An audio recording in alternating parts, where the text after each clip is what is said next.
I've pressed start streaming. I reckon that means that we are streaming and that the stream has started. We are in the internet. We have accessed the internet tubes, and we're here to talk about love. Love. It is Love Day, after all. It is, or it was. It currently is somewhere. It's always Love Day somewhere. Well, when you're in love, every day is Love Day. Aww. That's what Saint Valentine said. That's what Saint Valentine's died for. Saint John Valentine. He was famous for his romantic poetry, and that's why they named a day after him. I don't think that's accurate. He also killed a dragon and founded Norway. That's more like it. Hell yeah. Welcome to the stream. It's streaming time. Today, we're going to talk about all of the wonderful and not so wonderful romantic relationships in Game of Thrones. And House of the Dragon, and potentially A Knight of the Seven Kingdoms, and the just eggs. Westeros. You get it. Yeah. You understand what's going on here. The concept is quite simple. I don't really see the need to... Why don't they get it, Gladys? Well, maybe Why don't some they of get them are it? stupid. I don't know. All right. On that note, so our goal is to rank all these relationships from S to F based on whether we think that they are toxic or healthy good relationships or positive, or like whether we ship them. Is that is really that part of it? The tier list is an arbitrary framework. We're just here to discuss. We're here to have a chat. If you apologize, pulling the curtain back. Yeah. No, the jig is up. We actually just want to yap about Yeah. Westeros, so that's what we're going to do. So what's the first couple in Westeros that we're going to talk about? Well, I suppose like the first couple that we're really presented with in the entire story is, well, aside from Waymar Royce and the other that kills him, Ned and Cat. Nedward Stark and Catelyn Tullum. I ship Waymar Royce with the other that killed him. I think it's a bit toxic, honestly. Yeah, a bit toxic. Yeah, Ned and Cat, they're kind of like the parents of the whole series. Of the whole series. Yeah. They're everyone's mum and dad, including us, the audience. I think that they are sort of meant to represent they're meant to be more relatable and more positive than almost every other relationship in Westeros. Yeah. I feel.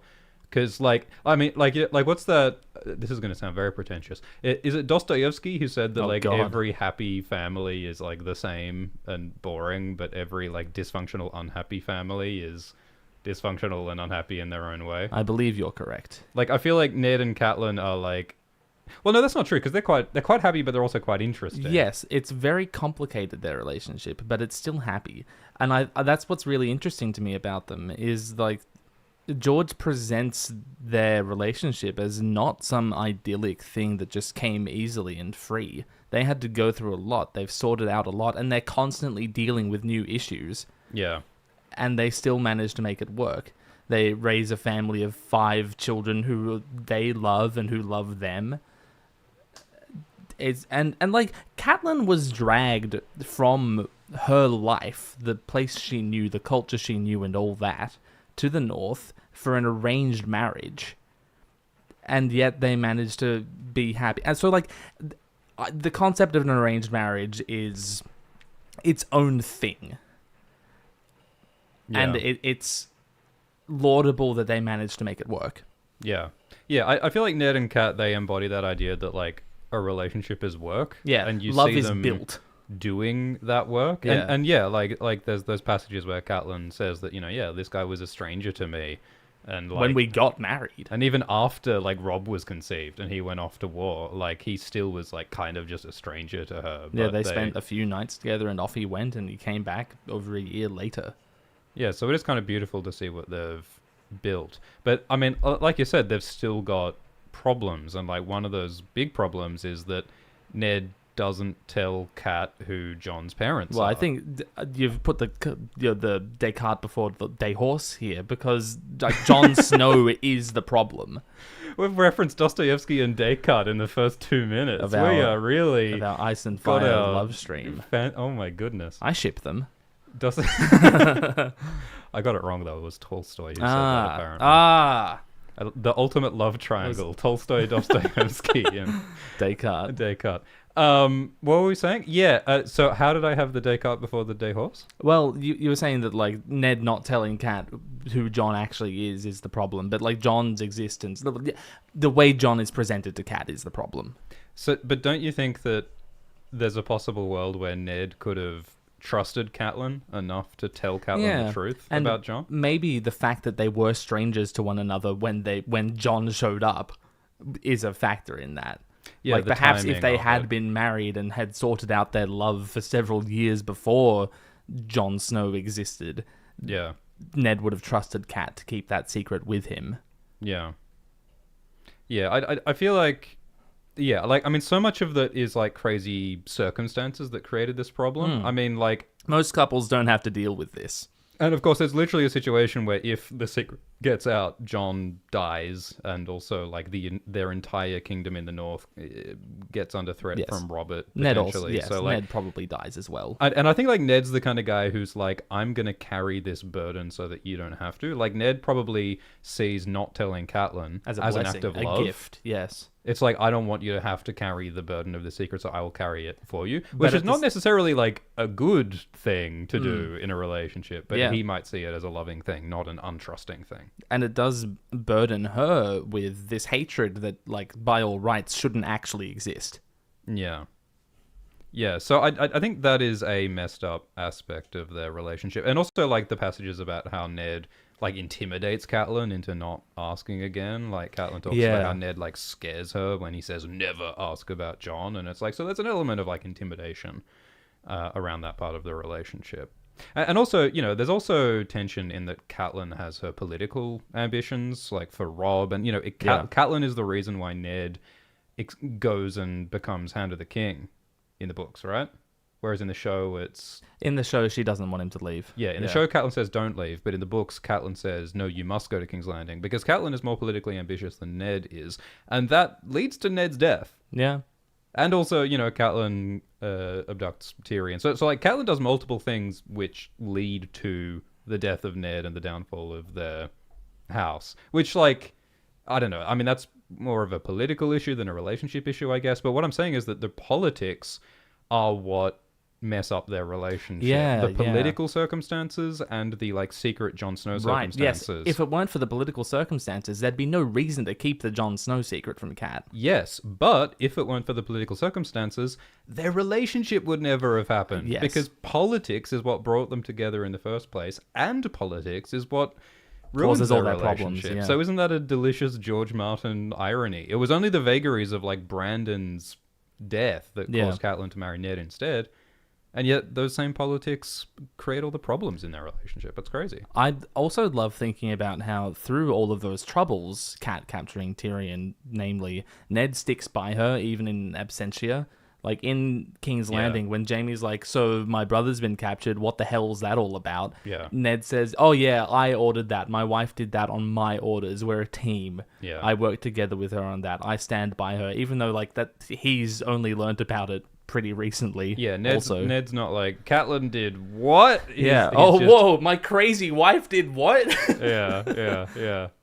I also love the story about, like, you know, Catelyn is a stranger in a strange land. Yeah. And... now he's brought Heinlein into it. And I know, a killer. And Ned builds a sept for Catelyn. Yeah. To make her feel more at home, since she's unfamiliar with the North, he builds a church for her. How many people have done that in Westeros? Yeah.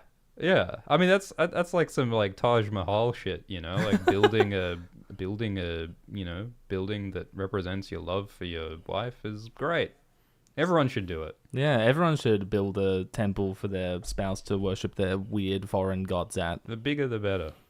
So, yeah, look, there's a lot that's lovely and beautiful about their relationship. And I think that the way that all of their children love and idealize both Ned and Catelyn is a testament to their love and their family.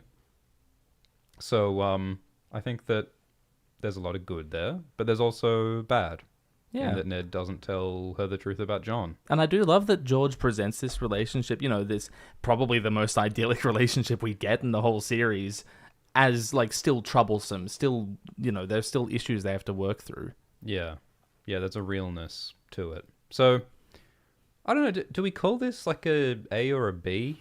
I think I'll call it a tentative A, just because we don't really know what's going to happen with this list as the stream goes on. Yeah. Well, yeah, we want to leave room because I think there's some pretty high highs and some low lows. Yeah. Oh, the lows get really low. There are some very low lows to come. They get so low.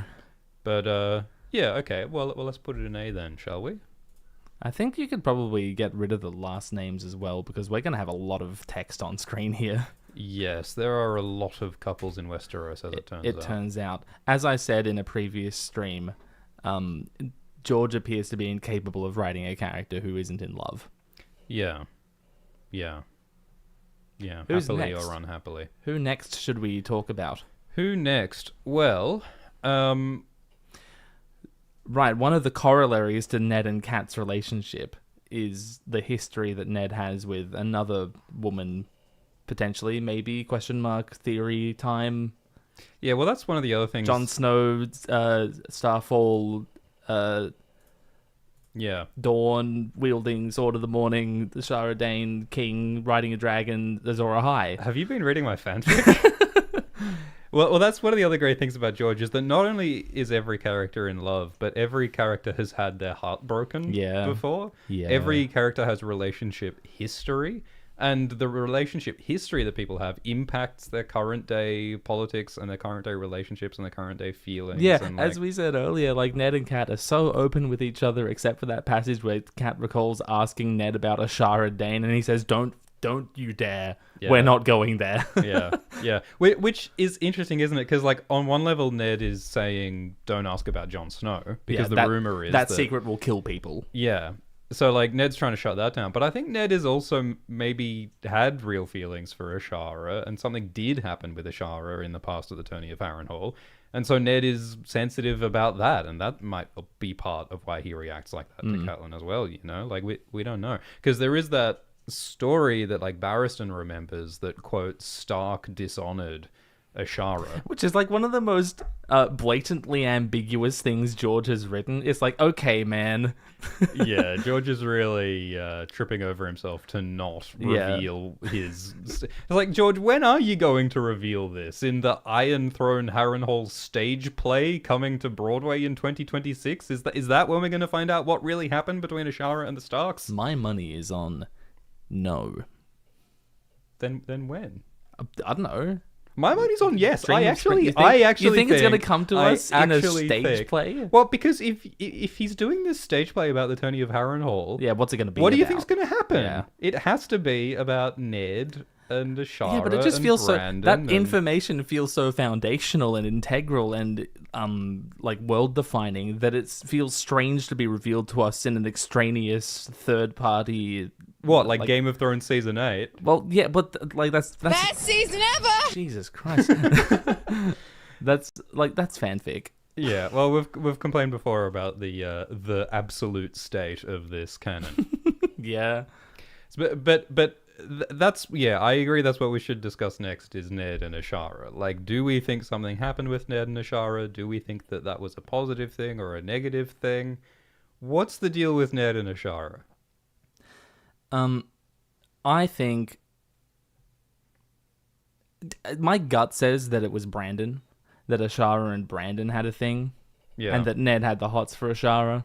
Because we do get that story from Mira, is it? Who says that Ned wanted to ask Ashara for a dance, but he was too shy, so Brandon asked for him. So is this a situation where, like, Brandon knew that his brother Ned had the hots for Ashara, but then Brandon moved in on Ashara and totally stole Ashara from Ned? Like what a bad brother. I mean, is that what happened? All the information we have from Brandon, like, supports that could have happened. Yeah, because he was, like, a ladies' man. Yeah.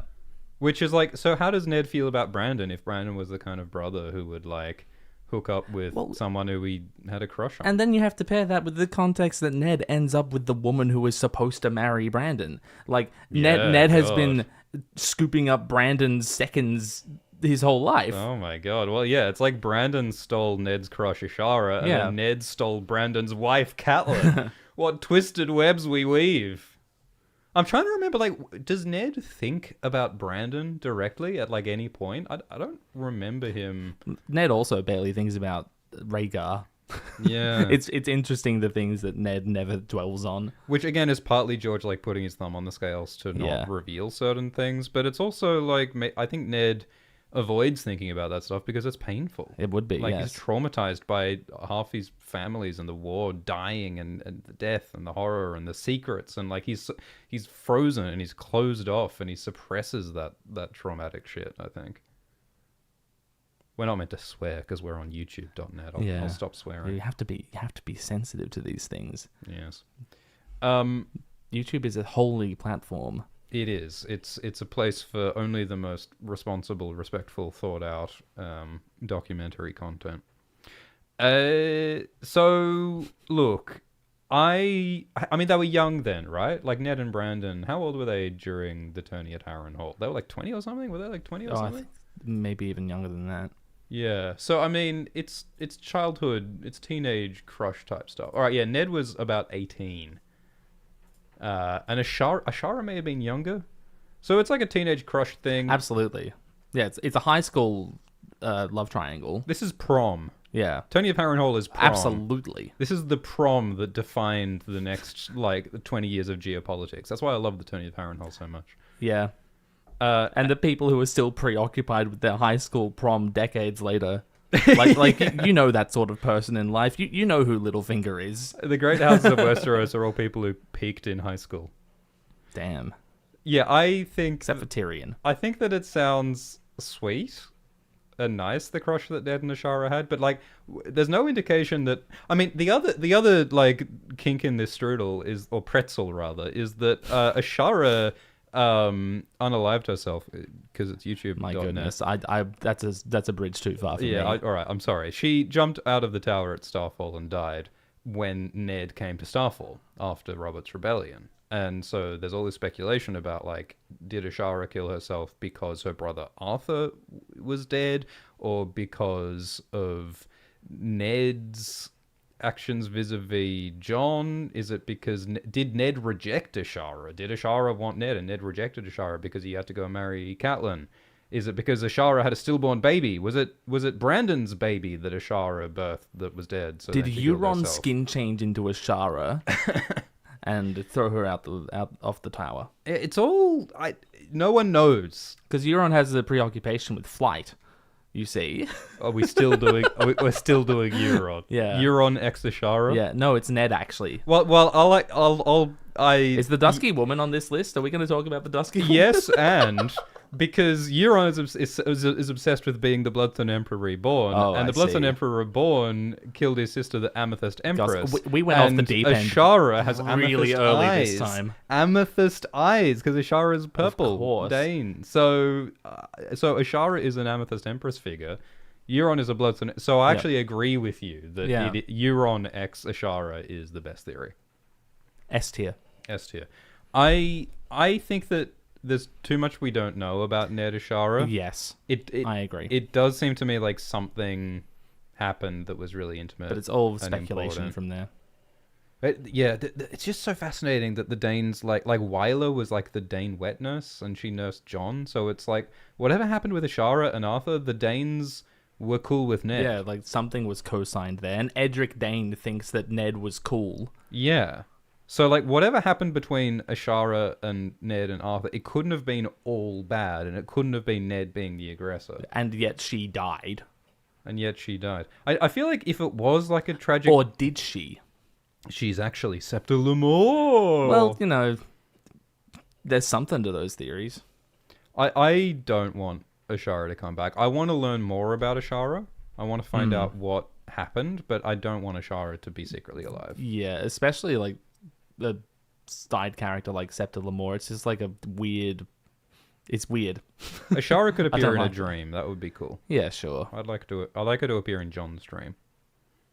So yeah, look, it could be sweet if Ned and Ashara sort of crush on each other, but if Ashara had sex with Brandon at the Tourney of Harrenhal in a sort of messed up way, I think that would make a kind of sense. I think that would be George Martinian. Yes. If Ned basically went to war for his dead brother Brandon, even though his dead brother Brandon slept with his crush at prom, Yes. Like that is some high drama, and I like it. Yeah.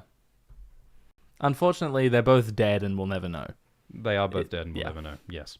All right. They're also both fictional. So can we rank Ned and I don't Ashara? think so, but we talked about it, so that's good. Yeah, we talked about it, and that is... Yeah, I agree. We also touched on Brandon and Ashara, and then there's Barristan and Ashara, which is another, like, dude, stick where you belong.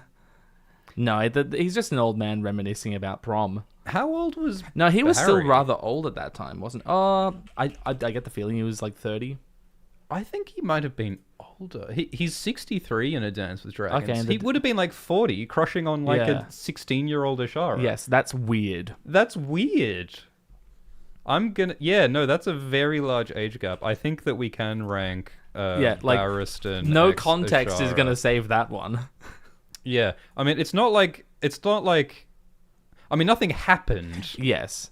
It's an old man's weird crush on a teenager. Yeah, I'll put it in E. Was she as young as Ned? So it never actually tells us Ashara's age definitively. I see. But it does indicate that she was like a teenager at the time. So yeah, she was somewhere between 12 and 21. That is as much as we can ascertain. I see. So she was... she might have been 21, but she was probably a teenager of some description. I guess if she was 21, it's not as weird, but it is weird for Barristan to be crushing on Ashara like that when he's 40. So, yeah, I think that's an E. Is that an E? Kingsguard does things to you, man. Yeah. Yeah, well, I mean, from Barry's perspective, it's like no matter who he's crushing on, it's doesn't an matter. impossible imaginary crush. Because he's the one regardless. Kingsguard who actually keeps that vow. Yeah. Yeah. So yeah, it's and also like Barristan, I don't know, it's like a source of regret for him. Yeah. Like it's like this negative crush of like if only he'd taken action, then maybe Stark wouldn't have dishonored Ashara, whatever that means. It's so vague as to be hard to rank. It's also in the context of him thinking about Daenerys. Yeah, which makes it also kind of creepy. Yeah. Man, Ned and Cat just keep coming back. They might be the best we've got, Ned and Cat. All right, who's next on the topping block? Do you want to talk about Cersei and Jaime? Oh, jeez. Cersei and Jaime Lannister? Not much to talk about, really. The twins? Pretty static relationship. How long have we got? Well, they're toxic. I think what's interesting about Cersei and Jaime is that it's really all negative from Cersei. Like, for Cersei, it's like pure narcissism. Yeah. She just wants to have sex with her own reflection. Yeah, and she'd make out with a mirror. And it's like a failure for her to open up beyond like it's like a failure of theory of mind, you know? Like she doesn't treat other people as human beings. She loves her children in that they are her. Yes. And she loves Jaime in that she's basically her and is basically obedient to her and doesn't like challenge her meaningfully, or at least like not in like Cersei doesn't want to expand her horizons beyond her immediate blood relatives, you know? And perhaps this is reflective of Tywin's behavior in that he only appreciates the parts of his children that are him. Yeah. It's like a failure of emotional growth and a failure of like emotional imagination. But on the other hand, Jaime loves Cersei just like so thoroughly. Yeah. I mean it's like a loyalty thing. It's like the chivalric knight thing. It's like a mark of honor for him almost, that he's like loyal to her despite how awful she is. I love the in moment his where head. he compares himself to Ned when he's talking to Cat. You know, hey, I've stayed loyal to Cersei for this whole time, and sure, we're siblings, but leave that aside for now. Ned cheated on you and has a bastard. Yeah. That means I'm more honorable than Ned Stark. Yes, Jaime thinks of his twincest as like the most positive relationship in his life, despite it being negative in everyone else's eyes. We're speaking as though it's static. That belief changes radically over the course of A Feast for Crows. It of course ties into all of Jaime's themes about like he tries to stay loyal to incompatible institutions and oaths, like the Kingsguard and the family loyalty and the realm and Cersei, and he cannot stay loyal to all of these things because most of all of those things are fraught and corrupt and incompatible. So, like, Cersei's just another thing that he is sworn to or feels sworn to that he can't extricate himself from, that he's trapped in. And he tries his whole life, and he puts so much effort into maintaining that oath and that loyalty, and yet it's simply impossible. So over the course of the series, Cersei uses Jaime, and Jaime uses Cersei as well.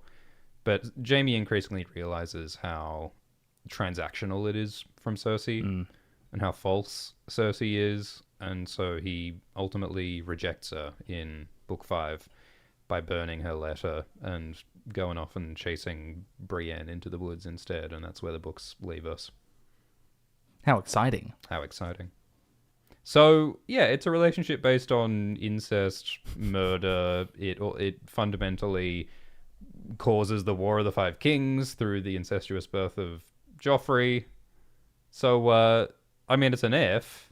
But it's also, like, the most fun, interesting relationship in the whole series. Yeah. Like, their relationship is fire. It burns, and it's beautiful, and it's destructive and horrible. And it's so connected to Tywin and Joanna, and it's passed on to their children, and I love how it plays such a key plot role, as well as all this entire story is so relationship driven. I mean, that's what's so good about it. Yeah. Like, all of these relationship dynamics are what drive the conflicts and the plot. It's inextricably intertwined in a way that, like, lesser stories don't have that, you know? Yeah, every single, like, thing that a character does can be explained by a feeling they have. Yeah. Usually about someone else. Which itself is explained by a house party that happened 20 years prior, you know? It's fantastic. So yeah, I mean, we've got to put it in the F, but what a... I think this is the horseshoe theory of relationships. I think that it's so bad it's good. Yeah. But, like, on paper, absolutely, it's horrible. Yeah. But know that, like, I love their relationship so much, even though it's, like, it's objectively horrible. What do you think will, like, happen with Cersei and Jaime in the books? Oh, they're gonna be crushed by rocks together for some reason. Bricks.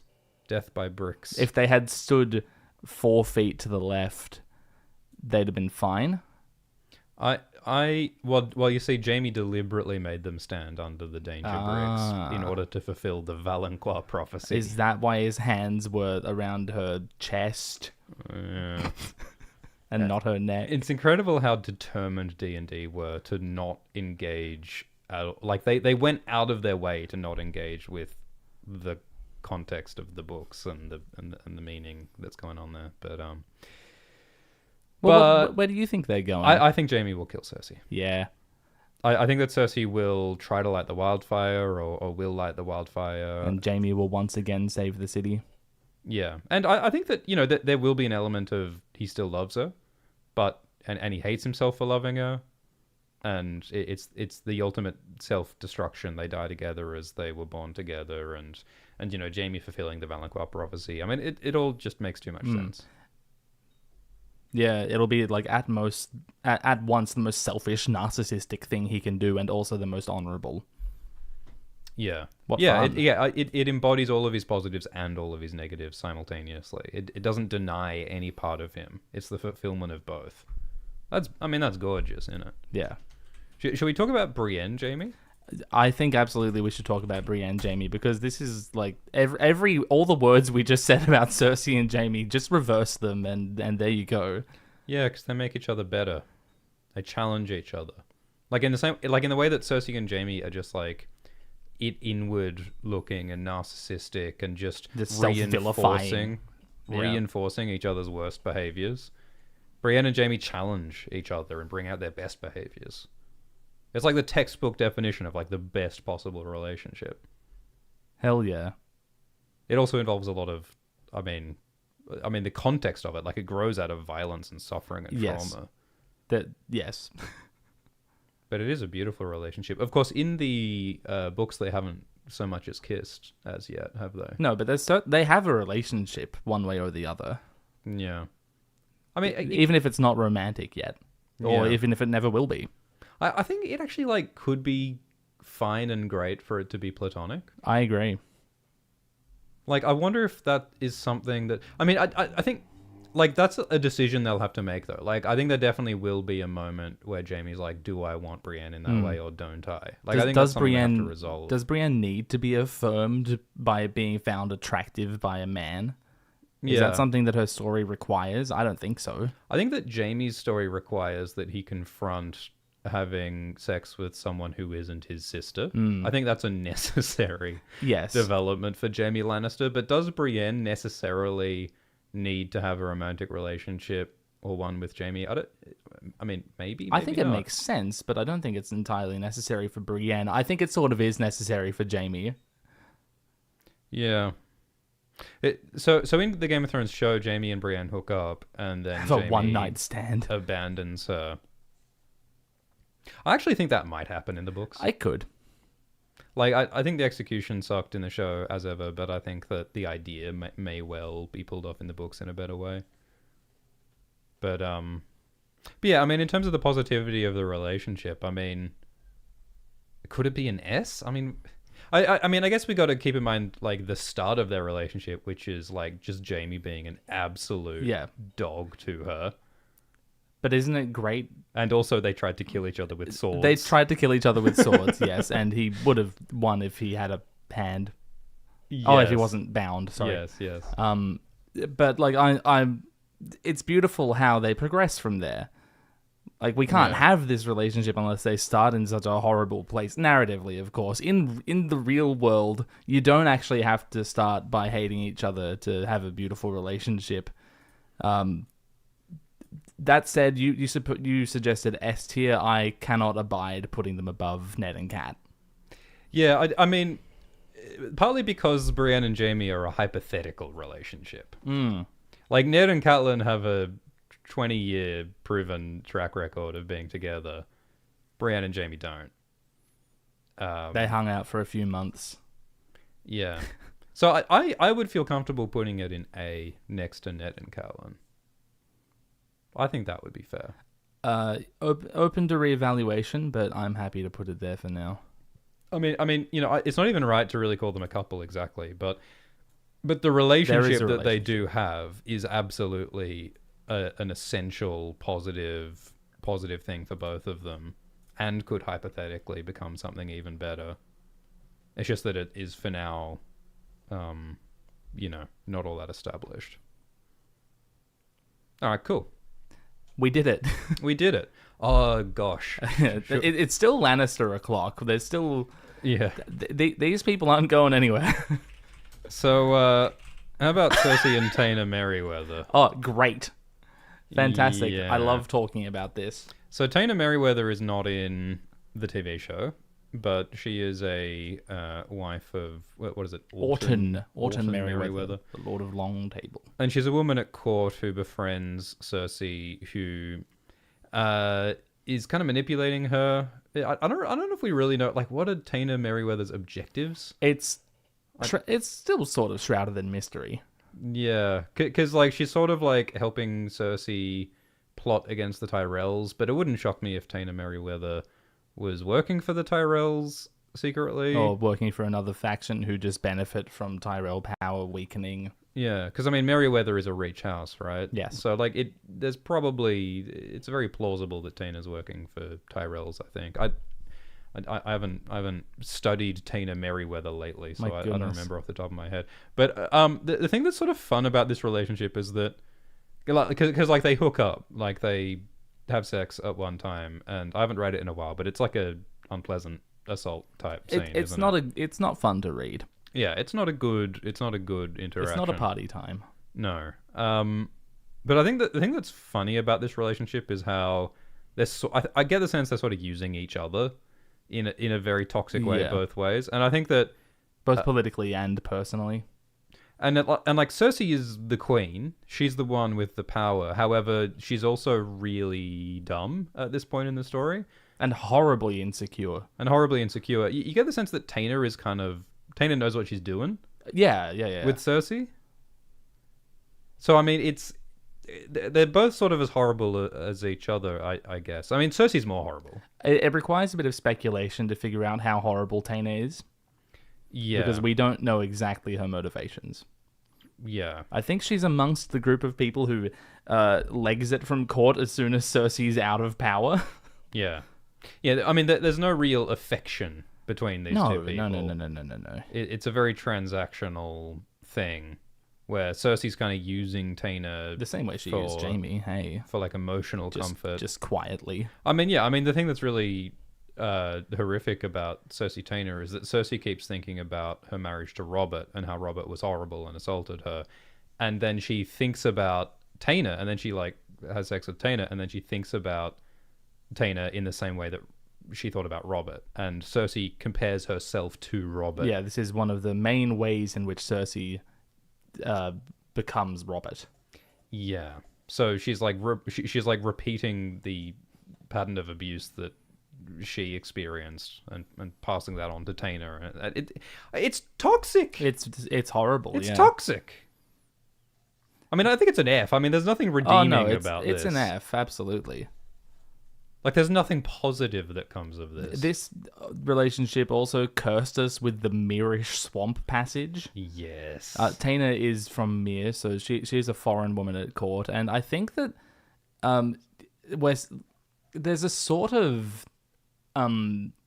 trope going on there that also casts my mind towards Sibel Spicer, where, you know, the foreign woman at court is conspiring to usurp power by using sex. Yeah, which in the case of both Taena and Sibel is accurate. Yeah, it is. That's one of those tropes that George has not deconstructed. He's just leaning done into it a few times. Yeah.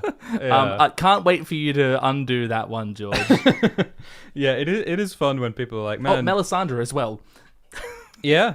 Couple of foreign women at court usurping power through sex. Yeah, which I mean, you can sort of rationalize it because it's like, you know, like Westeros is a prejudiced society that has fewer options for those foreign women. These women only have so many ways to exercise power. So you can like charitably say, well, no, George isn't leaning into this like Orientalist trope. He's actually showing how these women are forced into these roles because of prejudice. Like, you could say that if you're being charitable, but I don't think that's really what George is doing. If there were some passages meditating on this, I would be 100% for that interpretation, but I don't think we're there yet. Yeah. George still has some more to do in that department, potentially. Daenerys is also a foreign woman who shows up and exercises power, not necessarily through sex, but through conquest and then through marriage. So that's an interesting comparison, if I don't say so myself. Well, doesn't necessarily hold much water, but I said it. I said it, and now I just have to live with that. Can't unsay it. Yeah, I mean, that's one of the interesting things about Daenerys' character, isn't it? Is her identity as a Westeros. I mean, the Targaryens fundamentally are foreign conquerors, or were foreign conquerors. Well, Valyria doesn't exist anymore, so they're foreign everywhere. So they're homeless. Yeah. They're without a home, and that's true for Daenerys multiple times. Yes, she's a foreigner to Westeros multiple times over. Multiple ways. Only place she truly considers home is that house with the red door. Yeah, which we're told is in Braavos. I believe it was actually next door to the Inogrion. Oh, right. Yes, the Blood Sorcerer HQ. I love how the F tier is entirely made up of Cersei relations. We can keep going if we want more Cersei. Oh, we can keep going. Are we prepared for Cersei x Robert? Look, it won't be fun to discuss. Yeah, I mean, we could be brief with this. I mean, you know, Cersei... It's quite plain to see why this belongs in F tier. Cersei had a crush on Rhaegar Targaryen. Robert killed Rhaegar Targaryen. Cersei married the newly crowned King Robert as a political thing. Wonderful, I'm the queen now. And she thought he was hot at first. Well, he was. But he had no interest in her. He was preoccupied with another dead teenager. And their relationship spiraled from there, and there was assault, and there was physical violence between them, and they did not like each other. They ended up not getting on very well. I would dare say they did not get along very well. They despised each other. Yeah. And it's funny because, I don't know, they kind of deserve each other in some ways, I think. No one deserves the things that happened. Well, yeah. But I do understand what you're getting at, I think. Well, what I mean by that is that they are both really horrible people who both fail to build something positive. Right. It's like I wouldn't want to inflict Cersei or Robert on, a nice unsuspecting person. Like they Cersei and Robert are both toxic people. Did they deserve that when they started though? When they first met? Yeah, well, I mean, Cersei was a murderer from a very young age. True. Cersei killed Malara. Malario is Doran Martell's wife. Malara Heatherspoon. Yeah. You're good at remembering that. I'm really well known for remembering that one fact. Was Robert a monster when he was that age? Well, I mean, he also, not as young as Cersei, but he went to battlefields and murdered people. He quite liked killing people. He was a big fan of killing. Yeah. There's that theory that Renly is actually Robert's bastard and not Steffon Baratheon's son. That's quite fun. And that they just adopted him and raised them as their own to hide the fact that their young son had fathered a bastard. Well, that happened. That's something that happened. Oh, absolutely.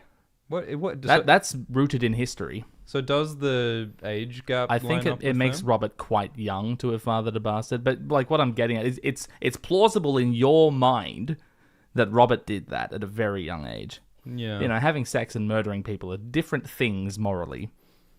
I'm glad we can agree on that. Glad we settled on that. Yeah, I mean, and Robert was like a playboy from a young age. Yeah, as well, total hunk. Yeah. Yeah. Look, I mean, obviously it goes without saying that Cersei x Robert is an F tier relationship. But it is an interesting question, could it have worked? I mean, that's one of the best things that the Game of Thrones TV show added. Was that scene between Cersei and Robert where Cersei asks, could it have worked between us? And Robert says no, doesn't he? Not really, no.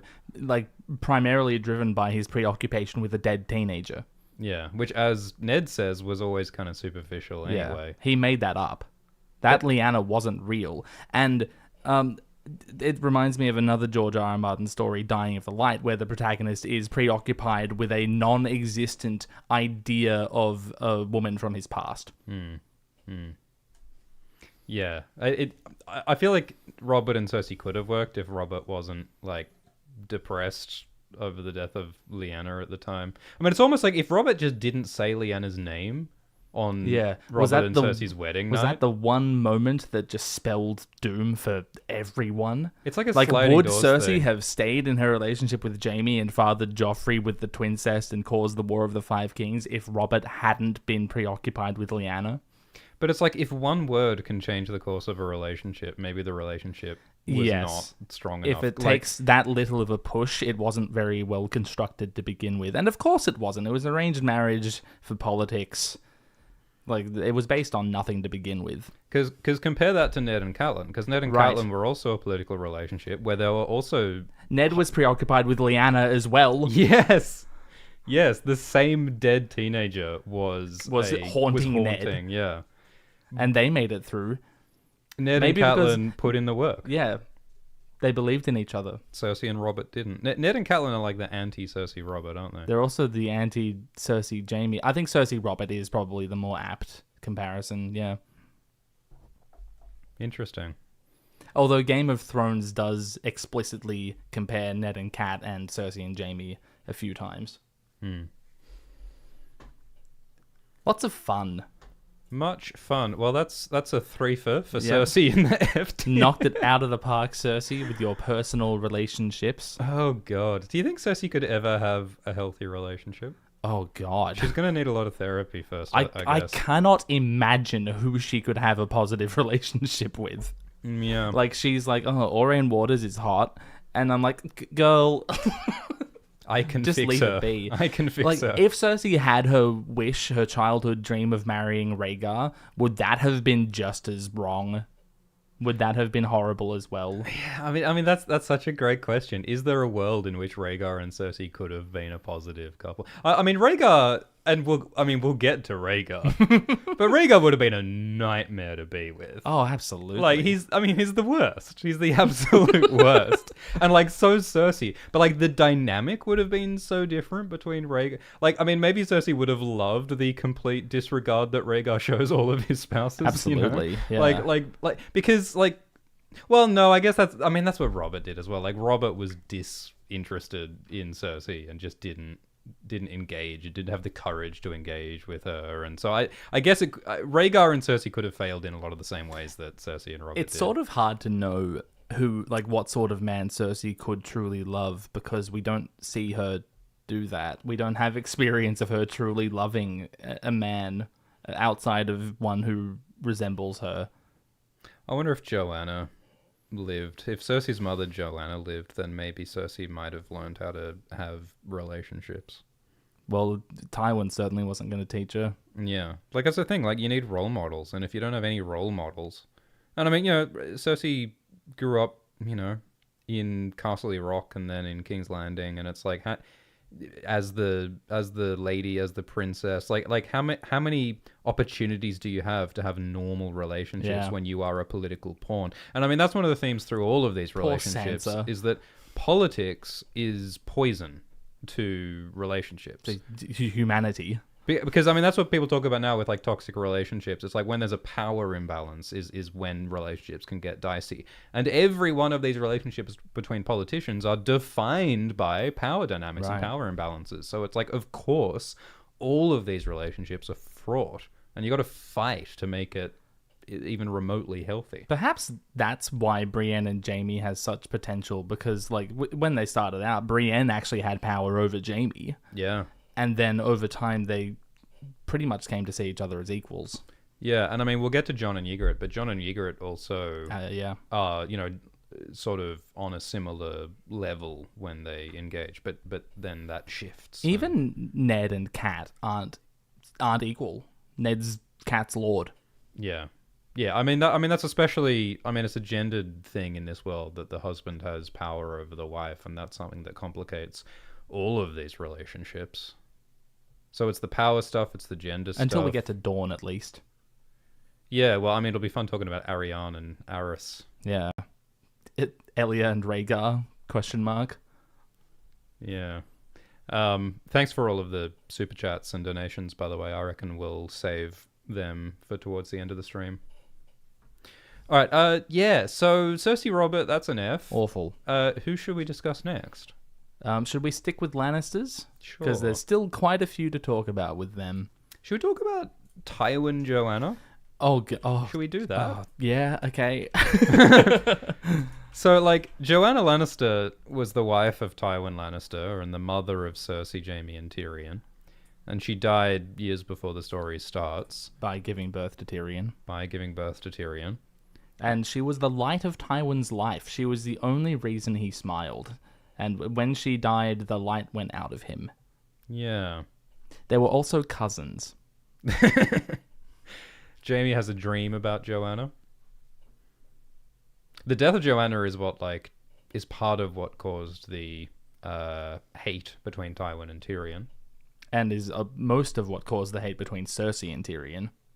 The thing about Joanna is that, like, people talk as though Tywin was, like, great and fine and happy, and then Joanna died, and then he became evil. But his atrocity at Castamere, wiping out all those families, killing all those innocent women and children, was when he was happily married to Joanna. Yeah.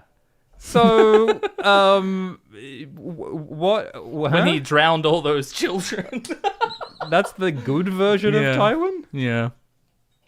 So it's like, I mean, if Joanna was like a good and loving wife who made Tywin happy and gave him the emotional fortitude to pursue his war crimes, that's not a good thing. I get the impression that Tywin liked Joanna because she was subservient, because she was his, you know, I don't like saying it, but property.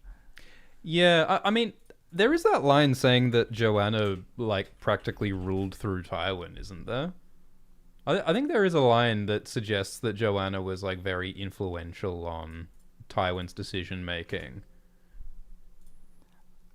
And so, like, she may have had some very real contributions, but that just makes her more toxic if she had supported Tywin's ruthless ambitions. True. You know. Well, it makes her a worse person. Does it make their relationship? Yeah, it does. It does make their relationship worse. Yeah, quote, many people said that Lord Tywin Lannister ruled the Seven Kingdoms, but Lady Joanna ruled Lord Tywin. Right. I don't take that to mean that she, like, enacted policy through him, like, that she had sway over the general governance of anything. Just that she, was in charge of his emotional state. Yeah, held the power over his feelings. I mean, there's sort of two ways to look at it, and both ways are bad. Like, either Joanna didn't influence, but just passively supported Tywin in his ambitions and atrocities. That's not a good thing. Or she actively participated and encouraged his atrocities and ambitions, which is also not a good thing. Like, I mean, I guess the other way to look at it is that maybe she sort of tempered his evil. Like, maybe she actually sort of made him less evil than he would have been. God. Which is like, yeah. I troubled to picture how it could have been worse. At the end of the day, yeah, we don't really know enough about Joanna. Like, we know almost nothing about Joanna. Yeah, that line is, like, what supports that line other than itself? Yeah. That quote from that Tyrion chapter. In Jaime's dream, Joanna talks about how Tywin hated being laughed at. Cool. She understood Joanna. And there's all that stuff about, like, King Aerys wanting Joanna. Yes, that's interesting. Was he actually attracted to her, or did he just want to take something from Tywin? Yeah, I think he just wanted to take something from Tywin. And did Tywin, like... this is what broke apart Tywin's rulership of the Seven Kingdoms, right? This is why he left the Handship. Was it because he was affronted by Aerys encroaching on his property? Or was it genuinely because, this is my wife and you're disrespecting her? Yeah, I mean, anyone would despise someone trying to take advantage of their spouse. Not anyone. Some people are like way into that. Yeah. Don't yuck their yums, yo. I won't judge, but in this context, I don't know if it's even. It doesn't need to be like a negative property thing. It's just this evil, insane man is hitting on his wife, and he, of course. That's I'm the only evil, insane man who gets to hit on my wife. Exactly. Yeah, look, I mean, there was clearly real intimacy between Joanna and Tywin. There was clearly real understanding between Joanna and Tywin. There was real affection.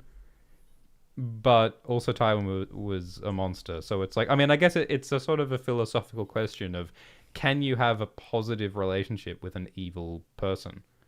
I mean, that's a very real question. Like, many of us have awful people in our families with whom we may or may not have relationships. And it's like, what do you do in that situation? Do you try to have a positive relationship with a terrible person? Or do you try not to have a relationship with that terrible person, even if you have some connection to them? I mean, that's one for the ages, You right? were right. This stream got really deep really fast. I know, right? We were like, we'll talk about relationships. That'll be fun. It'll be a goofy little thing to do for Valentine's Day. Nope. Is it good to love and support a bad person? Love is a good thing, right? But bad people are bad things. A philosophical quandary. If Joanna thought she could love Tywin into being a not evil person, she was mistaken. She was wrong. Yeah. But, like, she might not have been if Tywin was a different person. Despite all of this chat, I don't think they're really rankable. No, we simply don't know enough. Yeah. We'll put that in the unknown column. Like we can infer a lot based on how Tywin had supposedly changed after Joanna's death, and these scant lines about Joanna personally, but it's just not enough. Yeah. All right. I think the discussion is enough. We don't actually the tier list doesn't matter, it turns out. The tier, yes. Sorry to burst the bubble. Except when it does. Oh no. Not Tysha. It sucks because the more I think about it, like, almost all of George's relationships in Westeros, they all have something really heartwarming and positive about them, but they also have black tragedy. and horror as well. Like, almost all of his relationships have both of those things. Yeah. Because Tyrion and Tysha, like, they have the sweetness of, like, this just, like, teenage fling, crush, first love. Yeah, and this traumatized kid who's never felt loved by anyone finally gets a touch of warmth from the world in the form of this beautiful person who he loves, and then it's ripped away from him. Yeah. In the most unimaginably horrific way. So it starts so beautiful and then it ends horrifically. And I think the reason why, like, I mean, we can't rank it anywhere other than F because Tyrion participates in the assault of Tysha in the end. So, I mean, that just kind of ends the conversation, I think. It is coerced, but it did happen. Yeah, and like, we could sort of dissect that all day, but it's a topic for another time, I imagine. It's something that starts so positive and ends so horrifically. And so, I mean, what the hell else can we say about that? I mean, obviously it's a reflection of how evil Tywin is. And it's a reflection on how Tywin hates himself. And how he inflicted that evil upon Tyrion. Like, I feel like, do you think Tywin feels like he is unlovable? And therefore assumes Tyrion is unlovable? Do you think it enrages Tywin that Tyrion is loved? And he, at that time, is not? Oh, it enrages him that Jaime loves Tyrion, that's for sure. Yeah, God. Yeah, look, we have to put it in F. Yeah. Should we talk about a better or worse Tyrion? Cersei finally has company. Finally. Cersei's not the only F-tier relationship person. Shae, oh god, yes, fine, let's talk about Shae. So, in the TV show, Shae and Tyrion actually love each other somewhat. But in the books, they don't. That's kind of the short summary, isn't it? I think the show's a bit more complicated than you're letting on. I've watched Game of Thrones more than anyone, and I'm still sort of unsure how Shae feels about Tyrion. Yeah, I mean it evolves, but I mean she'd have to be a absolute Emmy-winning actor for that to be entirely fake, for her affection to Tyrion to be entirely fake. There has to be something there. But of course, like from like a power dynamic situation, like there's no question. Her life depends on Tyrion thinking she likes him. Yeah. So that's fucked. In the books, Shae is like a teenager, right? She's like 18 or something. Yes. So that's even more messed up. And of course, there's the murder. Oh yeah, that's right. There is the murder. Tyrion does murder Shae, so I think we might as well go ahead and put this in F tier. If a relationship ends with one of them murdering the other one, that's bad. And doesn't in the book, and in the show, the whole relationship starts when Tyrion orders Bronn to abduct her. to abduct her at Which, sword by the point. way, under wildling tradition, Tyrion and Shae are married. Oh, there you go. No, Tyrion and Bronn, Shae and Bronn are married. Do you ship Bronn and Shae? No. Yeah, no, I don't either. Bronn and Lawless forever. Lawless Stokeworth. Hell yeah. Yeah, I think that, I mean, in the TV show, they go out of their way to make Tyrion, have to kill Shae because she grabs a knife or whatever. Yes. But in the books, it's just cold-blooded murder. It's worse in the books when Tyrion murders Shae. Look, I'm just going to go ahead and put this in F. The show really did do its best to make Tyrion redeemable. Yeah, they really wanted to take out as much ambiguity as they could. They couldn't scrub all of it out. Yes, he did still kill his girlfriend. But he didn't want to. He didn't mean to. So what's the purpose of Shae? The purpose of Shae is to show how desperately Tyrion wants to be loved.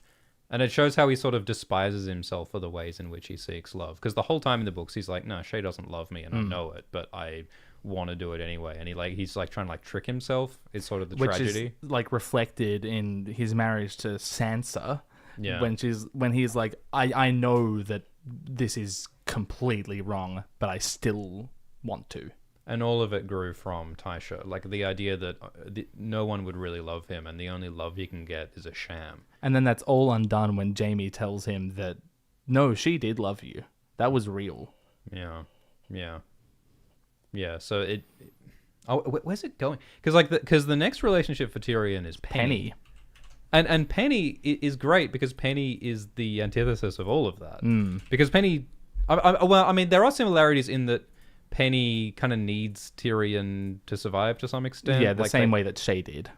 Yeah. And so there is like a power thing there. But I mean, less so, because Tyrion is no longer a powerful politician and Tyrion is no longer in charge of the situation. He's no longer the Lion of Lannister. Like, they're closer to equals. It's the closest thing to an equal relationship he's like ever had, right? That's still... It's a longbow, but it's shorter than all the others. And so Penny seems to like Tyrion for who he is, and yet he rejects her. Yeah, he doesn't believe it. Does he not believe it? I think he believes it, he just doesn't want her. Okay. So it's funny because it's like Tyrion's finally getting what he's said he's always wanted. Yeah. But he's unable to receive that love because his brain is just so twisted by all of the toxic and fake relationships that he's endured. I mean, it's like after Tysha, right? Like, he's traumatized. It's like he doesn't want to be Tysha again. Yes. And also, Penny reminds Tyrion of himself, obviously, being a dwarf. So, and Tyrion believes that he can't be loved, so why would he think that Penny can be loved? Yeah, I think it's also this like self-loathing thing. Like, he doesn't want another dwarf because she is like him, and he despises himself. There's so many layers to it. George is a clever lad. Also, I think Penny's also very young, isn't she? Very She's like young, a teenager or something. Yes, so that's bad. Yeah. So Tyrion's not as old in the books as the show would lead you to believe, but he's still like quite a bit older than Penny. Yeah, so Penny is 18 in A Dance with Dragons, and Tyrion is 26 or 27. So there is an age gap.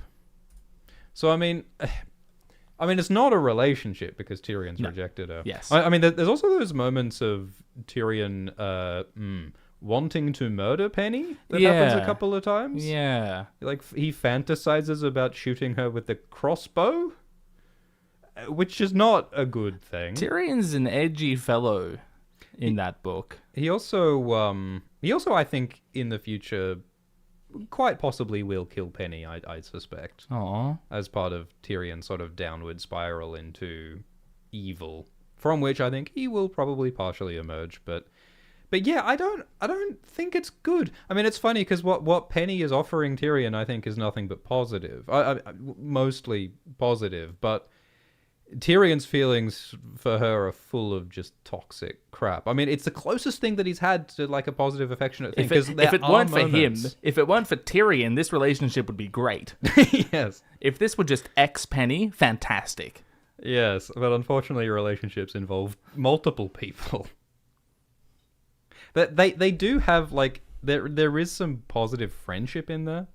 Like, they survive together, and Tyrion is protective of her at times, and, like, there is positivity in there somewhere, but there's too much of Tyrion's self-hatred and toxicity, so... I mean, what do we call this? Do we call this an E? I mean... Well, yeah, nothing's happened yet. Yeah. I mean, it's not as bad as all of the murders and assaults down in F. For the same reason we can't put Brienne and Jaime in S, we can't put Tyrion and Penny in F. Yeah. Because it doesn't exist yet. We would love to put it in F, but there's just so much worse down there. Yeah. So yeah, Tyrion escapes his sister's fate of the trifecta in F tier. Yep. All right. Well, good job, Tyrion. Well the first Lannister to not be in... Oh, well, yeah, Jaime's up there. But that's not a real relationship yet. All no, it is real. Platonic relationships are real, everyone. What would you like to talk about next? Tywin and Shae, please. Oh, what? Let's just get it out of the way. Jesus. Come on, these Lannisters. I don't want to come back to them. Tell me about Tywin and Shae. So...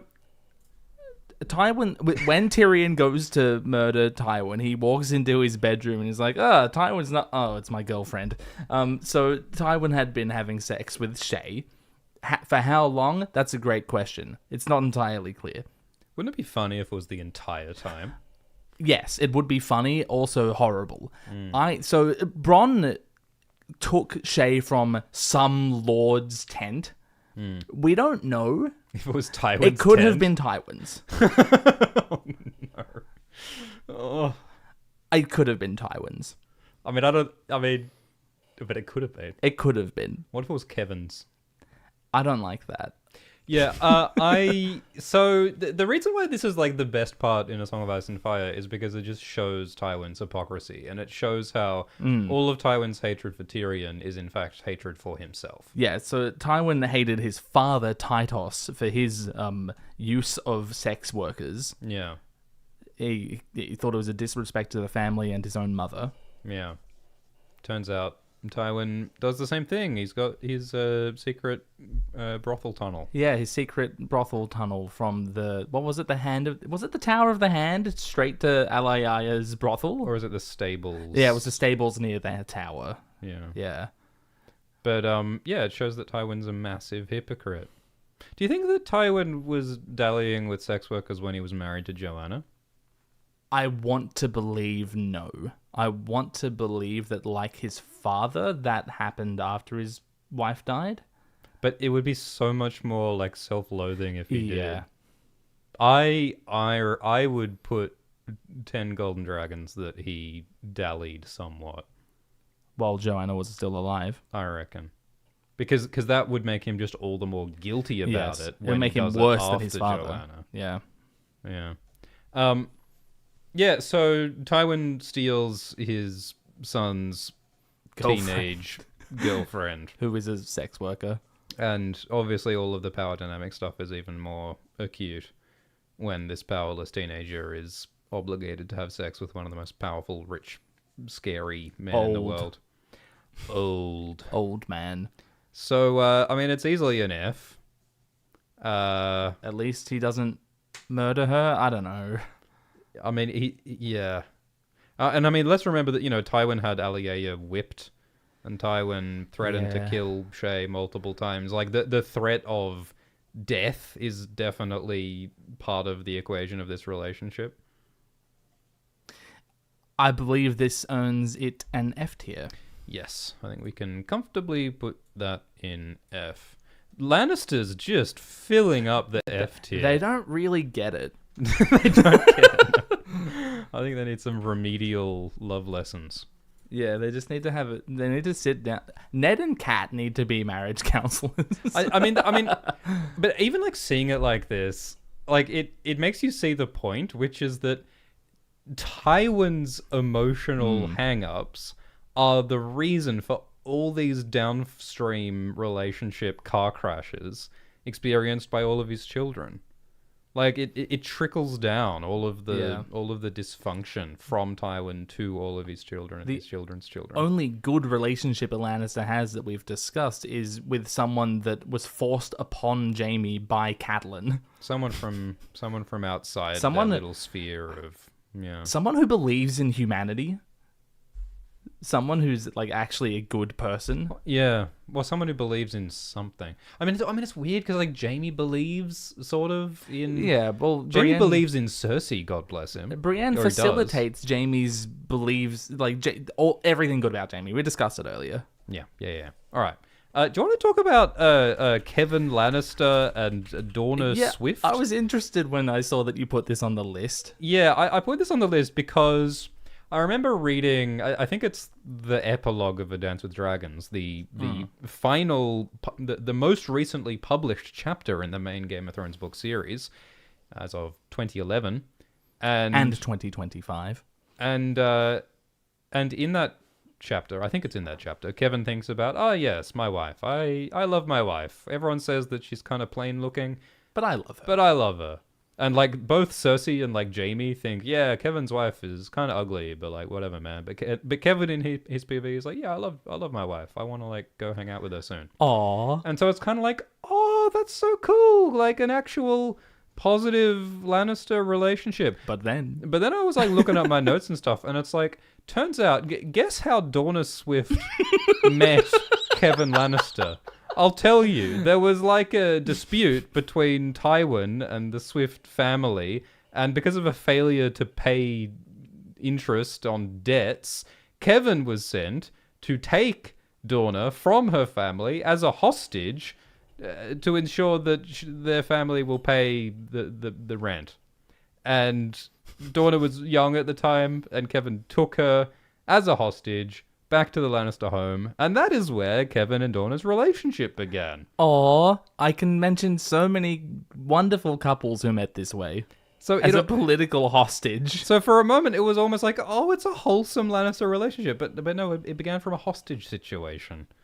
So I'm starting to think that maybe that's not good. And I mean, look, maybe this is like a Ned Catelyn thing where it arose from political circumstances.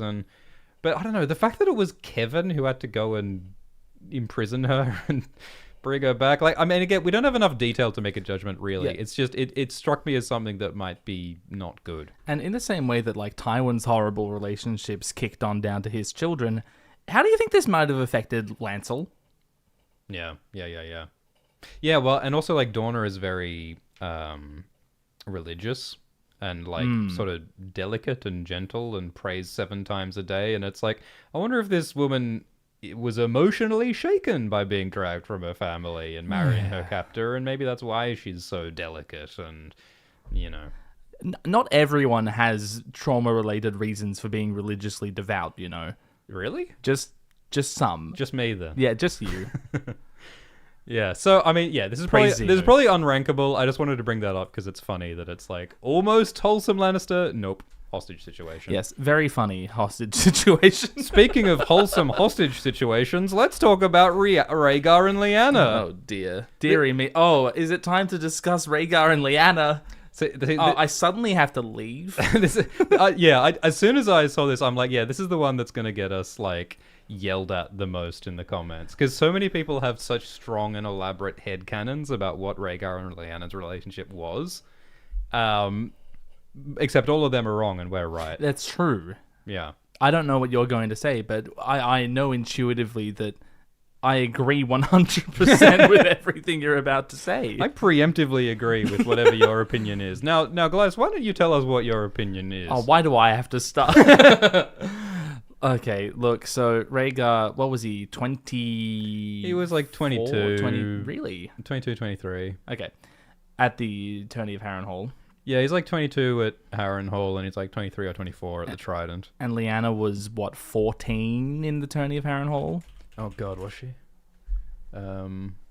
She was 14 or 15 at Harrenhal, and she was 16 when she died. Okay, so this is yikes to begin with, okay? Yeah.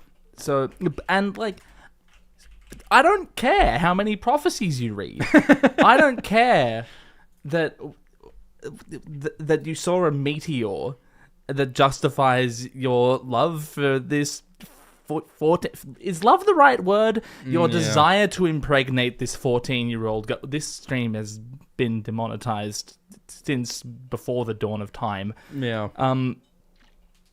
It doesn't matter. And, you know, the prevailing narrative, like what most people say in Westeros, is that Rhaegar abducted and raped Lyanna. And that is probably not the whole story, but that's the bones of it. But yeah, it tells you that did happen. Yeah, it tells you the fundamental thing, which is that coercion is how everyone understands this relationship. And yeah, based on the age gap and the political power gap, it's like, yeah, that sounds right. That sounds like what happened. And like, also when you look at all the context of, you know, Rhaegar was married to Elia and is cheating on her by getting with Lyanna, and maybe Elia was cool with that, but probably not. They had 2 children, 2 young children. And let me just abandon my wife and go hang out with this teen. I wrote a song about this teenager. Time to take her to my tower and just leave her there while she's pregnant. And left her there to die when he rode off to war.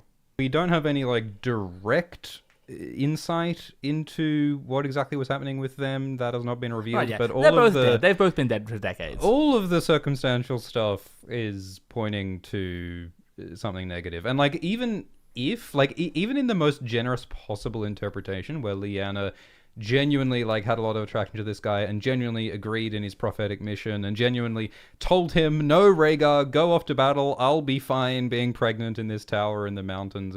Even if she gave him his blessing, she was like 16 and he was like 22, so it's like 24 by then, 23 or 24. So I mean, all signs point to not so good. I mean, there is the fact that Ned doesn't think anything negative about Rhaegar at any point. So I mean, Ned doesn't think much about. Again, we said earlier, maybe he avoids it because it hurts. Yeah. Because I do think that is basically what happened. Is that Rhaegar was a bit loopy, but he also had read all these prophecies that. I'm sure that Rhaegar genuinely believed that what he was doing was going to lead to the deliverance of mankind. Yes. I don't doubt that at all. It's just that the thing he ended up doing, like, what, bro? Well, I mean, because I think the idea is that, like, Targaryen and Stark blood creating Jon Snow, the son of ice and fire, and fulfillment of the Azor Ahai prophecy, and so on. But like, as we've said before, like, I think that the end of this story is not going to be, it's a good thing that we made all those horrible sacrifices to fulfill the prophecy. Thank goodness that Rhaegar impregnated that teenager. Yeah, I think the end is going to be more about Jon, like, rejecting those prophetic narratives and refusing to make certain sacrifices. Like, maybe Jon will refuse to kill Daenerys or something like that. I get the impression that if Jon were to learn the circumstances of his birth, he would be horrified. Yeah, but I mean, that's kind of what scares me a little bit, is, like, is that what George was thinking when he wrote this, when he came up with this in 1994? Was George Martin thinking, well, obviously this relationship was toxic from the start? Or will George have been thinking, oh, it was so tragic star-crossed and romantic, lovers, like some Romeo and Juliet shit, I'm sure George is now aware that a lot of people today are gonna hate it if Rhaegar and Lyanna is framed as a positive thing. A lot of people are gonna hate it if it's framed as a negative thing. Yeah. As you said, people have very strong opinions about this in either direction. Yeah. Like, people, I'm not looking at the chat, but I'm sure people are going off. Yeah. There's nothing definite or certain in the text, but all the circumstantial stuff makes it seem like a not good relationship. I think that's basically the bottom line, isn't it? Yes. And the fact that it may lead to saving the world is a complication, but I think that it's something that Jon and Daenerys are going to have a lot of questions about.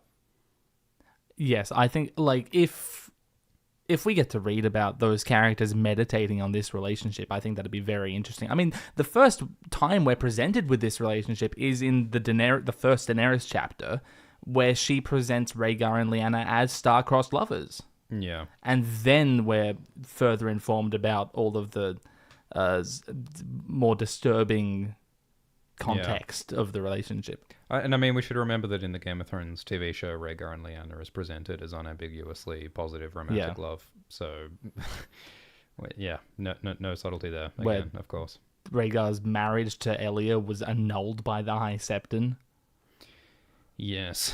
So in secret. What I'm saying there is I don't put too much stock in how Benioff and Weiss presented this. Yeah. I think that the annulment and the secret marriage might actually be a thing in the books. I think that might be a thing. They had 2 children. Annulments, like, in as presented to us so far in canon, happen when you cannot prove that the marriage has been consummated. Yeah, but every rule can be broken if you believe in yourself or are Maegor the Cruel. If you are the king. Which I guess was Rhaegar's plan. Wanted to be a new Aegon the First. Rhaegar was a megalomaniac. Can we just say that Rhaegar was a megalomaniac? It sure seems that way. Like, he thought he was the savior of the universe, and he was willing to break every relationship and rule if it led to him saving the world. Which would be justified, maybe, if you're literally saving the world, but like in any other... Most people, he's dead. Most people, it turns out, don't save the world. So most of the time, when you say this sort of thing, when you act this way, it's crazy. You're crazy. And that's kind of the problem with fantasy, is that in fantasy you can be crazy and right. You know, like fantasy can be used to like justify or rationalize bad behavior, because it's like, well, it's okay that he did the crazy thing because it fulfilled the prophecy and saved the world, you know? But again, like George's whole purpose is to try and deconstruct some of those ideas. So I don't think that's where this is going. I don't think that this is going to an uncomplicated, tragic Rhaegar-Lyanna relationship. Ice and Fire is so often discussed like as a response to Tolkien, right? As an anti-Lord of the Rings. Well, not anti, but just like a post-Lord of the Rings. But I like, what relationship specifically in Tolkien is Rhaegar and Lyanna getting at? Like, Aragorn never, you know? Yeah. As far as we know. Yeah. I haven't read all of the appendices. Those Silmarils do go on. Yeah, I don't think we really can rank Rhaegar and Lyanna. Like, I mean, we could put it in F. We do tend to be just not keeping on the list the relationships of people who are no longer around. So I'm fine to just like get rid of it, but if it's on the list, it's F. Yeah. Sorry, everyone. Yeah. Actually, no, I'm not. Yeah. All right. Well, let's just chuck it in F. So many people are going to shout at us. Yeah, let's just leave it on screen for the rest of the stream for people to be annoyed at. Yeah. We just she was 14. It's in F. Yeah, we have to. End of story. Yeah. All right. I need to take a quick break. If you want to like talk about something or do super chats while I'm gone, that's fine. All right. I'll just deal with the aftermath. Cheers. Of you jangle those keys for a little bit. Yeah. Yeah. I'll respond to some super chats. How about that? All right. Yeah. Thank you everybody for the lovely donations and super chats. Thank you for participating. Thank you for being in the live chat. Thank you Lower Decks, who says Game of Thrones putting the zest in incest. Thank you, Jordan, who says, love you, Glimborto and Aloto Shifto X. Thank you, Jordan. Lord Altschwift Flowers says, hello, father. Missed me. I missed you too, Lord Altschwift Flowers. Thank you, Fartknocker 5000, who says, the best couple in A Song of Ice and Fire is Glimbus and Schwiftilius. Thank you, Fartknocker 5000. Melvin says, hello, Glidel Clark and Alt Sweep Shot X. Our favourite couple in this series is you two. Love you, X. Thank you, Pie Guy, who says, Schwift and Glidus, are you of the Vale? I'm from a far more distant and mysterious land in the vicinity of Ulthos. Thank you, Darth Schwiftius, who says, do you prefer Pitaya or Brienne? Yeah, the Game of Thrones books, audiobooks, have some highly questionable pronunciation. Roy Daltrece, who does the audiobooks, is beloved, but he has some crazy pronunciations. Although let's not forget that Game of Thrones author George R.R. Martin pronounces Dothraki as Dothraki, which I think is as or more egregious than Pitaya instead of Peter. And Brienne of Tarth. Yes. Hi everyone, I'm back. It's so good having a co-host where I'm able to just get up and like, I just got up and walked around. Like you don't know what I was up to just now. Live streaming alone is a lot harder on your brain balls. Yeah. Thank you. Oh, Kanye West. Oh, Kanye West in the live chat says, hi, Glimballs and Schweenus. I've been loving your videos. It's not too related to today's topic, but I'd like to know your opinion on a burning question I've had. This is concerning coming from Kanye West of late. Do you think Euron actually has one eye, or does he just wear an eye patch for edge? Doesn't he definitely only have one eye? Theon says he has a black eye under his eye patch. So, yeah, the book says he has an eye. I think some people like the idea of it being like dragon glass in his eye socket or weirwood in his eye socket or something that gives him some kind of magical vision through the eye patch eye. But, I mean, also, the dude likes to accessorize, you know? Yeah. I think it evokes like it evokes like the two-sidedness of Euron. Like there's like the smiling, charismatic face that he presents to the world, and there's demonic, like the swirling vortex of inhuman eldritch psychopathy chaos. that underlies it. So I think that's kind of what's going on with the eye patch. Absolutely. Anonymous says, do you think Lady Stoneheart will learn about R plus L equals J? It's closure that Ned never cheated on her before she dies. I mean, probably. It'd be ridiculous if she died like mere moments before Jon's true parentage is revealed. I mean, Stoneheart is like barely human at this point. Like Stoneheart, can she learn stuff? Yeah, I mean, she does respond to stimuli. I've said before that I really like the idea of what if Stoneheart met Arya, because Arya's story is about her relationship with death. And Stoneheart is kind of an embodiment of death, and like, you know, killing and murder for vengeance is what both Arya and Stoneheart are doing right now. Arya is like both. She's alone and she's a killer, and like re-meeting her mother, who is now dead. Like, that's a beautiful marriage of those themes. Yeah, so I would like to see them meet, but I mean, you know, it would be cool to get everyone's reaction to Jon Snow's real parentage, but it's going to be hard for that to happen with every character. And it's like, I mean, what are we going to have happen? Like, you know, Stoneheart the zombie, you know, weeps and says, "Oh, I shouldn't have been mean to Jon." Whoopsie doopsie. Or it could be like, "Oh, I still hate Jon." Well, perhaps, I mean, there's that theory that Stoneheart will give Jon Snow the kiss of life and pass on Beric Dondarrion's life through Stoneheart back to Jon Snow. Will she do that because she finds out that, like, Ned never betrayed her? Yeah, it definitely has some logic to it. But I don't know, in a way, for me, it almost cheapens it. It's like, if it just undoes... Or, like, it's not like the pain goes away. Yeah. Because even if she finds out that Ned didn't father Jon... She kept Ned that from lied her. about it. Yeah, for decades. So she would still be hurt. Absolutely. She would still be angry. And also, narratively, that theory I have some gripes with, because all the mechanics to bring Jon back from the dead are already at Castle Black. Yeah. So it's not like all of that pain would be undone. And also, like, Jon is still a rival to Robb. Like, Jon is still potentially replacing her son Robb as king in the North, which is going to be horrible for Catelyn. Well, Robb's dead and Stoneheart has his crown. She's the king in the North. Yeah. Queen Stoneheart, Queen of the North. If you look in Robb's will, it actually says that Catelyn is his heir. Oh. I thought it was Joanna Reed. It's actually Alys Karstark.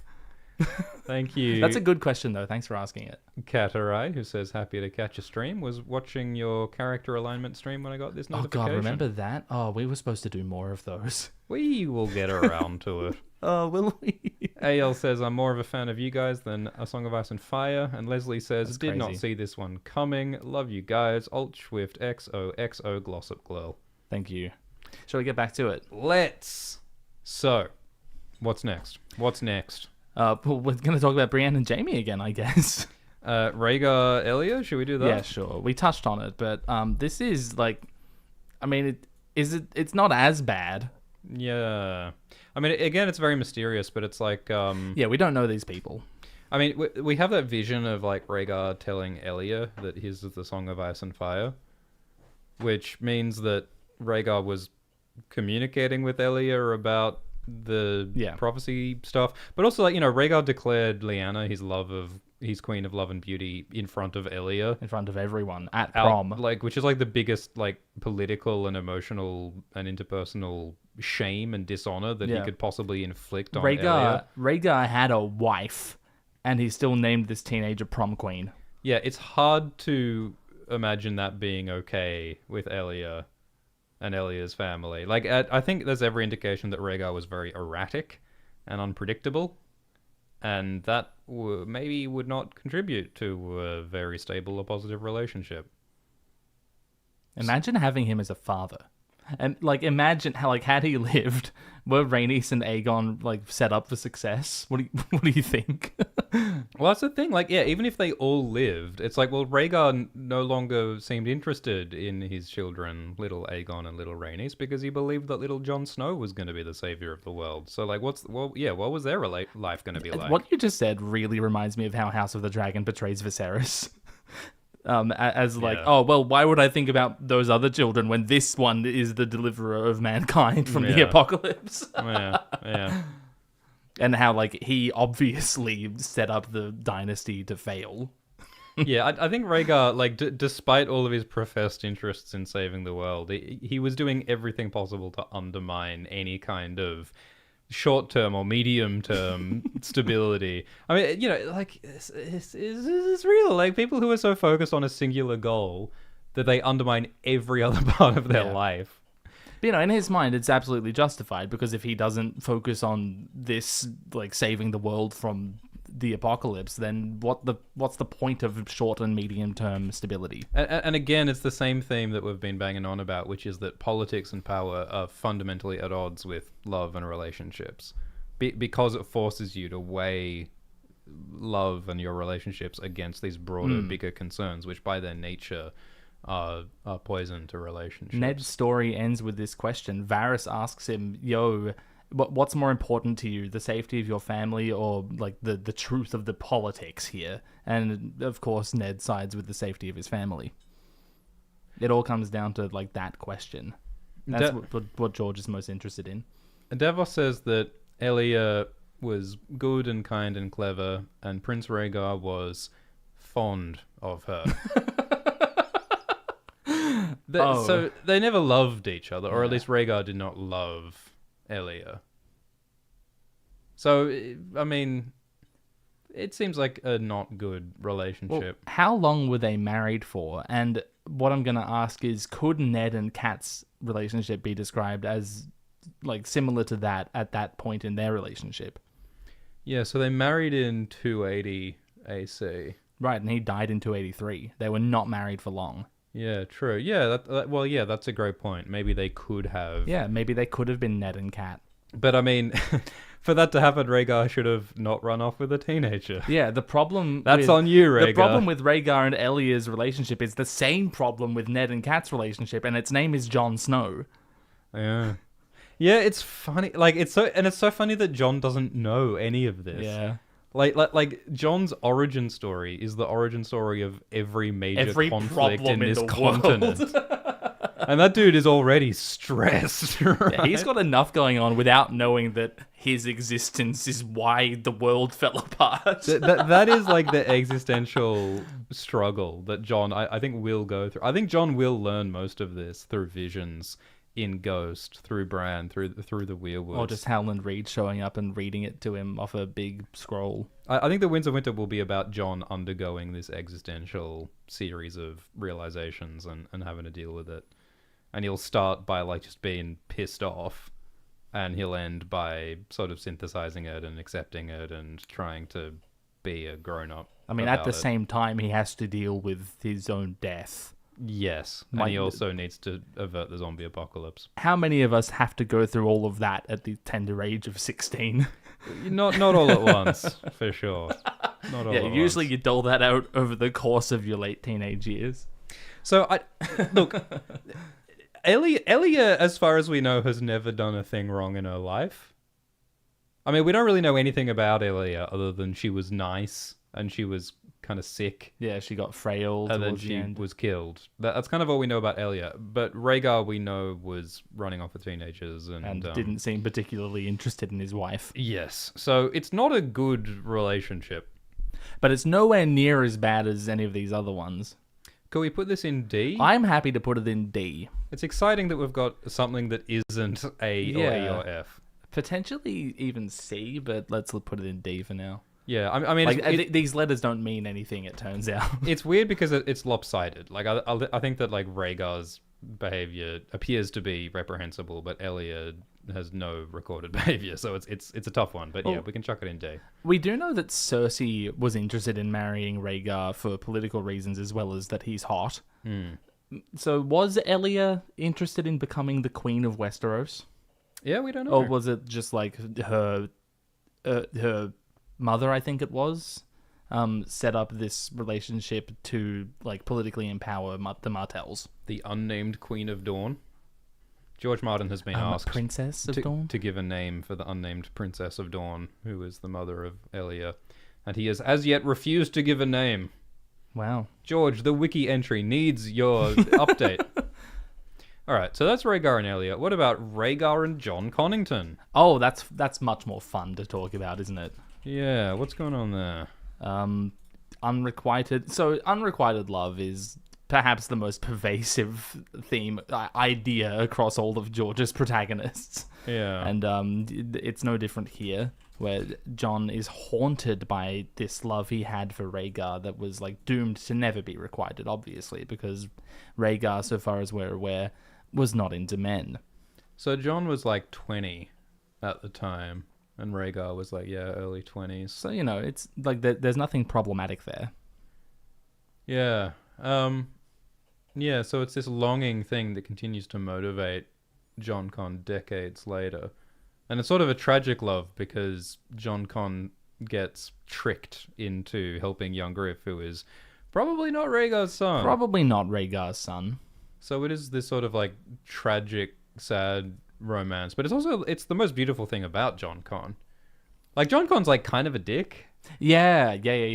Like, he's not like a nice guy, but he does have this like deep and abiding love or crush. I mean, do you think at the time it was a crush, but it evolved in hindsight into a great romantic love? I mean, in that way you feel when you're in your late teens and early 20s, it may have felt like an overwhelming love, but in retrospect may have, just been lust.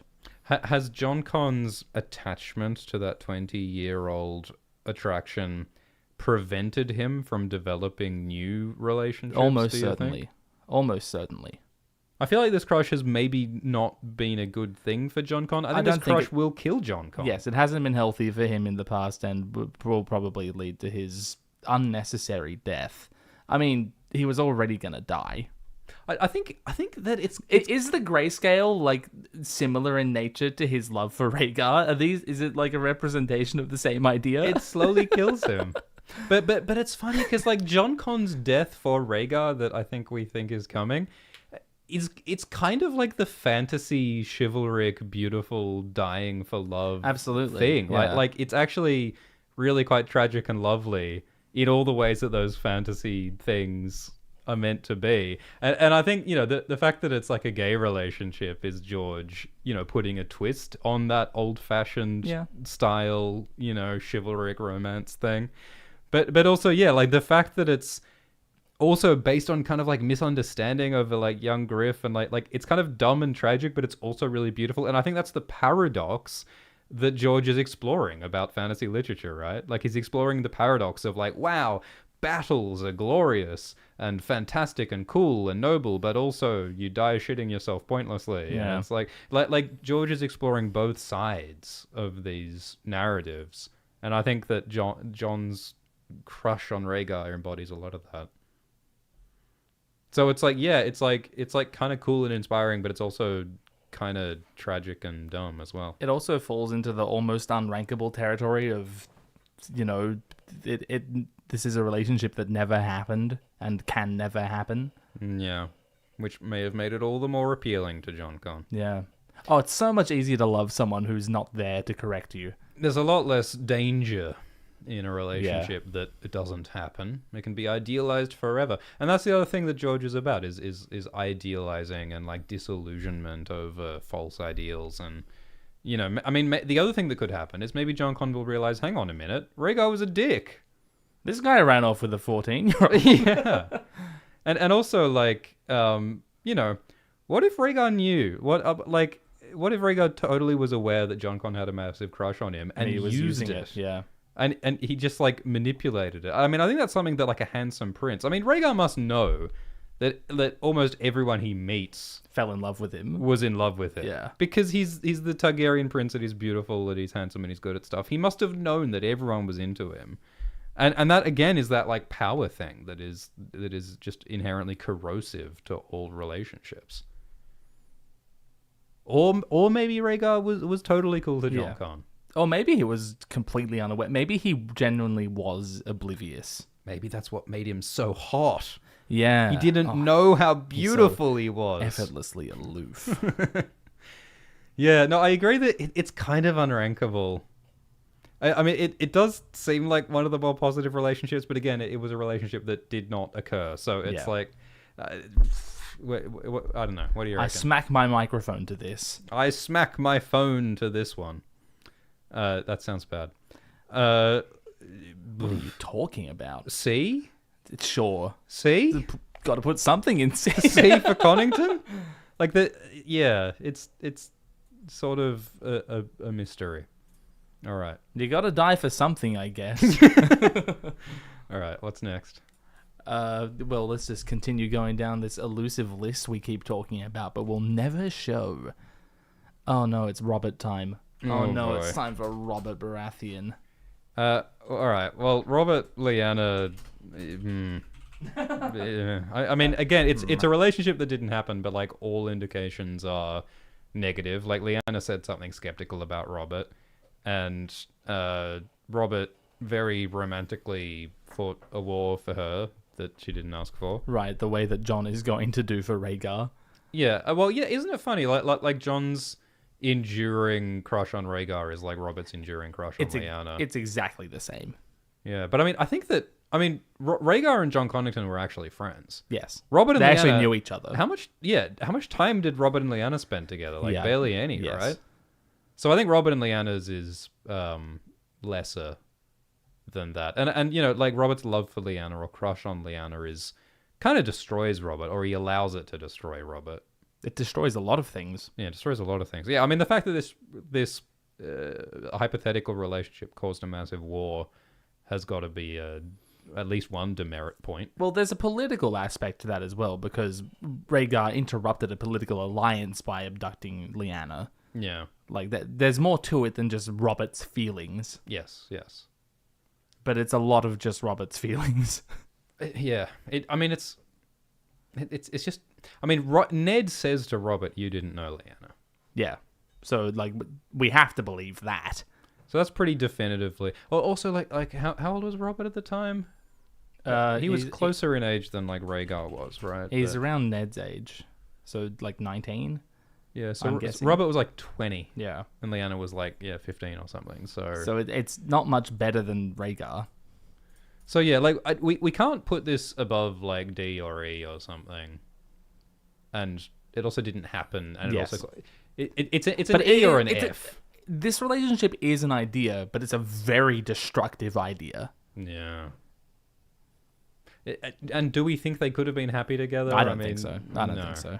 Lyanna sort of made up her mind about that. Yeah, would she have run off with Rhaegar? If she actually liked Robert, if she thought that could have been something. Yeah, I think that was probably part of it. That's if you believe that she did consensually run off with Rhaegar. Yeah, Lyanna was between a rock and a hard place. Robert or Rhaegar, who's least worst? How about I want to fly away on a dragon and eat cake with my best friend? Yeah. Yeah, so... E? Sure. Yeah. Because, you know, I mean, let's remember this is also a world where sometimes couples will get betrothed and even married, but they won't consummate the marriage until they're both of age. Yeah. Is something that, you know, hypothetically could have happened if Robert and Lyanna did get together. But probably not, knowing Robert. Well, I think realistically Robert would have just kept having sex with sex workers after marrying someone who he couldn't have sex with yet. And I don't know. That's fraught too. It's all fraught, Glidus. It's all fraught. Why did we choose such a fraught topic for our fun Valentine's Day Happy stream? Valentine's Day. Oh my god. Robert X Cersei is F. Robert X every other Bessie. woman he ever looked at. I mean, some of them probably had fun. Some of them probably didn't. He cursed a few of them to well, not their own deaths, but Cersei killing their children. Yeah, I don't think Barra got a lot of positivity out of that engagement. Yeah. Aerys and Rhaella. Oh, fuck. Fucking Photoshop. It's Photoshop doing that thing again. Jesus. Oh, no. You've accessed a feature no one asked for. No. What are we talking about? Aerys and Rhaella. Aerys and Rhaella, I mean, that's F. That's F. There was violence. Yeah. There was violence and there was no love. That's an F. Aerys and Joanna, that's an F. Also F. Also F. We could discuss like what actually went on there, if anything at all. Yeah, well, there's lots of indications in the World of Ice and Fire book especially that Aerys was sexually interested in Joanna, maybe mostly just to piss off Tywin. But there were certain liberties taken at the bedding ceremony, so it sounds like Aerys might have touched or assaulted Joanna to some extent, and there's theories that he might have fathered Tyrion, and in my opinion the timeline does make that possible, but I don't think it's... I don't believe that Tyrion is the child of Aerys. I think that something went down, but I don't think Aerys is Tyrion's father. But it's an F. Yeah, not a good one. It was unwelcome. It was not good. All right, we can get on to some actually slightly more fun and positive ones. Yeah, this is actually going to be a fun part of the stream. Time to talk about Jon Snow, everyone. We all love Jon Snow. Johnny Snow. Jon, of course, is... Oh, actually, before we forget, we should have the merchandise. Are we advertising merchandise today? We do have merchandise. Why don't you talk about Jon and Ygritte, and I'll find the links to the merchandise. Well, Jon and Ygritte, everyone. Ygritte opens Jon's eyes. In the way we were talking about Brienne and Jaime, like, making the best of each other, Jon and Ygritte... Sorry, I'm so distracted by you trying to find this merch. Jon and Ygritte also make each other better. They're both young. How old is Ygritte? Is she older than Jon? I think she is. Knowing George, she's probably a teenager. She's 19 years old when she dies. Yeah, and Jon's, what, 15? Yeah, thereabouts. 15, 16 in book 5, I think. Yeah. So that's interesting. Usually George puts the man in the older position. Yeah, I mean, Ygritte is Jon's teacher. Yeah. Like, that's kind of one of the nice things is that she is introducing him to this whole new world, and Jon has the humility to listen. That's the best thing about Jon Snow, is that he listens. Yeah. And he has humility, and he learns, and he starts out as a dumb hormonal kid, but he's open to listening. So that's cool. She teaches him about the world, her world, and like that greatly influences his most important actions for the rest of the story. Yeah, she totally opens up his worldview. So it's a really beautiful romance, but it's also, of course, it's deeply tragic. Tragic because she dies because of him. Yeah. Because he ultimately chooses the Night's Watch and the realm over her, and so she dies in his arms. And it's the embodiment of love is the death of duty. Duty is the death of love. So, haven't you heard? Oh, Dan and Dave were so proud of themselves when they came up with that. So, yeah, it's beautiful and tragic. It's like Romeo and Juliet. They're star-crossed lovers. I just don't get why Tyrion said it to Jon. Like, when you think about it, Jon's the one who knew that. Yeah, whereas Tyrion's the guy who killed his girlfriend. Yeah. Not for duty, but for spite. They loved Tyrion so much. They wanted Tyrion to be so cool. They're like, Dinklage is a good actor. Let's have him do everything, even things that his character has nothing to do with. Dinklage is a wonderful actor, of course. Well, he is. No one denies it. No one denies it. But yes, we do have merchandise that you might wish to buy. Oh gosh. You can buy T-shirts and art prints. Oh Jesus Christ! What's up? They're in the description. They're in the live chat. They're all over. It's everywhere. It's everywhere. You may have to refresh to see it in the description. Yeah, you might have to click refresh, but we do have some very cool exclusive merchandise in the video description. I updated my Crowdmate store for everyone who's not in the US, so shipping might be cheaper than it was the last time you checked, if you've checked in the past. We don't know how shipping works, but it involves boats, and it will get you T-shirts. Shipping often involves fictional characters as well. Yes. Ships sometimes have names. And it is more expensive if they're international. Such as the Celisori Koran. Yeah, and the Shy Maid, and the Dainty Slode. And Dainty Slode. So yeah, Jon and Ygritte, they're pretty cool. Yeah. Ends in murder. It's a really lovely relationship that ends in death. I think that it's one of the few things that is better in the TV show. Because in the TV show, Jon and Ygritte have more conversations where Ygritte is like, hey, Jon, I know that you're still loyal to the Night's Watch. Yeah. I know that you're not a wildling. I know that you're thinking about betraying me. But I still love you. Well, she's like, well, no, but you idiot. Like, I'm going to love you anyway, and you're going to love me because this is life, and we got to live it while we can. And it's like, it's this really, like, beautiful thing that she does. Whereas in the books, there is no moment where Ygritte, like, explicitly says, I know. you know? And so it's kind of like Jon's like sort of tricking her. Yeah, leading her more. into her own death, whereas in the show she's completely aware of it. Like, it's more ambiguous. Like, you can sort of choose to interpret it as like Ygritte knows, but she doesn't say it, you know? But yeah, I think it's actually better in the TV show. And of course, Kit and Rose's chemistry is singular on the show. Yeah. So it's quite beautiful and it's quite sad, and it is like sort of that core thematic thing of like what it means to use power and what it means to be a leader is to sacrifice your emotional needs and in fact sometimes to sacrifice others, and that's what I think Jon will have to grapple with in the story going forward. Yeah, is he willing to sacrifice other people? This is an idea that haunts him whenever he thinks about romance. You imagine for the rest of his life, right? Yeah. And I don't think that this is something that he wants to repeat if he can avoid it. So all that stuff about Azor Ahai sacrificing Nissa. Yeah, he's been there and done that, and he knows Dany. he hates it. Yeah, he would rather not do it again. So, I mean, it's tough to put it in, like, S or A when it causes Ygritte's death. Well, I mean, Ygritte was going to die anyway because she was, you know, all for attacking the South. Well, Emma Arryn was going to die anyway. Well, we all were going to die anyway, Exactly. and that is Ygritte's argument. Yes, but first we'll live. We'll live. One of the best lines, hey? It's I think it's an A. Like, it's just too beautiful to not have high up. It's beautiful because Jon learns from Ygritte and Ygritte learns from Jon. It's beautiful because they both sort of overcame prejudice to be together. It's beautiful because even in death there was a meaning to it, you know? And unlike those other relationships that end with death, Jon doesn't kill Ygritte. Yeah. He feels like he did. Yeah. Yes. Let's put it in A. Sure. Let's piss everyone off and put it in A.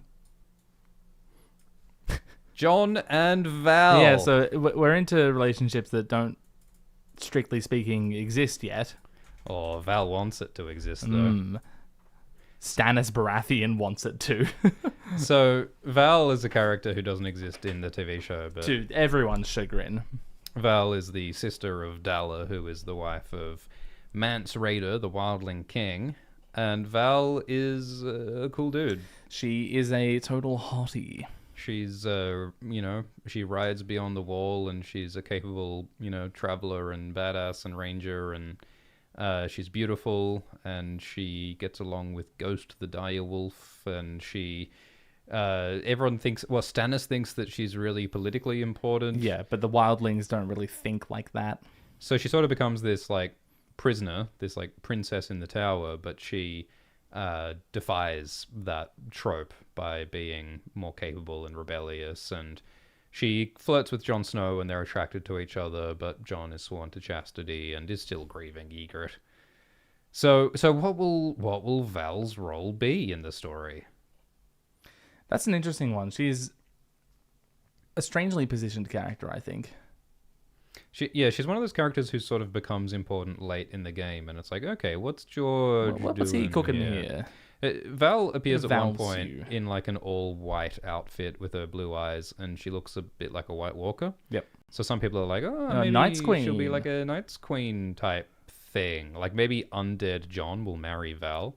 That does sound pretty cool. I don't want to give any credit to that nincompoop Alt Shift X, but Alt Shift X in a video I think suggested that Val might die and then be resurrected by the White Walkers. And then the White Walkers will use undead zombie Val to try and lure Jon onto their side, try and trick Jon into marrying an undead Val to tempt him, to be a temptation in the same way that the Night's King was tempted by the Corpse Queen, which I think would make some sense, personally. I can see that. Make some sense. But do we ship them? I mean, yeah. I mean, it's cool because they are they like each other. Yeah, that's nice, isn't it? They're both cool people who like each other, Yeah. and Jon is sworn to chastity at the moment, but that'll change after he dies.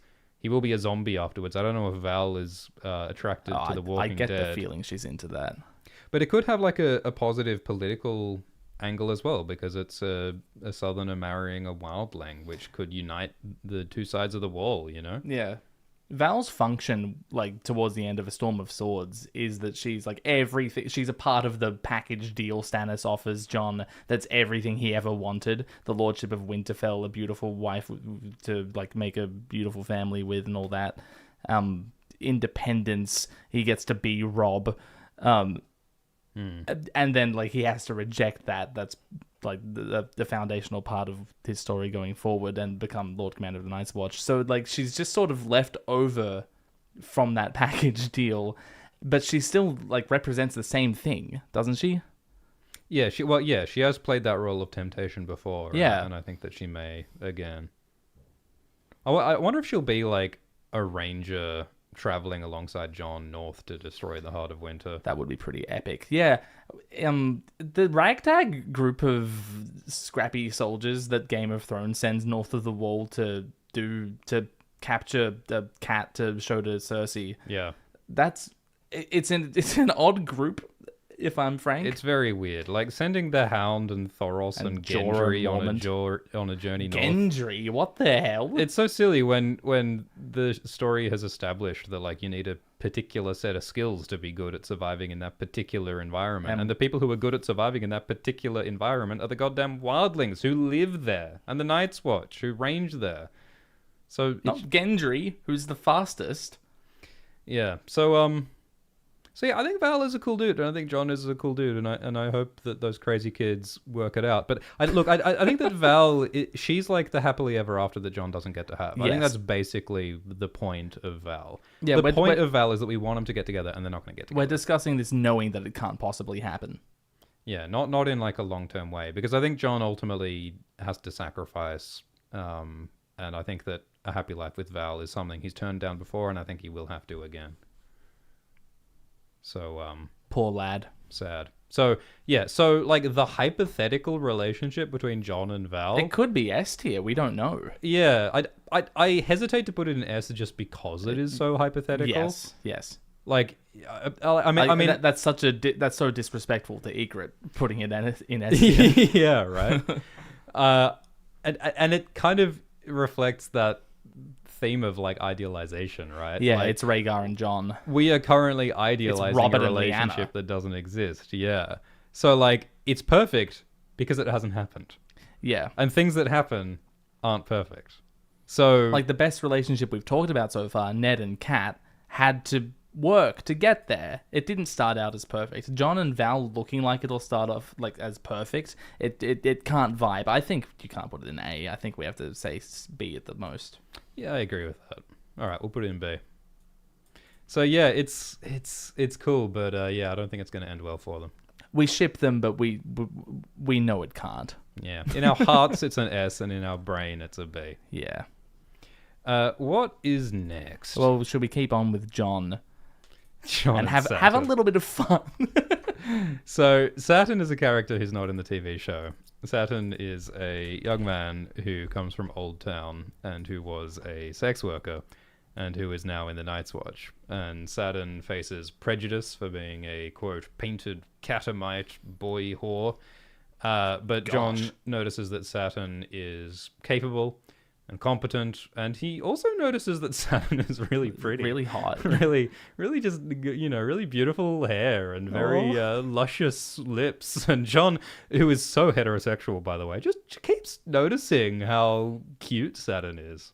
It's honestly, like, the most wholesome part of Jon's story is reading his descriptions of Satin.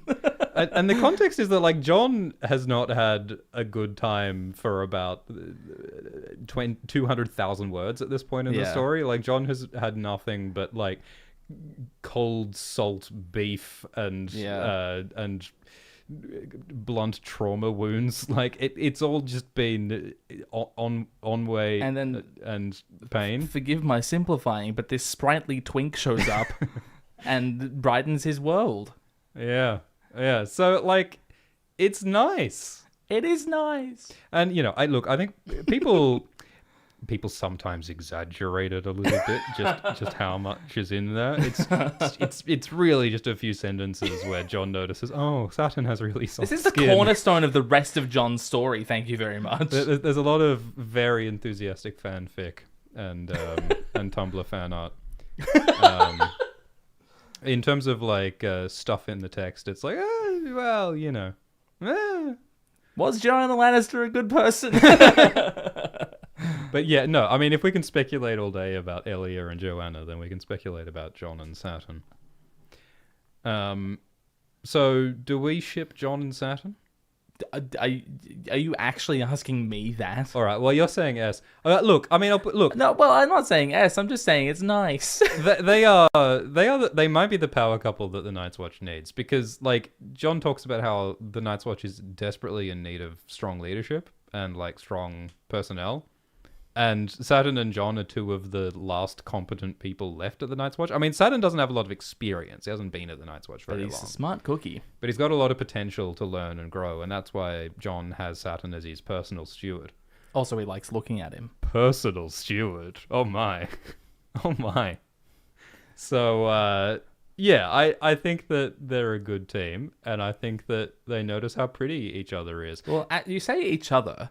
Yeah. Do we know if Satin actually likes Jon? Well, that's the thing. We need a Satin POV because prologue. The way you phrased it just then sort of sounds like, the business executive having a hot young secretary. Well, yeah, that's true. That he can ogle while he's working. Yeah, there is a slightly worrying power dynamic here, potentially. That could be the case. Yeah. So look, I mean, again, it's a hypothetical relationship. This is the most hypothetical we've gotten, I think. It's similar to Jon and Val. I mean, Jon and Val are more explicitly flirting. Yeah. But Jon and Satin is also like that sort of potential relationship type thing. I mean, look, but I know that everyone's going to be really upset if we don't put it in S. But also, like, by the same logic as Jon and Val and Rhaegar and Jon Con, like, this is a C or a B. This is a B. What if Stannis Baratheon instead said, Jon, you can marry Satin. I will legitimize you. You can be Lord of Winterfell. The Night's Watch vow says nothing about their relationships, so... which, again, like, it's crazy that George Martin never mentions gay relationships at the Night's Watch. Oh, you have to imagine it'd be rampant. You would have to imagine so, but George apparently doesn't imagine that. Or he doesn't write about it, at least. I think George might be straight. I get that impression reading his books. Yeah, he's very much a boob guy. Yeah.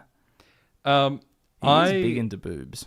At the risk of outraging everyone, I think that it has to be C, because it's a relationship that has not yet happened. There could be a lot of positives to it. There could also be negatives to it.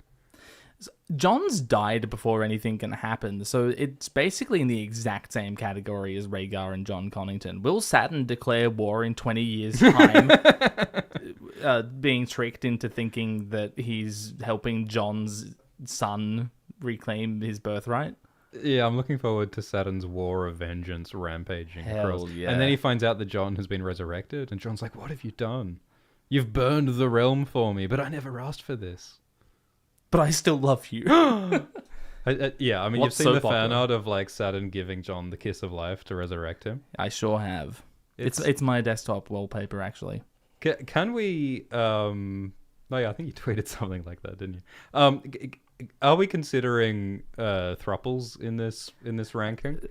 Thruples are relationships. We're here to talk about relationships. Because at the risk of complicating things, I mean, people in the chat are suggesting Jon x Val x Satin, and I think there's potential there as well. I think that introducing more than two people into a relationship, like, it's necessarily an extra dimension of things to take into consideration. But that one seems to, like, it sort of makes sense to me intuitively. So, yeah. Do you think George Martin knows how hard people ship Jon and Satin? He probably underestimates if he thinks about it at all. But he wrote those passages. What is Satin's fate? Like, is he going to be Lord Commander? Is he going to be... That'd be so just good. like a leader in the Night's Watch? Because, I mean, I think the point of Satin is First that, like... Jon is trying to make changes in the Night's Watch, and he's trying to erase prejudices. Satin is explicitly prejudiced against. Yeah, so I think that's kind of the point. I think first steward Satin. Yeah. Yeah, no, I think so too. Like, yeah, maybe not Lord Commander, but like a high officer would be a cool place for Satin to end up. They're also both kids, basically. Yeah, they're both like teenagers, aren't they? B? Sure. This is all make-believe anyway. I think B. Yeah. Okay. What's next? Well, we can talk about something a bit more serious with Jon, because, like, I mean, the Game of Thrones of it all is Jon and Daenerys. Jon and Daenerys. Oh my gosh. Them? Two characters in the books who... Her? Are you doing Arrested Development? Yeah. Two characters who in the books are basically completely unaware of one another and have never thought about each other, but in the show, like, get together and decide the fate of humanity. If you thought Jon and Satin was hypothetical... I mean, Daenerys has the drug trip vision of Jon as a rose in a chink in a wall of ice. Sure, you've chosen to interpret that like that. You don't know how she thinks about that these days. Jon likes cool, powerful women. That is true. Daenerys likes hunky warriors who have feelings that they hide. It could work. It could. Look, I think they are obviously fated for romance. They're fated for togetherness in some capacity, that's for sure. And I don't think it's going to work out for them in the long run. Yeah, everyone's talking about, like, okay, so one of them's going to have to kill the other one to save the world. What if it's just like they give it a shot and it doesn't work out, and then Jon goes back to Castle Black to hang out with Satin? That would actually be very funny and thematic if it's like everyone expects Jon and Daenerys to get together because of the magic and the prophecy and the politics. But then they get together and they're like, yeah, no, we just don't vibe. Yeah, like, it turns out we're not meant for each other. Yeah. That could happen. Or they could do a Ned and Katniss, like, well, so it's not perfect, but we can make it work. I don't know. Relationships are more complicated than what prophecy would lead you to believe, Rhaegar. A loveless political match between Jon and Daenerys, I think, would be quite funny and thematic. Yes. All right, so someone in the live chat is saying that Jon is not hunky. And... Well, hold on. Yeah, hang on 1 minute. Hang on 1 minute. I mean, all right, he's like slender. He's described as slender. Can you be slender and hunky? I think so. Yeah, I think you can. Like, I think Jon is masculine. Like, he's slender, but he's masculine. Hunky doesn't necessarily mean Johnny Bravo. Yeah, like Jon is physically capable. He's a warrior. He is commanding. He's authoritative. He's bold. He has a beard. He is brooding.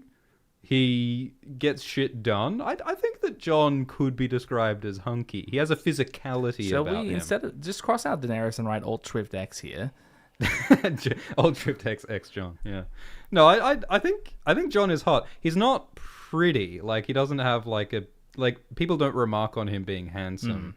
He's not as handsome as Kit Harington, but I think Book Jon Snow is arguably hunky. Anyway, that's an aside. Someone points out that Daenerys is Jon's aunt. That is true. That is a true fact. Well, it's what we all assume. It's not actually a fact yet. Well, in the that's books. true. Yes, it is a well supported theory. It would be a downer if Jon kills Daenerys, because that's what happens in the Game of Thrones show. Yeah, and that was indeed a downer. I mean, if we're talking about Jon X Daenerys in the TV show, that's an E or an F, you know? Like, yeah, because, I mean, one of them kills the other one after they commit. Well, that was the best part. It was less painful than them being together. They made us root for a man killing his girlfriend. Yeah, that's what I'm saying. Like, that was rough. Yikes. That was... I mean, we don't need it. I believe we've said enough. Yeah, if you want to hear how extended feelings about Jon and Daenerys in the TV show, go and watch The Fake Jon Snow. It's only on you've got Nebula the time. or Patreon. It's Valentine's Day and you're watching a YouTube stream of people talking about fiction. You have the time for The Fake Jon Snow. Our 22-hour masterpiece, The Fake Jon Snow. The last half of the second half of which 11 hours is the last 8 episodes of the show. 11 hours, about 8 episodes. My goodness. Yeah, so like in the TV show, Jon and Daenerys is awful. In the books, I think that... Look, it's a really interesting question. Will George pull it off if he tries to make real love happen? Because he hasn't got a lot of time and a lot of pages to build that up. Can he succeed where D&D failed? Can he make us care about Jon X Daenerys? That's a good question. Does he want to? Yeah, I mean, has he got the capability for love left in his heart? Because like you said, he's dying. He's gonna have to go through a whole process to come back to life. He's got all these He's talking about Jon. I thought you meant George. What do you know about George that I don't? You didn't check the headlines? Oh my god. George R.R. Martin coming back to life.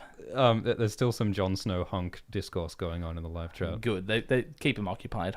Jon's got a lot of stuff to do, is what I'm trying to say, and Daenerys also has a lot of stuff to do. I mean, Daenerys, I think, is gonna go like deep into the heart of darkness and back again before she's like ready for like human relationships after what she's about to do in Essos. And Jon is currently dead.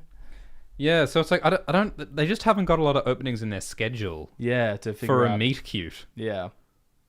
And that kind of was part of the problem in the TV show as well, you know, is that there's no time for any of this.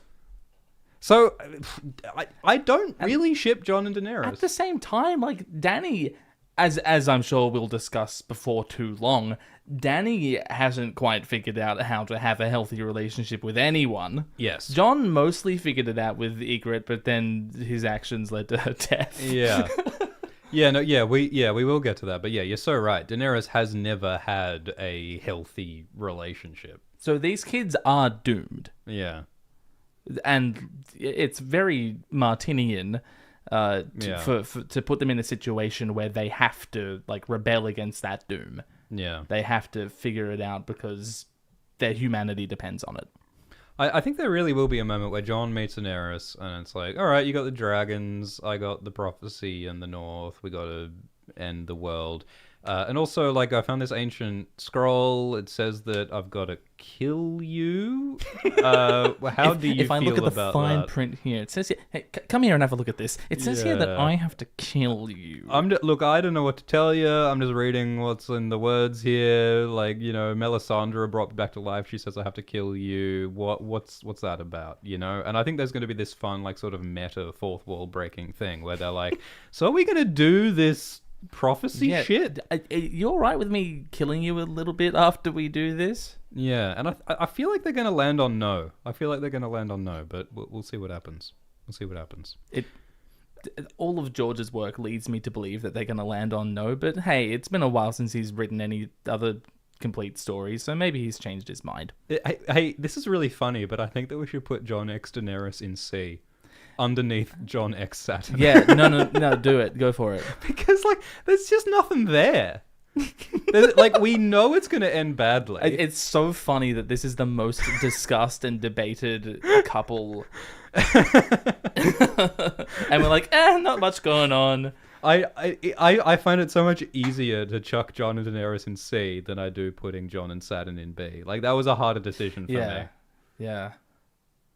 But there just ain't nothing there. And I'm certain this is one of the things that George is struggling with like the Winds of Winter and beyond. So many huge decisions. Because it's all well and good. When George is outlining this story in the 90s, it's all easy for George to write, oh yeah, and then Jon and Daenerys will fall in love. And he kills her. But now after everything this story is blown out of all proportion, and the situation that we're now in, it's like, how do you fit such a momentous central romance into a story that is already has so much context and weight behind it already? It's like, how do you wedge in another central pillar into an already overcomplicated palace? Yeah, like, so the Winds of Winter was supposed to be what, the second act of the 3-act structure? Yeah, and the first act blew up into 5 books, 2 of which have to be published in 2 separate volumes. Yeah. How are we expecting the second act to be 1 book? Yeah. Like you said, we're still waiting for a sequel to A Storm of Swords. Yeah. Which came out in 2000. Oh, Lord. But before mobile phones. Yeah, just picture in your mind an iPhone 3GS. Yeah, that's newer than Game of than the last complete Game of Thrones book. Oh Lord. Oh Lord. All right. All right. Jon and Daenerys. Shall we talk more about Daenerys, or shall we shift gears? Yeah. Well, we shift gears. I see. We're going to shift gears. We're going to shift gears.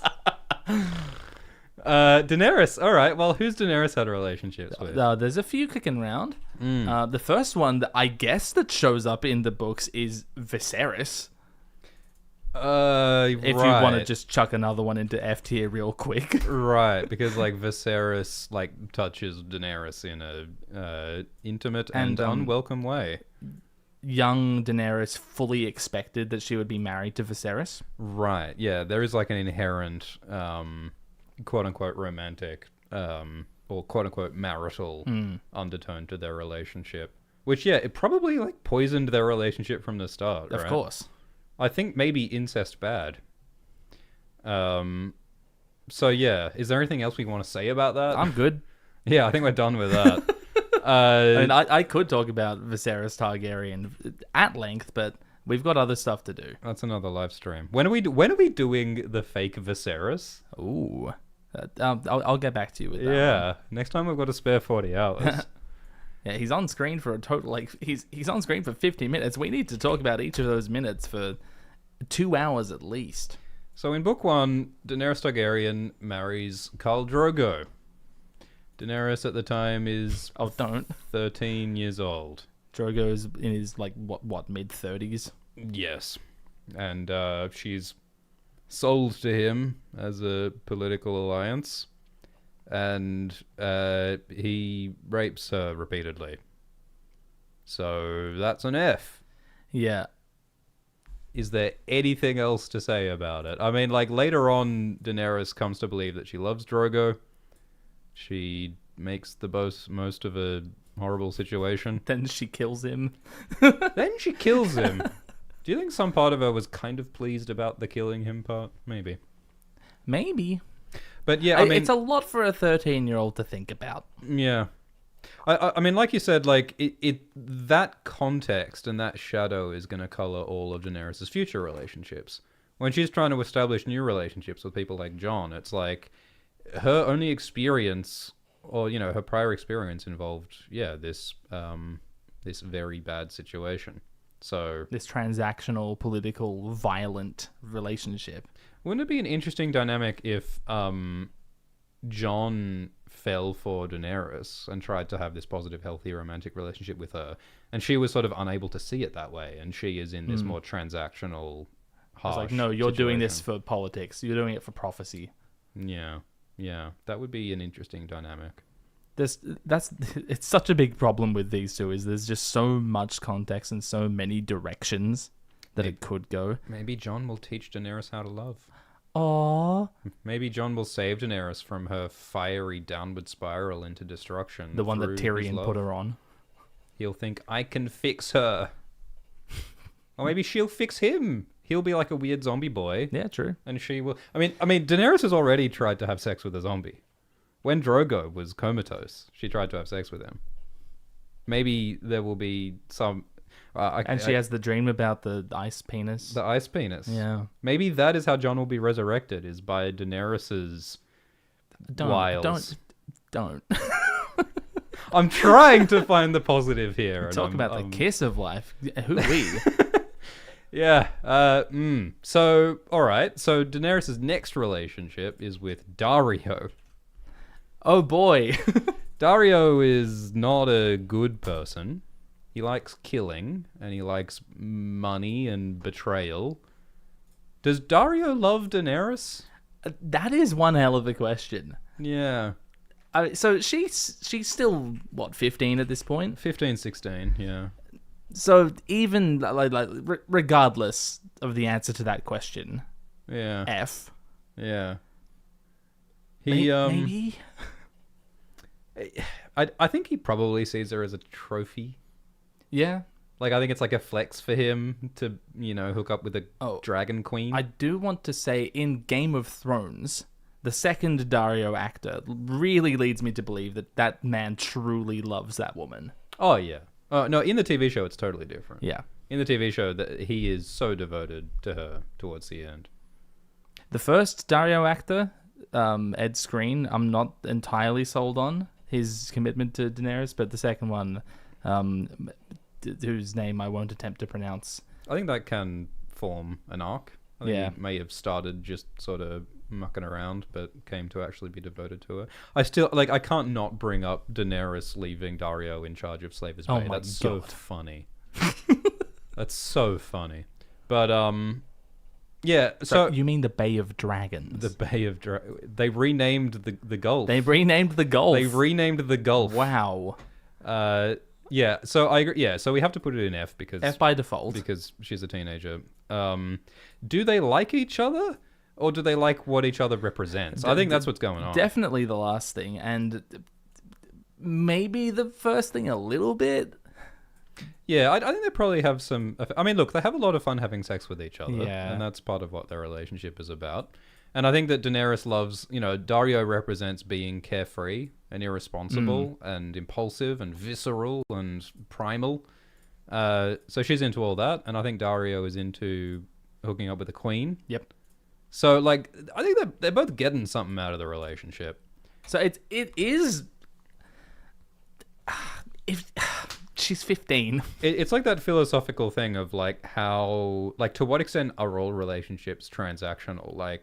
You can say that it's not transactional because it's genuine, pure, true love and it's real. But it's what is love if not making each other feel good? Like that, you can see it as transactional or you can see it as something pure and idealized. And both interpretations have some legitimacy to them. But it's a spectrum. Different relationships can be more or less transactional or more or less real, and I'm not sure where I'm going with this. Yeah, F tier because she's 15.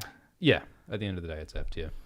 But I do want to stress that if she wasn't, it wouldn't be F tier. Whereas a lot of these other ones would still be F tier if everyone was a consenting adult. Yeah, well, that's the thing we can do is if we imagine that that George had followed his original plan. Yeah, 5-year to gap. skip forward 5 years, and Daenerys was 21. If George had followed through with that, then where would we rank this? And I think it wouldn't be in F, it might be in D. Because, I mean, the other thing is that Daario is urging Daenerys to, murder people. That's fun! Be the butcher. He's and having betray fun. People. So it's even in the best case scenario, he is still leading her towards a path of murder and shittiness. So... even in the best case scenario, it's not great.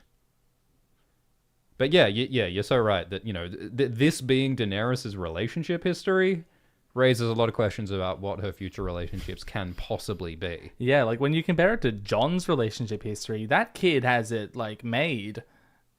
Given his circumstances, Jon is doing great. I mean, let's be real. Jon is. He's dead. But Jon, I mean, until the stabbing, Jon was walking around Castle Black. For a Night's Watchman, for a teenager in the Night's Watchman, he has a lot of hot women throwing themselves at him. That is true. Melisandre, Val, Ygritte. Alys Karstark. Ygritte isn't described as hot, is she? No. But Jon loves her. But she's a cute redhead nonetheless. Yeah, Melisandre, Alys Karstark, Val, all throwing themselves at Jon. While he's the Lord Commander of the Knights. I mean, he's doing all right. He's doing all right, He's going places. Bleeding out on the floor. And now he's dead. On the topic of Daenerys, Game of Thrones wanted you to believe that Tyrion loved Daenerys. Oh. I just want to point that out real fast. F. We don't need to put it on there, but F. that's garbage. 7 hell. Best season ever! All right, that'll do. That'll do. All right. All right. What's next? Oh, we brought up the secret brothel tunnel earlier, and we didn't play the song. We don't want to. We don't want to wear. We don't want to wear out that one butter. excuse to play it, and we didn't do it. There will be more excuses. No, don't do it. Don't do it. Don't do it. Don't do it. Don't do it. We don't need it. It's so loud. Yeah. However loud and annoying it is for you guys, we want you to know that it is louder and more annoying in our headphones when we press those sound bites. All right. So. I think that finishes us up with Daenerys. Hizdahr. Oh, Hizdahr. I always forget that Daenerys married Hizdahr. Yeah, so does Daenerys. Can I even spell Hizdahr? Yes, so does Daenerys. Give it a go. Hizdahr. Close enough. Daenerys. I think that's how you spell That'll Hizdahr. do it. See, it's funny because, in contrast to Daario and Drogo, Daenerys doesn't really have strong feelings about Hizdahr at all. Yeah. Him of the tepid kisses. This is the most explicitly transactional relationship. She was sold into marital slavery for Drogo, so that's not entirely true. But Daenerys facilitated this one. Yeah, well, it's her taking the logic of her original marriage Yeah. and doing it herself and applying it to her own situation. But it's also like the least actual relationship of any of of her relationships. And it also doesn't work. No. It doesn't work. No. So no passion, no political gain, no fun. But it also doesn't contain any murder. Yeah, no one murders or assaults anyone. Well, I mean... Question mark theory yeah, time. I mean, there is the whole poisoned locusts, and some people suspect that Hizdahr poisoned the locusts. It's a rational theory. I don't think that Hizdahr did poison the locusts. I'm not of that mind, but like it makes sense, I guess. But he might be a little bit complicit in the whole Harpy taking down Daenerys thing. Well, at the same time, she is a foreign invader who uprooted his way of life, and like his way of life was slavery, so that's not good. But you know that's a part of the context here. What have we signed ourselves up to? Why did we think that this was a fun Valentine's Day idea? Yeah, fraught. Tis fraught. Tis fraught. Tis fraught. I think that not a canny scheme. Tis the opposite of. Tis the most uncanny scheme we've had yet. D. Yeah, D. It's not good, but no one. D. No one. But we're not told that either of them want to kill the other one. There is also the age gap again. Still, oh yes, true. She's still 15. We're probably obligated to put this in F. F tier, D tier. I mean, it's obviously not as bad as all of Daenerys's. I mean, do they have sex? Do they have sex? I genuinely can't remember. I don't remember. Daenerys probably can't remember. I'm married? We have to put it in F, but it's obviously not as insanely toxic as her other relationships. It's wrong.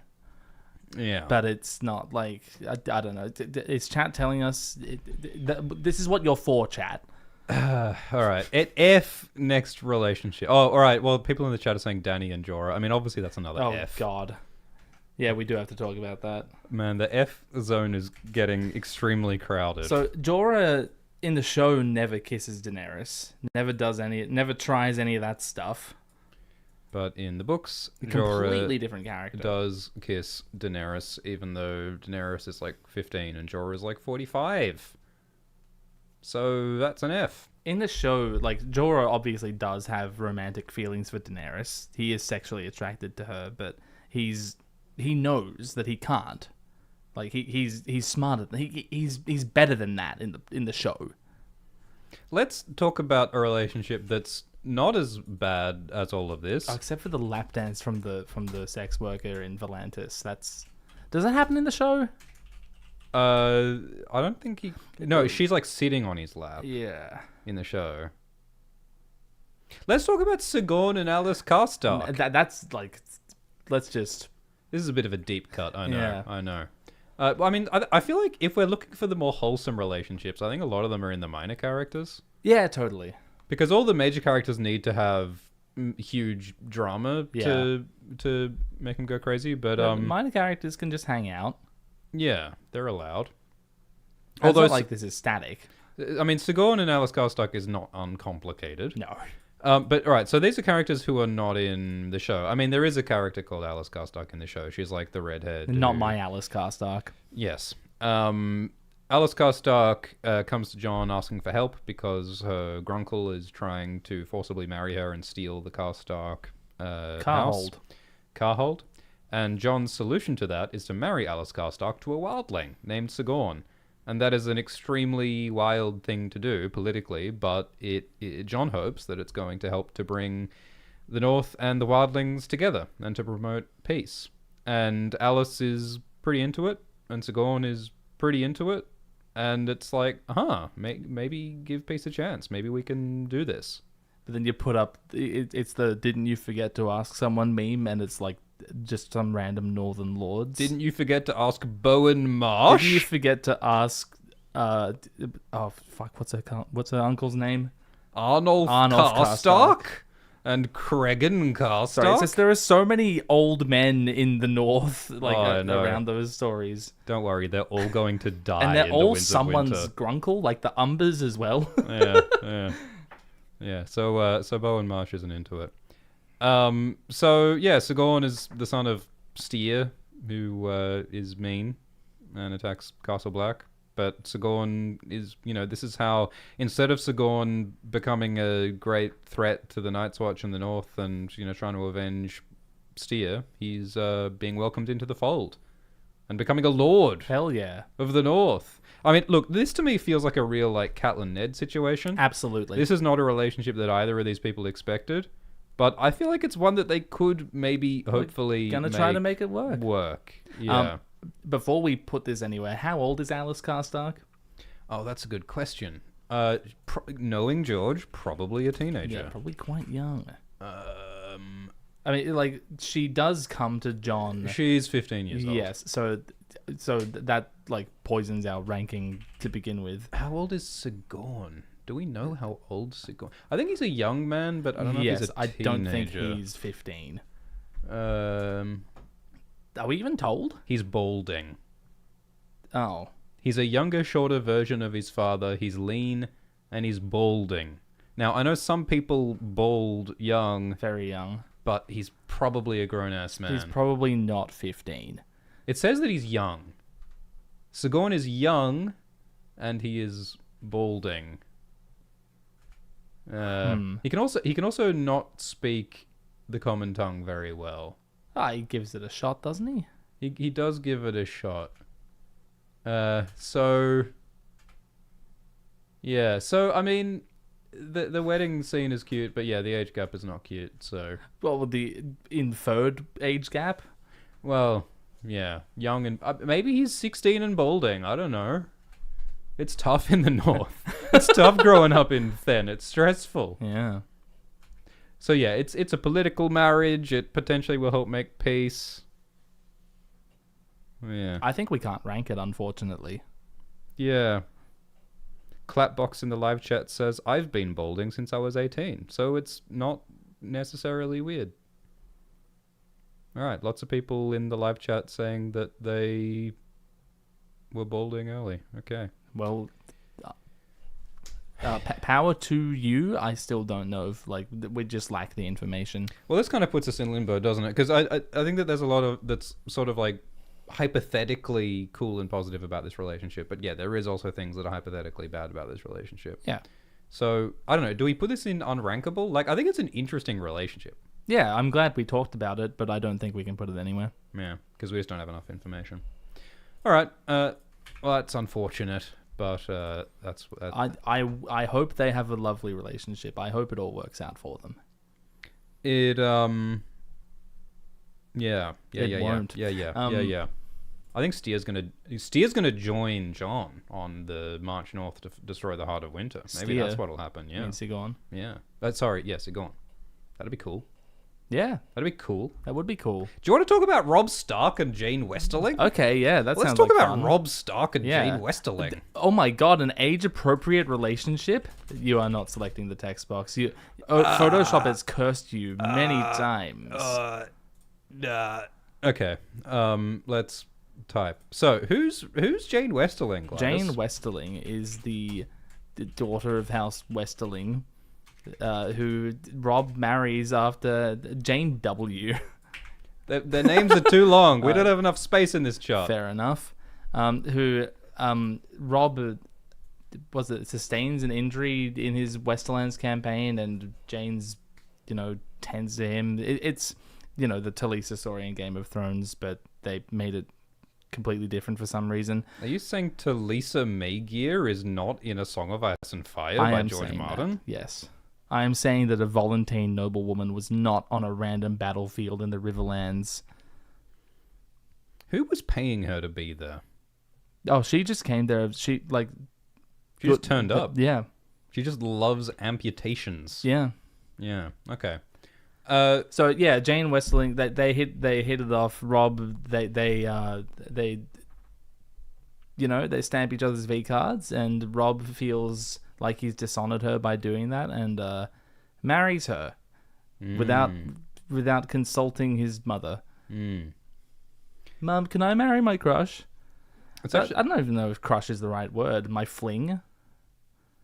It's funny because this is one of the situations where there's a bunch of extra information about this relationship that is only revealed in the official Song of Ice and Fire phone app. Ooh, the app. And the app says that Jeyne's mother Sybil and uncle Rolf conspired with Tywin Lannister, and they decided to deliberately try and push Jeyne and Robb into getting together. And so they sort of pushed them to spend time together, and there's also even theories that Sybil might have given Robb a love potion. Because Sybil is the granddaughter of Maggie the Frog. Yeah, that's one hell of a connection, isn't it? Who canonically made love potions. So that's a thing. But the thing that is pretty legit is that, yeah, like the Westerlings were plotting and conspiring to make this happen. Yeah. Jeyne genuinely did and does love Robb and feels loyalty to her. But Sybil was kind of manipulating things all along. So it's an interesting dynamic, taking advantage of your daughter's genuine feelings for political gain. Yeah, and it's like, does that make the relationship any more or less legit? Yeah, it's sort of like, well, Tywin definitely wanted Cersei to have married Rhaegar, right? Because then, his daughter would be the queen. But, that came from a place where Cersei actually did like Rhaegar. It's the same thing going on here. Yeah, like sometimes politics and love are against each other, but sometimes they are aligned. And it's like, is that a good thing? I guess. It's better. It's better, I potentially. suppose. But of course, this relationship between Robb and Jeyne gets Robb killed because it breaks Robb's pact to marry a Frey and leads to the Red Wedding. So that's a downer.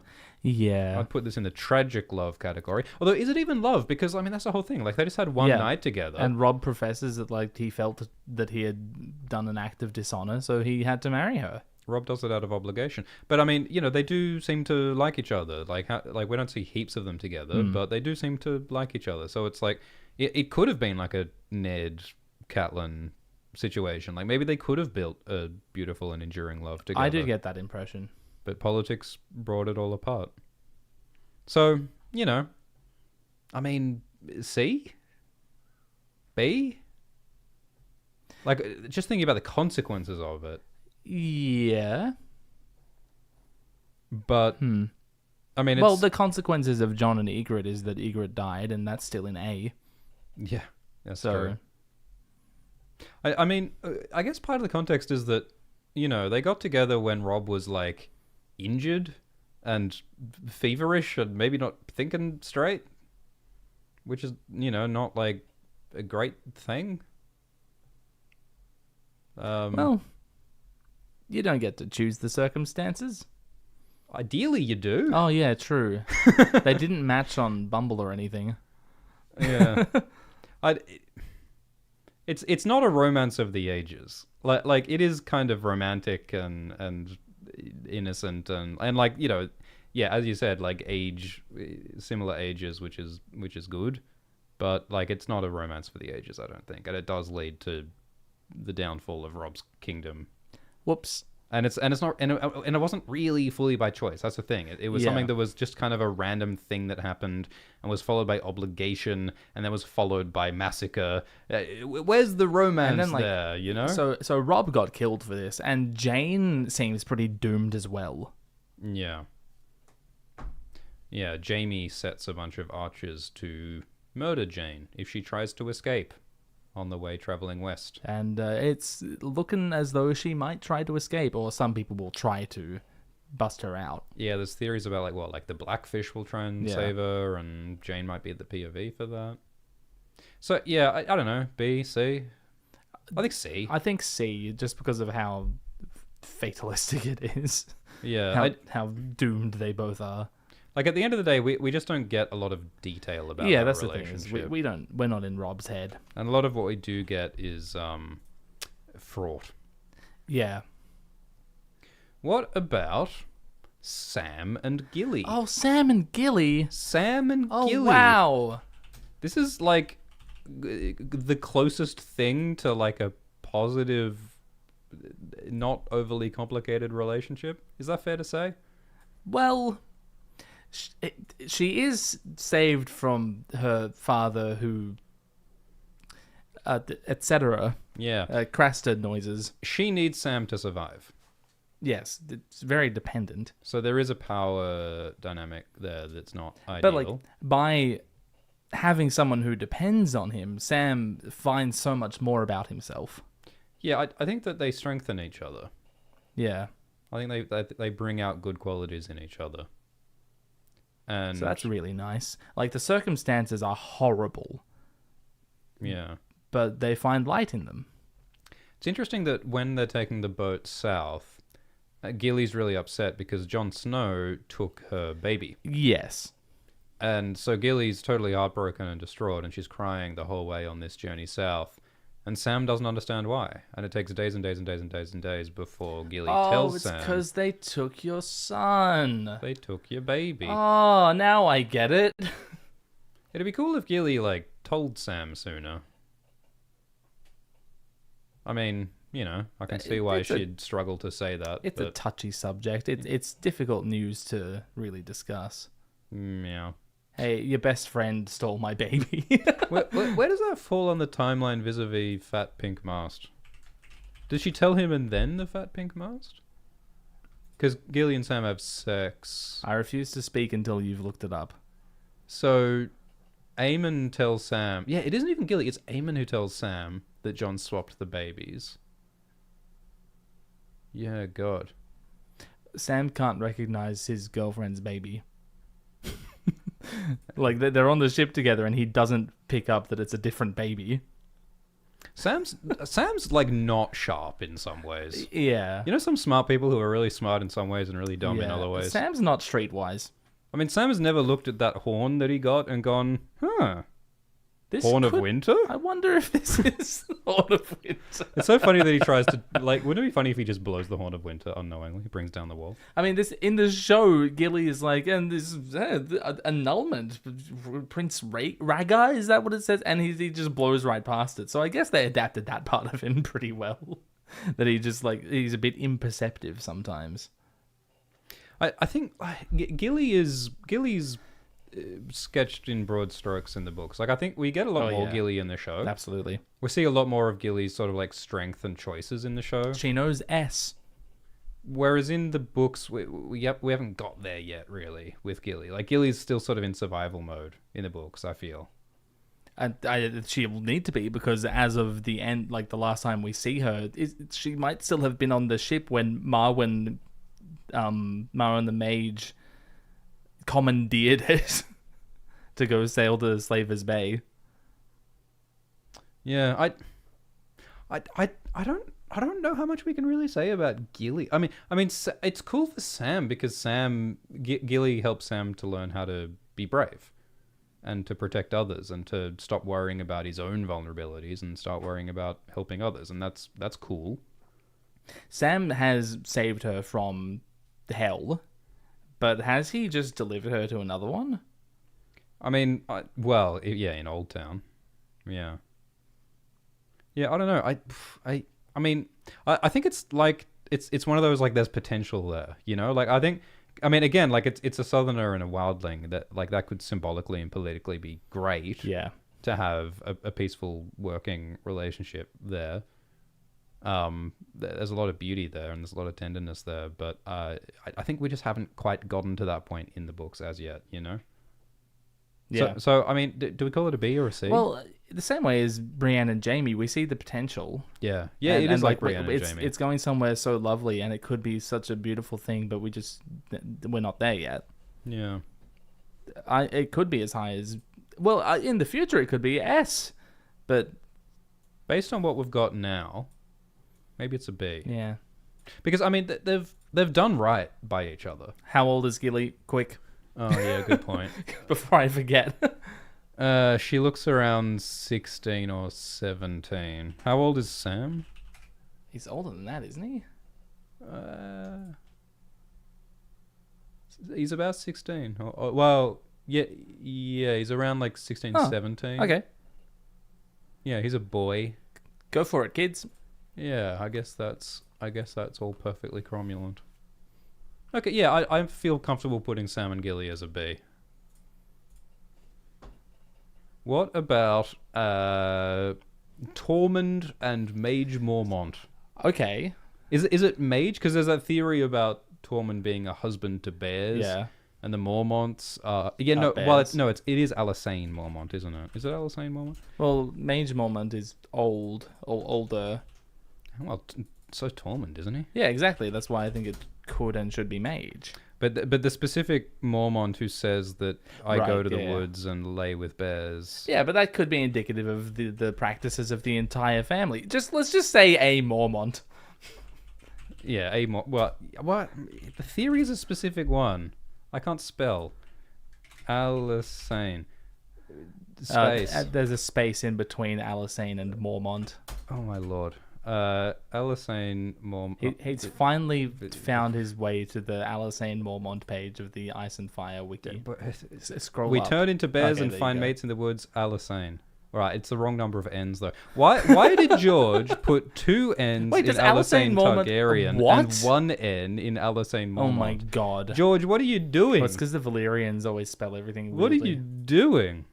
Yeah, This is probably the that. God's Eye apostrophe all over again. Oh, don't get me started on that apostrophe. When are we doing the real fake apostrophe of the God's The Eye? real fake apostrophe. I think that Tormund x Alyssane is cute. That's what I think. Although the age difference... In my head, it needs to be Mage. Because of the age. Yeah, no, well, yeah, that's a good the point. Mage age is really important to me. The mage age, yeah. Well, all right, so Alyssane is like 30. And Tormund has like grey hair, doesn't he? Tormund is like pretty old. He has grown-ass children, doesn't he? Doesn't he have like grandkids? Yeah, he's got a grey beard. A beard white as snow. Should someone with Santa Claus. a beard white as snow and they're Well, she's kids. 30, she's This, allowed. but no, but this relationship must have been happening for Right, yes. No, it has to be Mage. Come on. Just put Mage there. Yeah, Just all write right, Mage, all Mage right, Mormont. all right. We've made an executive decision that instead of shipping Tormund and Alyssane, we ship Tormund and Mage. Because yeah, Alyssane could be talking about. Yeah, you're right. She could be talking about not herself but her mother, because she could know that she's actually the daughter of Tormund. Yeah, exactly. Wait, is Mage married though? It's been a while since I I've don't looked think at this I don't theory. think we know of any husband. Yeah, so it's Mage. I ship them. Right, I'm glad I talked you into the correct ship. I am too. Because it's star-crossed, it's wildlings and southerners, it's defying politics out of love, fun, and good times, it's slightly Ursine-themed, it's everything you want. Yeah, there's nothing to sniff at there. Yeah.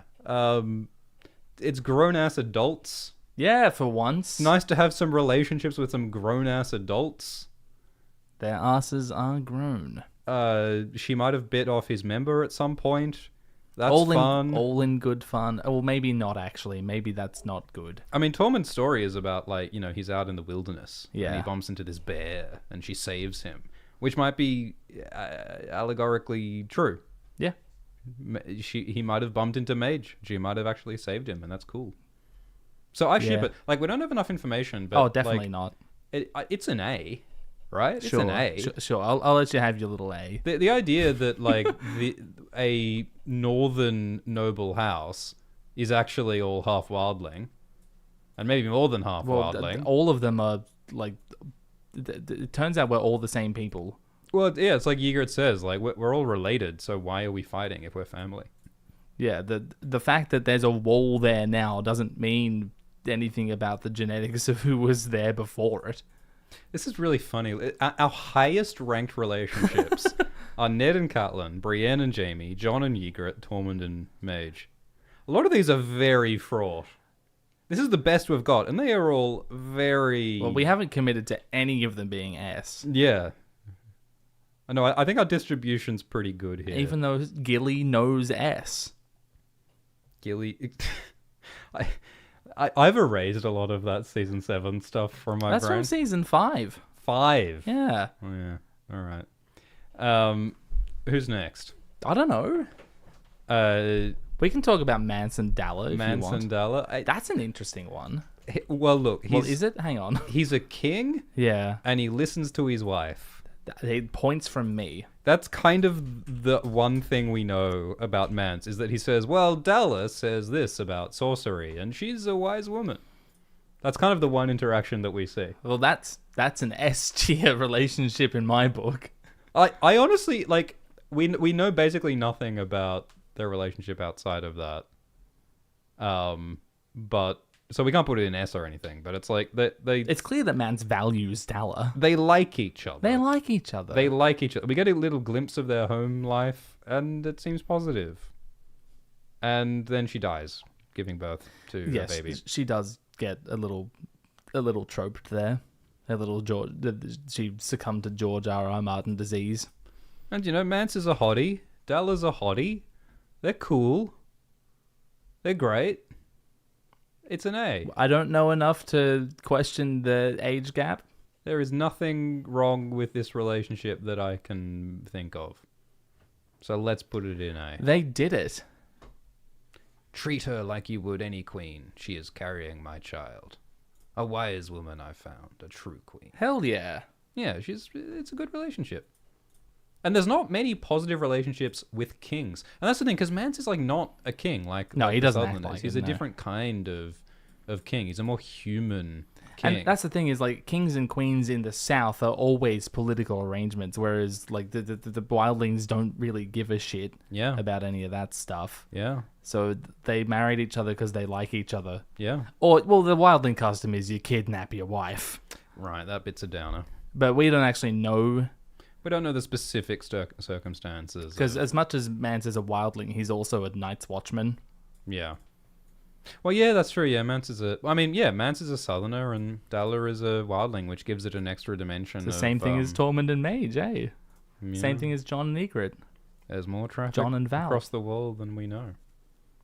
So yeah, I think it seems like a cool one. It's sad that she died. Do you ship Miri Mazdur and Marwyn the Mage? Absolutely. So Mazdur, as I've talked about before, is a corruption of Maester. It's the same word. Miri calls herself a Maester because she studied with Marwyn the Mage. Yeah, in a Shae of all places. Yeah, where they practiced they danced with the shadows. Let's just leave it in S tier. We know nothing about this relationship. Yeah, so I mean, there's zero indication that they actually had a relationship as such, but we do know that Marwyn taught her healing stuff. And I don't know, I just like that these sort of old weirdos had an intersection in the past. And it's like an Avatar when they tell you that all old people know each other, it turns out. It's like, it's that sort of, it goes back and back thing, you know? And it's like, Miri and Marwyn must have both been very adventurous people. And quite crazy people as well, I think. Like, well, you meet Marwyn and he's clearly crazy. Yeah. Like, I mean, bumping into each other at a Shae is like bumping into each other at like a rave in the North Pole. Like, it's like a weird place to be where people get up to weird things, I think. Yeah. Did they bump into each other in a Shae or did they go there together? Well, yeah, maybe they went there together. I mean, I think that Miri says that she went with like a trading caravan to a Shae. Right. Marwyn, I don't know. Do you think he took a boat because he knows all the docks and stuff? But yeah, I don't know. I just think it would be cool. It just adds some sort of like depth and some history to the world. Yeah, it's cool that Miri name drops Marwyn the Mage in the first book. Yeah, the fact that it was that early on and Marwyn only appears in book 4. I think that at that point in the writing, George maybe hadn't really made his mind up about what a Shae was. And I think, to me, it feels like he was going to bring Daenerys to a Shae soon. Yes. Because Jorah mentions going there. And, like, with the context of the world map as we know it now, that's like, what the hell are you talking about, man? But maybe when George wrote that, it did make more sense. Yeah, I reckon, maybe if George was to write book 1 now, maybe he would have them meet in like Karth instead or something, But it's important to like have the context of they went to this, mystical dark city and studied shadow magic together. Yeah. They studied shadow magic together. Yeah, if you I catch bet my they did. drift. I bet Valentine's Day shadow magic. Yeah. Look, they're just two kooky characters, and I hope they had a cute time together while they were teaching each other necromancy. Because that's the other thing is like, while they'd say like teaching healing, it's like but it was like Shadowbinder. Yeah, it was magic. It was Qyburn stuff, and that's what Miri does on Drogo. You know, so I mean, also maybe evil, but maybe both evil, maybe bad people. But, you know, you can have a good relationship between bad people. Oh, we've solved that question now? We have. I've decided it. I declare it in the hour and a half since we were discussing that. Where do you rank strong Belwas and liver and onions? Honestly, it's a somewhat destructive relationship. Yeah, well, it's not as bad as Belwas and locusts. Though. No, he does love those locusts. He does love those locusts. What about Stannis and Selyse? Oh, God. E? Yeah. Because, they don't like each other. They don't... I mean, do they actively harm each other? I mean, I think emotionally Stannis does some damage to Selyse and vice versa, I think. Yeah. They're not as bad as a lot of our F tiers here, so... I think E is appropriate. Yeah. It's just sad. Oh, well, there's actually sort of a Rhaegar Elia energy to them because, you know, Stannis does have sex with someone else to further what he thinks is a political and prophetic destiny for himself. Which I think Selyse is probably into. Yeah, in a way that we think that Elia wasn't. But it's like, is it okay that Selyse thinks that Stannis is having sex with Melisandre, or is Selyse like delusional and desperate and feels like she has no other options? That could definitely be it. And like that to me feels more like she's into Melisandre than she is into what Stannis is up to. Yeah. Do you think they would have been better off if they just divorced? Maybe it's a relationship that just... I think it's Stannis's hang up. Because that's Stannis' whole thing, is that he doesn't know how to take pleasure. He doesn't know how to love. He doesn't know how to do any of those things. And Selyse is not the easiest person to love. She's kind of awful. But, like, I feel like with someone who was able to love, maybe Selyse could have been happier. Yeah. You know? I also think that, like, Stannis he feels bound to do his duty, and he's married to his wife, so off we go. Like, I guess I'm married to this woman now. That's the thing, like, if he was able to, like, let go of duty, he could be a freer, happier person. Although he also wouldn't be Stannis Baratheon. Yeah, and we wouldn't love him anymore. I would. Aww. Well, maybe you should marry him. All right. Maybe you should be Shireen's stepdad. It could never work. I'm too much for him. What about... I can't stand the teeth grinding. Davos and Maya. This is so interesting because we don't know this woman. She's nice. She sounds nice. They have 7 children together and he thinks about her occasionally. I mean, it's much funnier in the TV show. Because Davos is just sort of lackadaisically prancing about, just doing side quests. Yeah, he randomly follows Jon Snow into 2 separate wars without going home to hug his wife. Casually flirting with Missandei of North. Oh God. So just to stipulate on that, Liam Cunningham, Davos's actor, fought against that. Really? They wanted to make it much worse. Why? I don't know. I really don't understand.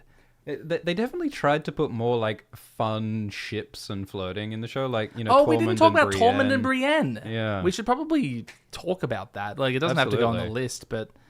No, absolutely. But, like, yeah, the show went out of its way to try and add more of those, like, fun, quirky romances. But it's funny that none of them landed emotionally. Like, fans did not love that as much as they did some of the earlier stuff. People did latch on to Tormund and Brienne. But mostly as like a meme, right? Yeah. I don't know. I saw a post, a tweet the other day celebrating it as the ending we should have had. And I thought, no. I think that doesn't work for Brienne at all.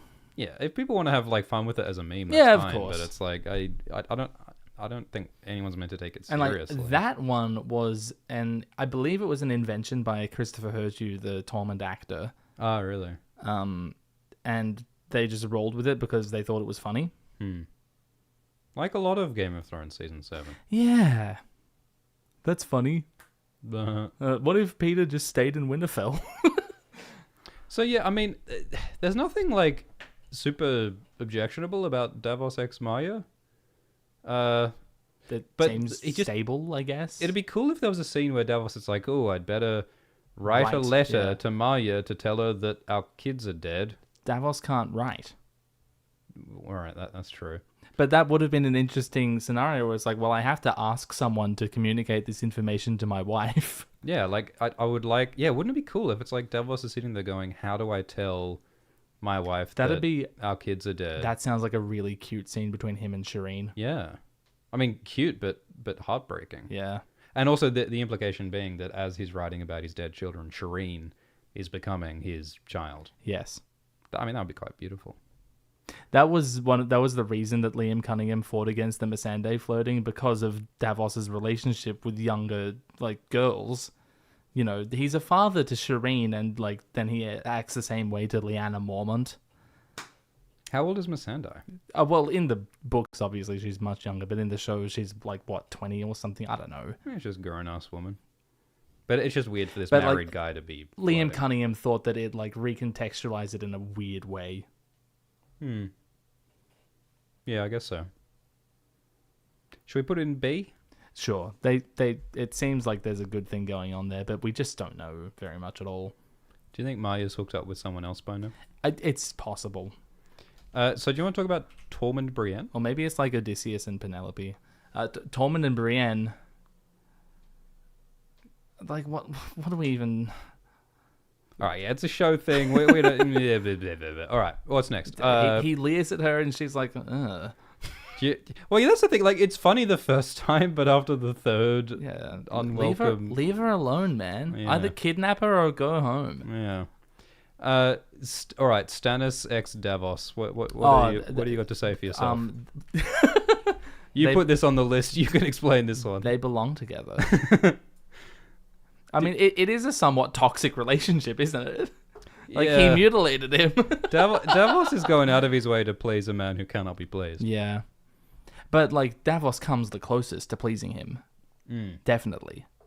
No, that sounds toxic as fuck, man. Yeah. But they do love each other. Do you think it's like a fatherly thing or I mean, in some ways, Davos is Stannis' dad, rather than vice versa. Well, Crescent was also Stannis' dad.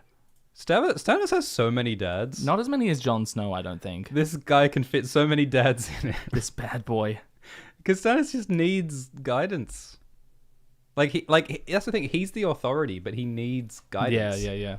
Because he doesn't know how to love or how to be. Which is really interesting when he shows up to Castle Black and he's one of Jon's daddies.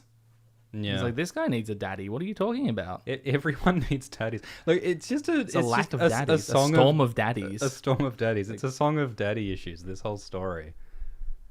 All of the mothers are absent and idealized. All the fathers are present and despised. All right. Wait, what do we do with this? Can we make room above S tier? All right, let's do that.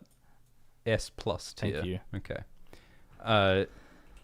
Missandei and Grey Worm. Oh, right. So that's a show thing. Yeah. Because of course Missandei is much younger in the books, and not even George would. Do we like that in the show? It gives them something to do, I guess. Yeah. It's fine. It doesn't go anywhere or have a lot of There's an A after the S's. Missances. Yeah, it's fine. I mean, it's cute how Grey Worm's I can't have sex because I don't have a penis, and then Missandei's we'll find a way, and they find a way, and it's I'll cool. Put our Good top for men on you. solving this problem. Yeah. So that's kind of cute. It always left a sour taste in my mouth. I mean, Grey Worm does go to Narth to go die of the butterfly plague at the end of the story, so that's lovely, I guess. Yeah. But it is nice to see just two people who fall in love with each other. I mean, he starts by creepily leering at her, and then over time she's like, yeah, actually. They have that weird conversation between Daenerys and Missandei where they're like, so when they chop the balls off, do they... It's cool because Grey Worms... Which I think out of all scenes passes the Bechdel test the least. It's cool because Grey Worm starts out not knowing how to use his words, and then he figures out how to use his words. Yeah. And that's cool. I mean, it's someone who's been dehumanized finding humanity. That is really nice. And that relationship is part of how he finds that humanity. And then Cersei rips that away from him. Yeah. Yeah, no, it is quite lovely, actually. It is quite lovely. I mean, it's probably an A, really. I mean, this is the first show one that we're actually ranking. That we're taking seriously. It might... I mean, that's a funny question. Like, are there any show-only romances other than Grey Worm and Missandei that are worth mentioning? Jon and Daenerys? Yeah. I mean, there's... So one that's like implicit in the books, like it happened, but is never demonstrated, is Renly and Loras. Yeah, that's an interesting one. Let's talk about that. Okay. Because in the books, it's like implied to be the case, but it's never directly spelled out. Yeah. And in the show, it's made explicit, but it's also like sort of... Yeah. In the books, it's like, oh, how interesting, show us more. And in the show, it's like, maybe could you don't. Yeah. Could you have showed us less?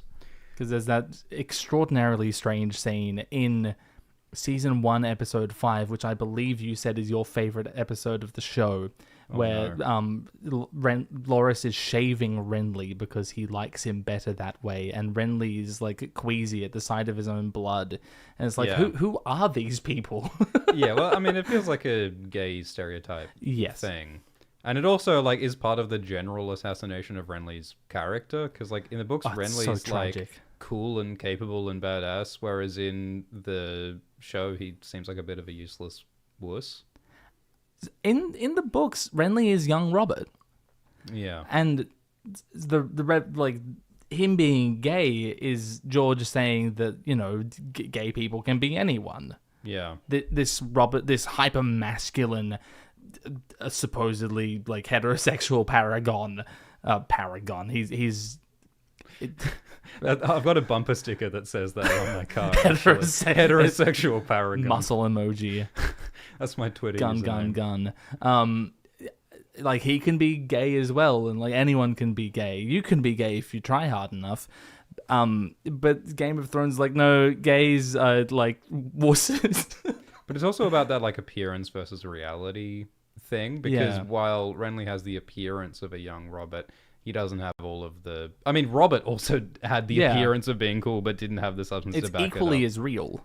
But like, as a political symbol, like, Renly is sort of used as a shiny set of keys to go, look, we've got a king, he's a good king. Versus Stannis, who does not have the charisma, but he does have a lot of actual willingness and competency and grit to back it up. Not if you ask D.B. Weiss. Yes. D.B. Weiss said that Renly would be a better king than Stannis, undoubtedly. No doubt about it. Yeah. So, I don't know. Do we ship Renly and Loras? I mean, Loras... Loras is quite young, isn't he? Gosh, yeah. I think he's a teenager. How old is Renly? He's Renly's like 20 older, or something? but not like mega older. So Loras is like 16, 17. I think it's bad. Yeah. I think they're going... I mean, it's like a... He's near 20. Oh, okay. In Game of Thrones. Wow, yeah, Renly's 19 years old in book 1. Yeah, like, it's the same age Robert was in the Rebellion. That's the idea. Man, they really messed that up with the casting. I think Renly's casting might be one of the worst casting choices. I don't have anything against that actor. He did a good job. I agree. Doing the character they made Renly into. He just but that was the wrong like character. The character, yeah. Yeah, it's the Achilles Patroclus thing, right? Because, like, I mean, that's true in all of these historical narratives, where it's like, and then his close male companion slaughtered 2 other people out of rage of losing his best friend. Because they were just such close buddies. And all the historical narratives, like, ignoring or erasing gay relationships. Like, I think that's what George is doing. And the Game of Thrones show does something quite different by having them shave each other's armpits and then Loras, crispy 4K. Loras flirts with every other remotely gay person he ever meets. Yeah. Whereas in the book he says, It's one of the most beautiful lines in that book. Yeah. When the sun goes out, no candle can replace it. Yeah. Yeah, it's really quite... It's very, very subtle in the books, but it's also very, very beautiful. Whereas in the show, it's very, very unsubtle and not very beautiful. Yeah, like George wrote such a beautiful representation of that uncynical young love. I mean, it's also quite, it's a doomed relationship. Oh, totally. And it's a politically dicey relationship. I mean, do we see much like prejudice and harm coming to politicians as a result of being gay in Game of Thrones? That people say mean things. People say mean things. I mean, there's the whole like Daemon II being gay stuff, but I mean, we don't see that harm him politically. We just see that harm him because his ex gets angry and tries to kill some people. I guess what I'm saying is Renly's relationship with Loras a political threat to him? Well, in Game of Thrones, he is unable to have sex with Marjorie. Yeah. Which, I don't know, man. You got to be pretty far on the Kinsey scale for that to be the case. Yeah, that's true. It is Natalie Dormer, after all. Yeah, so it's fine. I think it's fine. I think it's fine. Is this an A? I think it's at least B. It's kind of a downer that Loras kills those people. Yeah. The Rainbow Guard. But Loras kills his own comrades. That's a downer. Yeah. But he was just that in love with Renly. Yeah. I guess we could put that in A because we could. I mean, Jon and Ygritte is in A, and Ygritte dies because of Jon. Yeah. Like Renly and Loras don't harm each other. Does anyone die in the Queen's Crown Tower fight? Queen's Crown Tower. Oh well, yeah. Jon kills some people. Yeah. Well, it's the same thing. Loras kills some people. Jon kills some people. Well, Jon was on the other side of a war with those people. Renly wasn't. Well, Loras ended up on the other side of a war. Only because he killed those people. Well, no, because Renly was assassinated. Yes, right. Like, there's a mutual causality there. It feels really funny for Renly and Loras to be next to Ned and Catelyn. It's just tricky because, like, Renly... They could have made it work. There's zero detail in the books. There's zero detail about Renly and Loras. So it's hard to put them up that high. Because we just don't know. Don't then. Much. I don't know. Do you want to put it in A or put it in B? You put Tormund and Mage in A. That's true. Manson Dalla. We don't know anything about these people. That's true. All right. Renly and Loras are in A as well. Our next one is Marjorie and Renly. And then we're going to talk about Marjorie and Joffrey. And then we're going to talk about Marjorie and Tommen. It's all downhill from here. So guys. let's just clear this one up. How old is Marjorie? I think she's like 15 or something. Right. But Renly is near 20. It's not great. All right, so Marjorie's 16 in book 3. Right, but Renly's dead by then. 15 in book 2. So 15 and 19. There's no T in the name Marjorie. It's a silent T. I mean, all right, so, I mean, he's not sexually attracted to her. True. Well, actually, he could be bi. I mean, for all we know, Renly could be bi in the books. He's definitely not in the show. Do we know if Marjorie's attracted to anyone? Like, that's the thing. Like Marjorie's such a strong character in the show, but she doesn't do much at all in the books. She's quite mysterious in the books. Yeah. Like, mostly because Cersei thinks a lot about Marjorie, but she doesn't stop to confirm any of her beliefs. Everyone thinks that Marjorie is beautiful and cool, but we never really get Marjorie's perspective on anything. Yeah.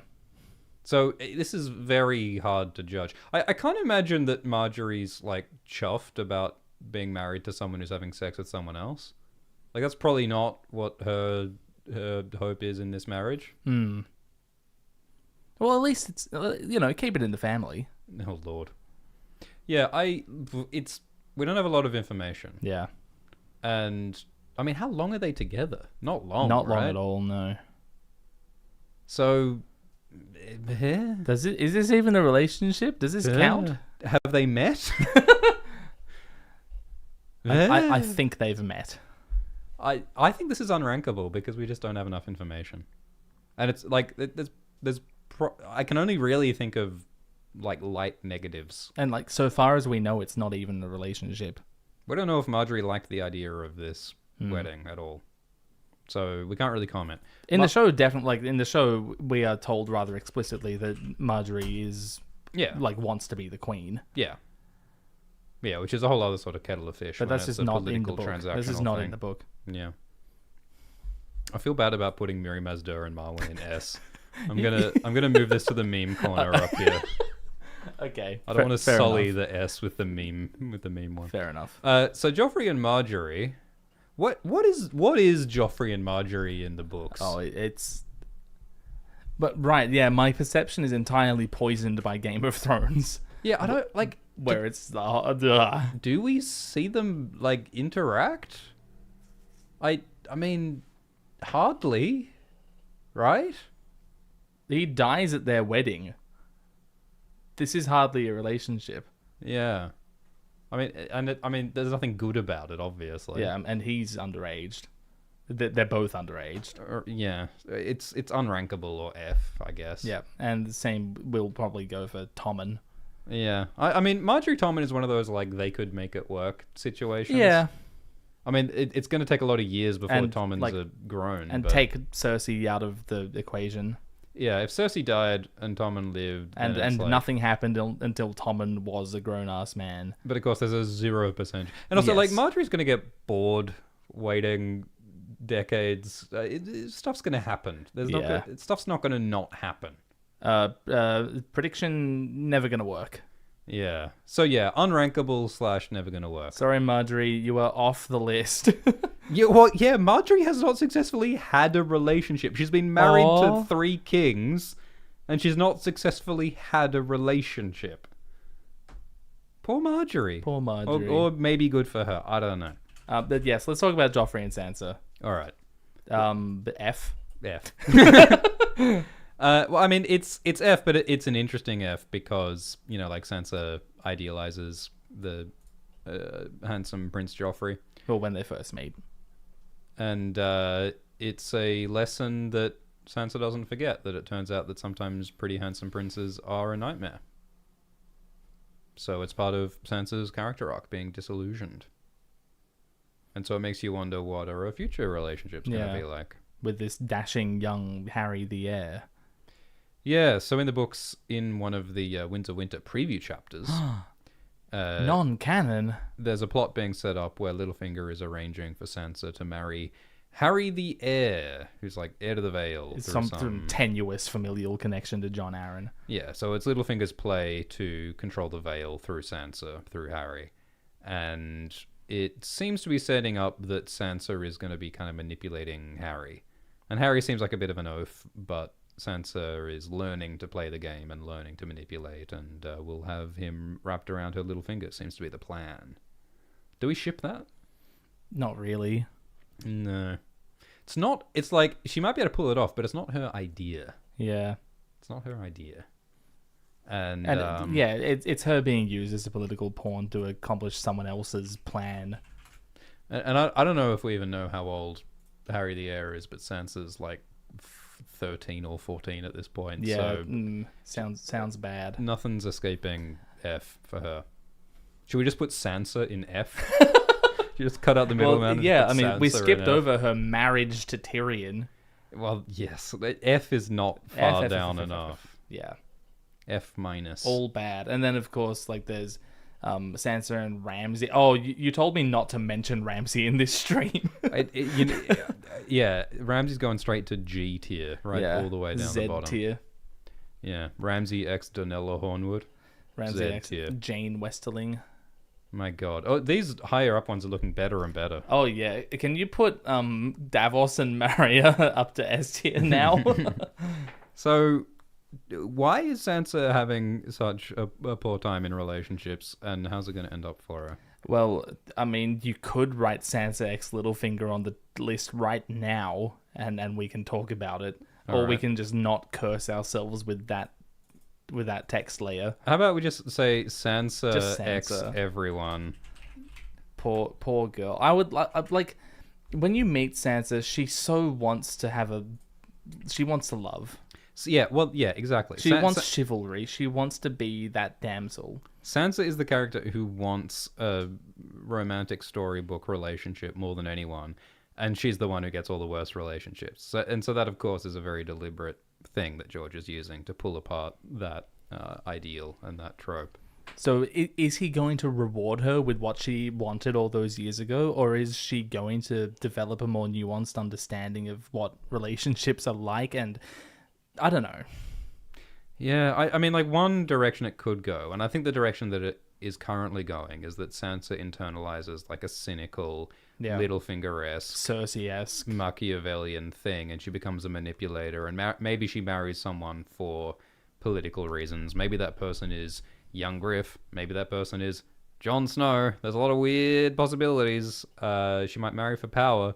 But I mean, that's kind of what the show did, is that the show turned Sansa into a cold manipulator who just got power at the expense of her own family members. But it didn't, like, commit to that idea strongly enough, I think, if it wanted to do that. Yeah, it gestured vaguely in that direction, but it didn't have the balls to actually do a story, really. I don't think that's where book Sansa's going to land. I don't think book Sansa is going to be... Like, Do you think she's going to rebel against, rage against the dying of the light, as we expect all of our current Stark protagonists to do, and, like, actually find light in all the darkness she's been cast into? Yeah. I mean, it's all the struggle for light, but it doesn't validate the darkness. I mean, that's the... No. That's the worst part of Game of Thrones Season 8, is when Sansa says, "Oh, it's good that I was a little bird who was abused by Ramsay because that helped me learn how to become evil like Littlefinger." Doesn't she say that at some point? She says that to the Hound. Yes. And I said when Season 8 was coming out that I liked that line, but I meant that when I said that, what I meant was I liked that, like, it made sense to me that Sansa would think that, and I was expecting another character to challenge that idea later. Yeah. But, and the fact that they didn't do that, I believe, is irresponsible. Like, socially irresponsible. That they introduced that idea, presented it as good, and then just left it there. And like, obviously this is an incredibly delicate and complicated topic, because the ways in which people respond to trauma and abuse are so personal and specific, and we can't generalize too much. But the bit that really upset me was at the end of the Battle of the Bastards, when Sansa got revenge on the evil Ramsay Bolton and it was an epic by becoming Ramsay Bolton, and by yeah. feeding Ramsay to his dogs, doing the exact thing that Ramsay girl. did to people. And it's like, if you're into that, I'm happy for you. But I think that what George Martin's going for is that it's not good to imitate your abusers. It's not good to become the monsters that you're fighting against. The story that George is telling is one in which we resist the evil and we insist on noble values and trying to be better than our abusers. That's what I think George is going for, and that's what I think we should go for in the real world. So I am disgusted by what they did with Sansa. I know those are big words, but that's how I feel. So, well, are you saying that Battle of the Bastards is horrible? I know you would never say that. I would never say such a thing. That. How's the piss takes coming? How's the piss takes coming? Focus on the moment. We're here. Be present, Swift. To rank couples. Yeah. And if you keep asking me about that, we're gonna go sailing down that tier list. So what's my point? My point is that I think that what the show did to Sansa is very different to where I think George is going. Yes. I agree. I think Sansa, like many of the characters, like Daenerys, like Arya, like Jon, are flirting with evil. They are being sucked into the pit of cynicism. Yeah, Littlefinger is presenting like an alluring thing. You can control the veil through this guy. If you just listen to me and play along for a few more months, you'll have this guy under your thumb. But I think that Sansa will reject Littlefinger. Daenerys will reject fiery destruction. Jon will reject sacrificing people brutally. Arya will reject revenge and death. I think our heroes will find the light. They will dream of spring. Aww. I know, there is some nice bits in this stream. Yeah. Poor Sansa, though. But Sansa's still in F. I'm sorry, Sansa. Sorry, Sansa. How do we feel about Littlefinger and Catelyn? Can you just put Littlefinger in F as well? That's actually a good idea. Yeah, Littlefinger doesn't know how to love. I mean, look, Littlefinger's the same as Sansa is the thing. Because Yeah, he's a romantic. That's why he challenged Brandon. And the fact that he's still pursuing Sansa shows that he still hasn't gotten over it. He still hasn't let go. He's still on prom. So it's like that's kind of George's thing, is that it can be pathetic to continue to idealize and have nostalgia and to continue to think that you can live in the storybook. I mean, Littlefinger is cynical. Like, Littlefinger's trying to punish the world for not being the storybook he was promised. He's trying to punish the world that he didn't get the girl when he was brave. And he's like trying to bend the world into the storybook. Yeah. Yeah, he's the Great Gatsby. He's trying to like remake the past to get the girl, and it's pathetic. It's disgusting. And it's funny that, Lysa loves him, and he murders her. And also, she assaulted him when they were teenagers. Right. Yeah, because he was very drunk. Gosh. And thought she was someone else. Yeah. I mean, did she know that he thought that she was someone else? I can't remember. I seem to think that he said Kat's name. Right. I'm not sure. I can't remember. I really like the Littlefinger, Catelyn, Lysa triangle. It's simple and real, and it's good writing. George is a good writer. Yeah, George is a good writer. Please buy me another burrito. I am starving. I haven't had a burrito since It's been almost a George. year. Do you think George is watching? Yeah, sure. He's not doing anything else on Valentine's Day.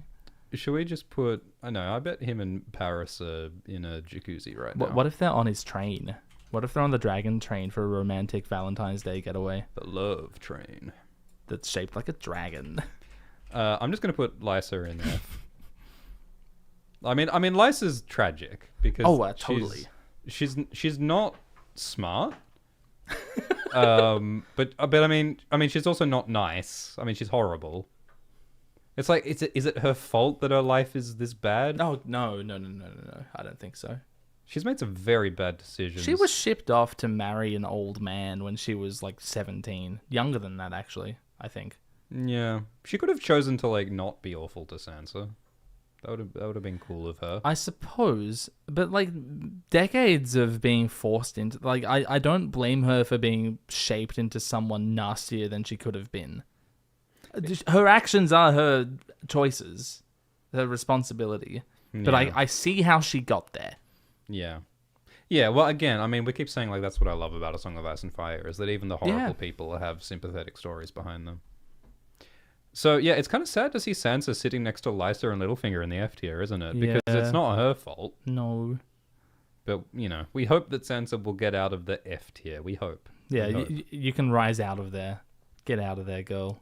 Should we talk about Bran Stark and Mira Reed? Oh, do we have to? I genuinely don't want to talk about that. It's funny because everyone has a reaction of horror. And it's funny because there's nothing inherently horrifying about the fact that Bran has a crush on Mira. Oh, so I thought you were like immediately going to lean into that theory. Well, yeah, there are theories about like Bran doing something horrible to Mira. But all of those are just theories, and where have people gotten those theories? I just assumed that that's where you were going. Right? Because what there is in the text... A cute little crush from a little boy on the one girl he knows. Yeah. Which is that's fine. The most, like, reasonable thing to exist. Like, of course, fine. And, like, it's not like it's a sexual thing. He's like 10 or something. He doesn't know what sex is. And, like, it's almost like he's just loving the one female figure in his life these past years who has done all this stuff to look after him. It's like, well, of course he loves her in some sense. Yeah. So it's like, great, but it's in a horror story. Because at this point in the story, all of Bran's chapters at this point in the story are about ominous, scary, abomination, inhuman, learning magic from a skeleton, blood raven, undead zombies outside, creepy, hippie, elf aliens in the tunnels, blind fish through the streams. So it's in the context of all of that spooky yukiness that this little crush happens. And so everyone's reaction is like, oh, this is going to lead somewhere bad. Right, but it could just be the one innocent thing he still has. Yeah. And so maybe what's happening is if something bad happens to Mira, no fault of Bran's, then Bran will have lost his connection to humanity, and that'll be climactic. Sure. That could be what happens. Maybe Mira will leave. What if Mira left? Yeah, I mean, I would. What if Mira said, I've had enough of this. I don't like being housemates with alien tree-worshipping critters. I don't like that they turned my brother into soup. I hope she does that exact delivery. Yeah, what if she just leaves? That'd be funny. Leaves with Leaf. So, yeah, I like that Bran has affection for Mira. It makes complete sense. I'm worried about where it might be going, but I'm happy that Bran feels affection for Mira. Yeah. And I mean, Mira must feel some affection for Bran. I mean, she wouldn't still be there. Yeah, I mean, it's complicated because Mira is doing all of this largely because of her brother's visions. Yeah, like she has an obligation. But I agree that, yeah, like she must really care to have persisted as far as she has. So I think that it is a positive relationship between Bran and Mira. I don't know if you could even call it a romantic relationship as such, but I think that it's well, how old is Mira? I think isn't she like 14 or 15 when we meet her? Oh, yeah. Or am I making stuff up again? Yeah. Bran is 7 in the first book, so he's like 8 or 9 by Dance with Dragons. Yeah. Yeah, so Mira's 16 in book 3. So yeah, we're not talking about a romantic thing, but the fact that there's affection, I think, is nice. So should we put that in B? Yeah, and just like assume that like there's nothing romantic about this. It's purely just, a little kid with a little crush on the one girl he knows. Yeah, all right. Which, like, of course. So, and we just won't talk about those other theories because they make the most untalk-aboutable thing that there is. Oh, okay.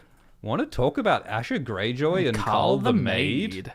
So this is what I was realizing is that all of the main characters have completely messed up relationships. Yeah. The happy, joyful, uncomplicated relationships are mostly in the obscure side characters.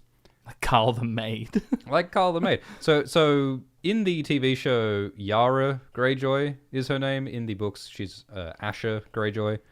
She's the cool pirate. And she has some lovers. And one of them is Carl the Maid. And she remembers one time when she and Carl went and sailed off somewhere and went to an island and they ate a bunch of peaches and they had a bunch of sex and it was great. And that's the whole story.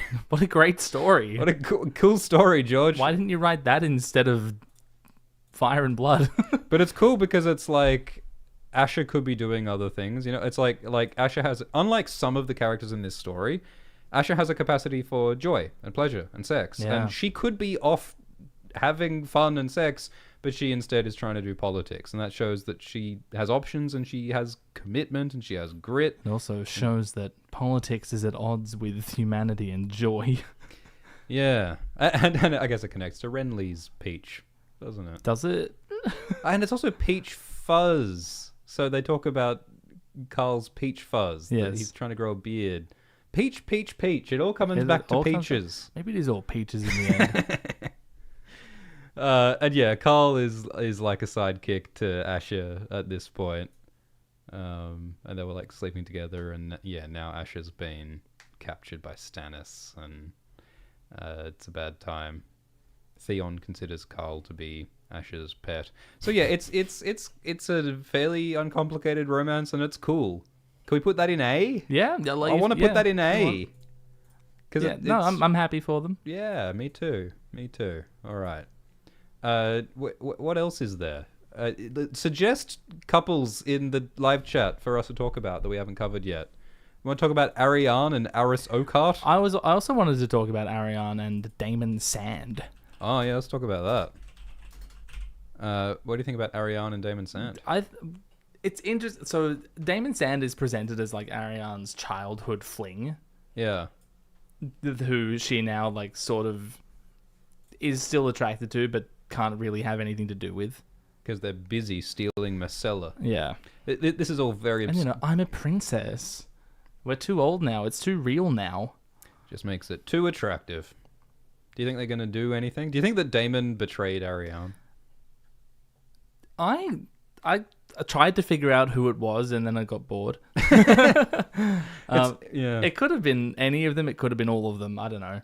It's funny. That's one of the most recent unsolved mysteries in the series. Yeah. It gets very little attention from the fan community. It's a real whodunit, and I don't know, no one really cares. there aren't all these big theory videos. There's a million theory videos about the Pink Letter and R+L=J. There's not so many theory videos about who betrayed Arianne. But the Dornish plot in general does not get as much love from the fandom as the other plots. You can see why all the other plots have deep connections to these characters we've been following around for years and years and years. Yeah. Whereas Dawn just sort of pops up out of nowhere. People like the Ironborn more than they like Dawn, I think. I think so. Yeah. Well, Euron is such a colourful antagonist. The Sand Snakes are colourful. Are they really antagonists? Well, I didn't say they're antagonists. Oh, right, characters. No, you're right, they are. Where do we rank Arianne and Daemon? Are we rooting for these guys? Even if you're not rooting for them, it just seems like uncomplicated. I mean, it was complicated, but it's not hurtful. If it's a relationship where no one is dying, it's a higher than normal. They didn't murder each other, as far as I'm aware. They didn't assault each other. They did it. They beat the spread. Well, that's got to be a B. I don't feel like it's an A. That's probably a B. Good for them. Yeah. We can speed on through that one and talk about Aerys II if you want. Yeah, so Aerys II is a Kingsguard knight who breaks his vows to have sex with Arianne because she's hot. Tale as old as time. And Arianne I know I swore a vow, but she's hot. Your Honor, she was smoking. And to be fair, every time George describes Arianne, he comes up with a new set of words to describe how smoking hot she is. George cannot help himself. But Arianne is manipulating Aerys cynically because she wants to do her plot of stealing Marcella and trying to start a war. She's doing what Littlefinger wants Sansa to become. So I would say that using someone, risking their life by breaking their... It's sort of like the Rhaenyra Kristen thing, except Arianne is a grown-ass woman. Yep. I think Arianne is the antagonist in this relationship. Oh, although definitely. Aerys is very dumb. Aerys is a total meathead through this, but he genuinely loves this woman, or he's just smitten by how hot. Or lust? He's smitten by her smoking hotness. I think the romance of the situation. Yeah. There's a storybook quality in Aerys's description of their romance. Do you think this is a D? Yeah. I think D works. Yeah, it's E. Well, yeah, it's not as fraught as some of those other E ones. So yeah, I think it's a D. I mean, it's not as bad as Rhaegar and Elia, I would say. God, people are going to shout at us so much. Oh yeah, no, this is a horrible idea that we've done. We're doing our best, guys. We're doing our best. Oh, okay. I didn't know. Starting now.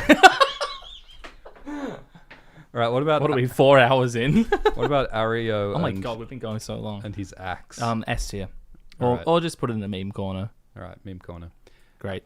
What's next? We can talk about Doran and Malario, Oberyn and Ilaria first if you want. It seems to work. I can't really remember much about Oberyn and Ilaria in the books because Oberyn and Ilaria in the show is so memorable. Yeah. Oh well, they both give such great performances. I mean, Ilaria in the books is anti-war, whereas Ilaria in the show is pro-war. They're quite different characters. They are quite different characters, but they do both seem to have a deep abiding love. This might be a really high-ranking relationship. Yeah, and it's interesting because of it bucks the trends. It's different to most Westerosi relationships because she's a bastard and a paramour, but in Dawn that's more acceptable. And they both fuck around. Yeah, it's a open relationship. They're both having sex with sex workers and stuff. It's commonly accepted that they're both bisexual. Or at least in the show. Actually, is Oberyn in the book? I think there's rumors about it. Yeah. I think it's believable that he is. Yeah. So yeah, I think Oberyn and Ilaria is probably an A. I mean, like, you got to get points for Ilaria's like anti-war speeches and going on about how like I loved Oberyn, but that doesn't mean that we should start a war for him. It's like one of the few healthy romances that don't lead to major ground invasions. They have 4 children together who they both love. Yeah. I think that's got to be an A, doesn't it? At least. Could it be an S? I'm thinking that it could be. I think there's an argument for it to be an S. It's like they found each other. They weren't forced together. It's true. Unlike like Ned and Kat, who was our currently highest rated relationship, were forced together politically. And they had all those secrets that they were keeping from each Oberyn other. And Ilaria intimidation might be the most healthy relationship we have. You might be right. Well, healthy. It's good. It's a good relationship. I mean, Oberyn is a loose cannon who gets himself killed, and Ilaria couldn't stop that. That's not a mark against her. That's just a thing that is true. That's just like a fact about Oberyn. But he went to get himself killed because he loved his sister so much. Yeah. I wonder if Ilaria is angry that Oberyn almost loved Elia more than he loved her. Probably. I wonder how Ilaria got along with her stepchildren, with Oberyn's other children. Right, the first 4. Yeah. I don't. Well, I mean, the Sand Snakes want war. Yeah, she had to give doesn't. that speech to them. Yeah. But that doesn't really reflect poorly on Oberyn and Ilaria's relationship necessarily. Well, if you want to think about the Sand Snakes in relation to Oberyn and Ilaria's relationship, it's the Jon Snow of it all. Ned and Kat, like, it was the biggest strain on their relationship that Ned had a child with another woman, whereas Ilaria's like, okay, there's 4 other children, it seems. Yeah. Yeah, no, this might be the best one. They might have done it. What did the live chat reckon? There's a lot of people saying yes. The people are agreeing with us? Oh my god. On an Ice and Fire take? Wow. Well, I mean, Oberyn and Ilaria, they seem to use their words. That's good. Yeah. There's communication. There's boundaries. I'd have to reread some stuff because I don't remember all that much about Book Ilaria off the top of my head. But there's not that much to remember, honestly. Yeah, a lot of people in the live chat are agreeing, putting him in S. I was not expecting this. And like, I think this is like informed by the show as well. Yeah, they're so charismatic in the show that it's impossible not to think of that, even though we're basing this on the books primarily. But yeah, I don't know. I guess maybe they're the best. We did it. Because I'm looking at all these other A tier ones, and it's like they either lead to mass death or are like far too ambiguous to possibly comment on. Right, whereas Oberyn and Ilaria, we know that they just worked. They seemed to just work. And they did so in defiance of a lot of people's judgment. Yeah. It's like Jon and Ygritte is also like a non-conventional relationship for Westerosi standards, but one of them died because of the other one. Yeah, and Ilaria has that line, a skull can't warm my bed. Yeah, she has really beautiful, can I take a skull to bed with me to give me comfort in the night? Will it make me laugh, write me songs, care for me when I am old and sick? It's beautiful. She's talking about Oberyn. Yeah, I think it's an S tier. That's beautiful. One of the most beautiful speeches about love is Ilaria in A Dance with Dragons, talking about Oberyn. Awesome. Let's talk about a less functional relationship in Doran and Malario. Yeah. Well, it's similar to Jorah and Lynesse, actually. Yeah, It's a Westerosi hooking up with an SOC, and it almost immediately not working. Lynesse. Isn't it Lynesse? No. Hightower. Who's the one from... Who was his... Oh, no, sorry. Lynesse went to... Yeah, I'm thinking of Lynesse Hightower. Yeah, she wasn't from Essos. She was just from... She went there. Old Town. But, the point was she was from somewhere else, and she wasn't happy where she came to.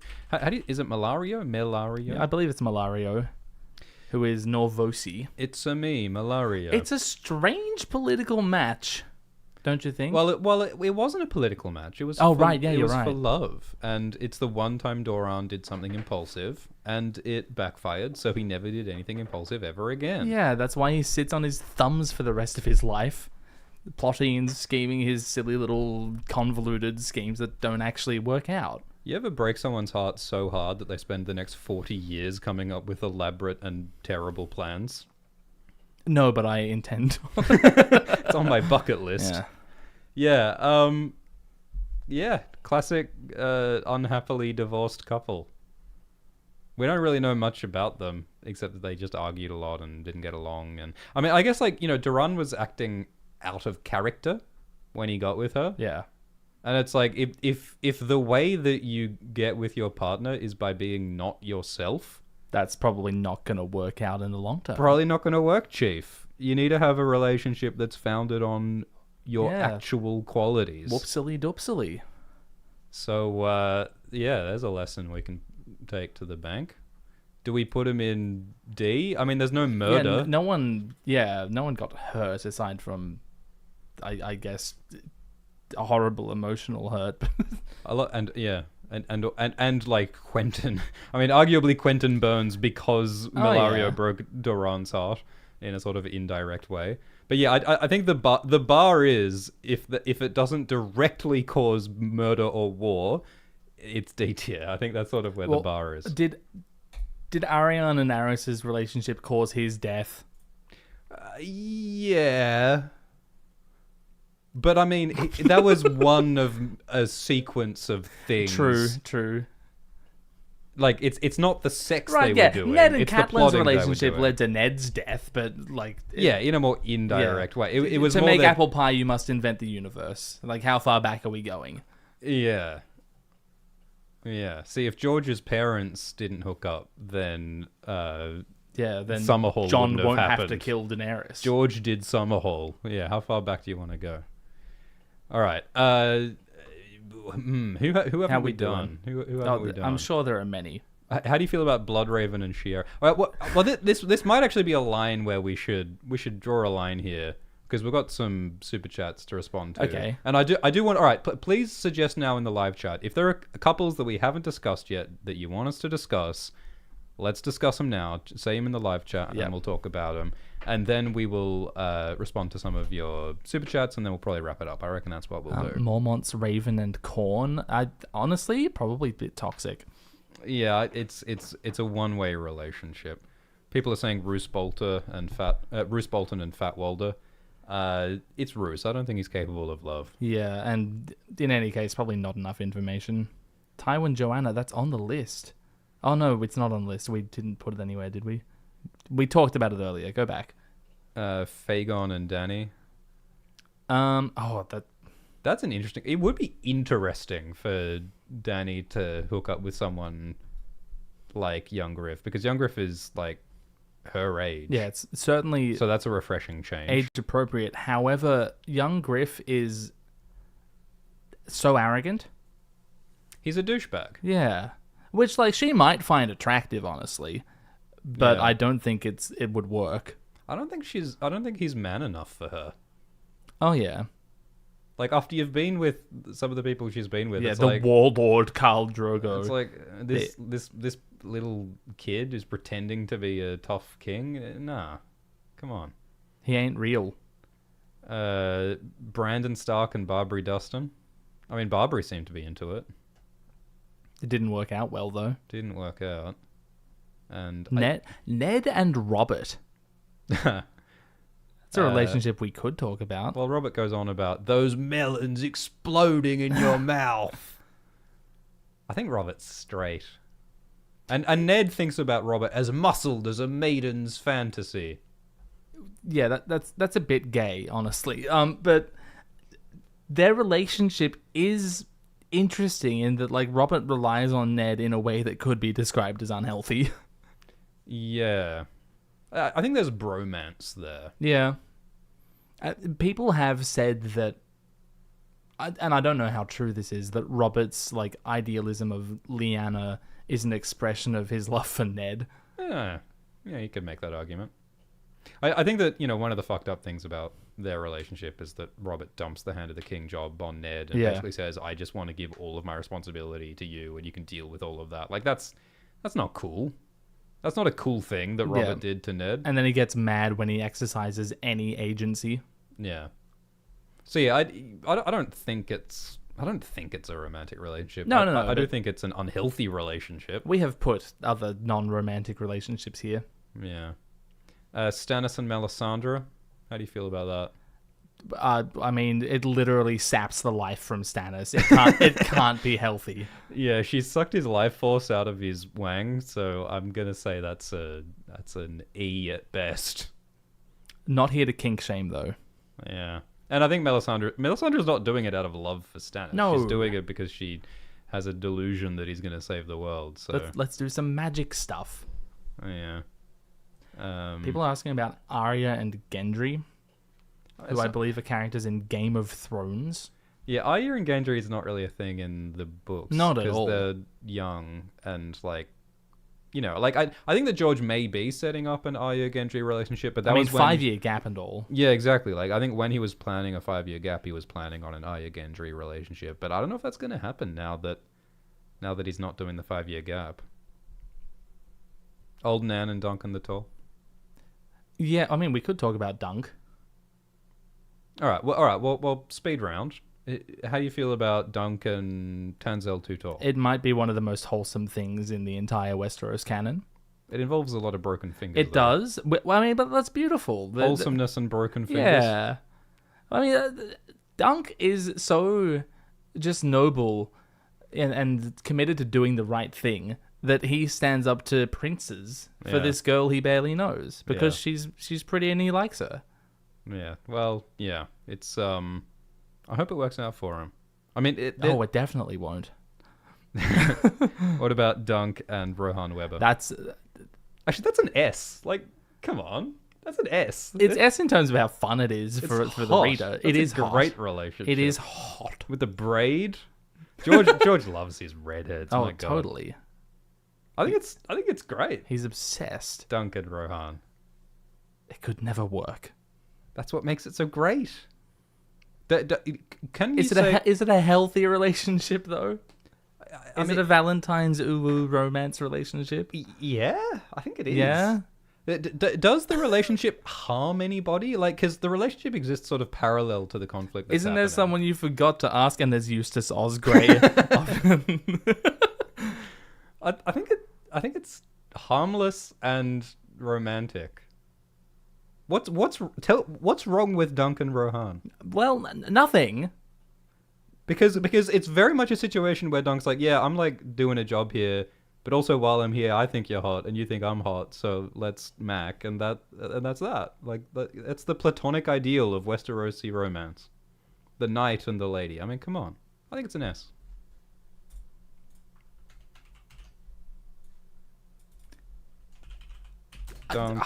Just putting it next to Oberyn and Ilaria, who have a decades-long relationship and 4 children. And whereas Dunk and Rohan just have a pash. Yeah, and it's Oberyn and Ilaria clearly... Ilaria clearly deeply loves and understands Oberyn. Yeah, okay, yeah. So, I mean, we can't really say that Dunk and Rohan are a couple.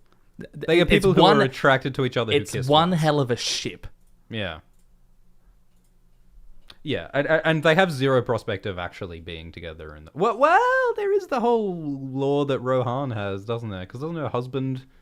Yeah, the Red remarries. Widow. She's the Red Widow. Yeah, there's potential in the Dunk Rohan thing that George could explore in future Dunk and Egg books that he's going to write.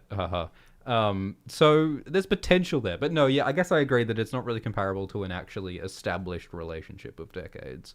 It's just a pash and a crush. So yeah, I guess I can agree with that. All the Hot D stuff, I think, is a conversation for another time. Yeah, sorry about all that, but there's so many... We do intend on talking about that sometime. How do you feel about Emmon Frey and Jenna Lannister? Oh my God, that's funny. It's very funny.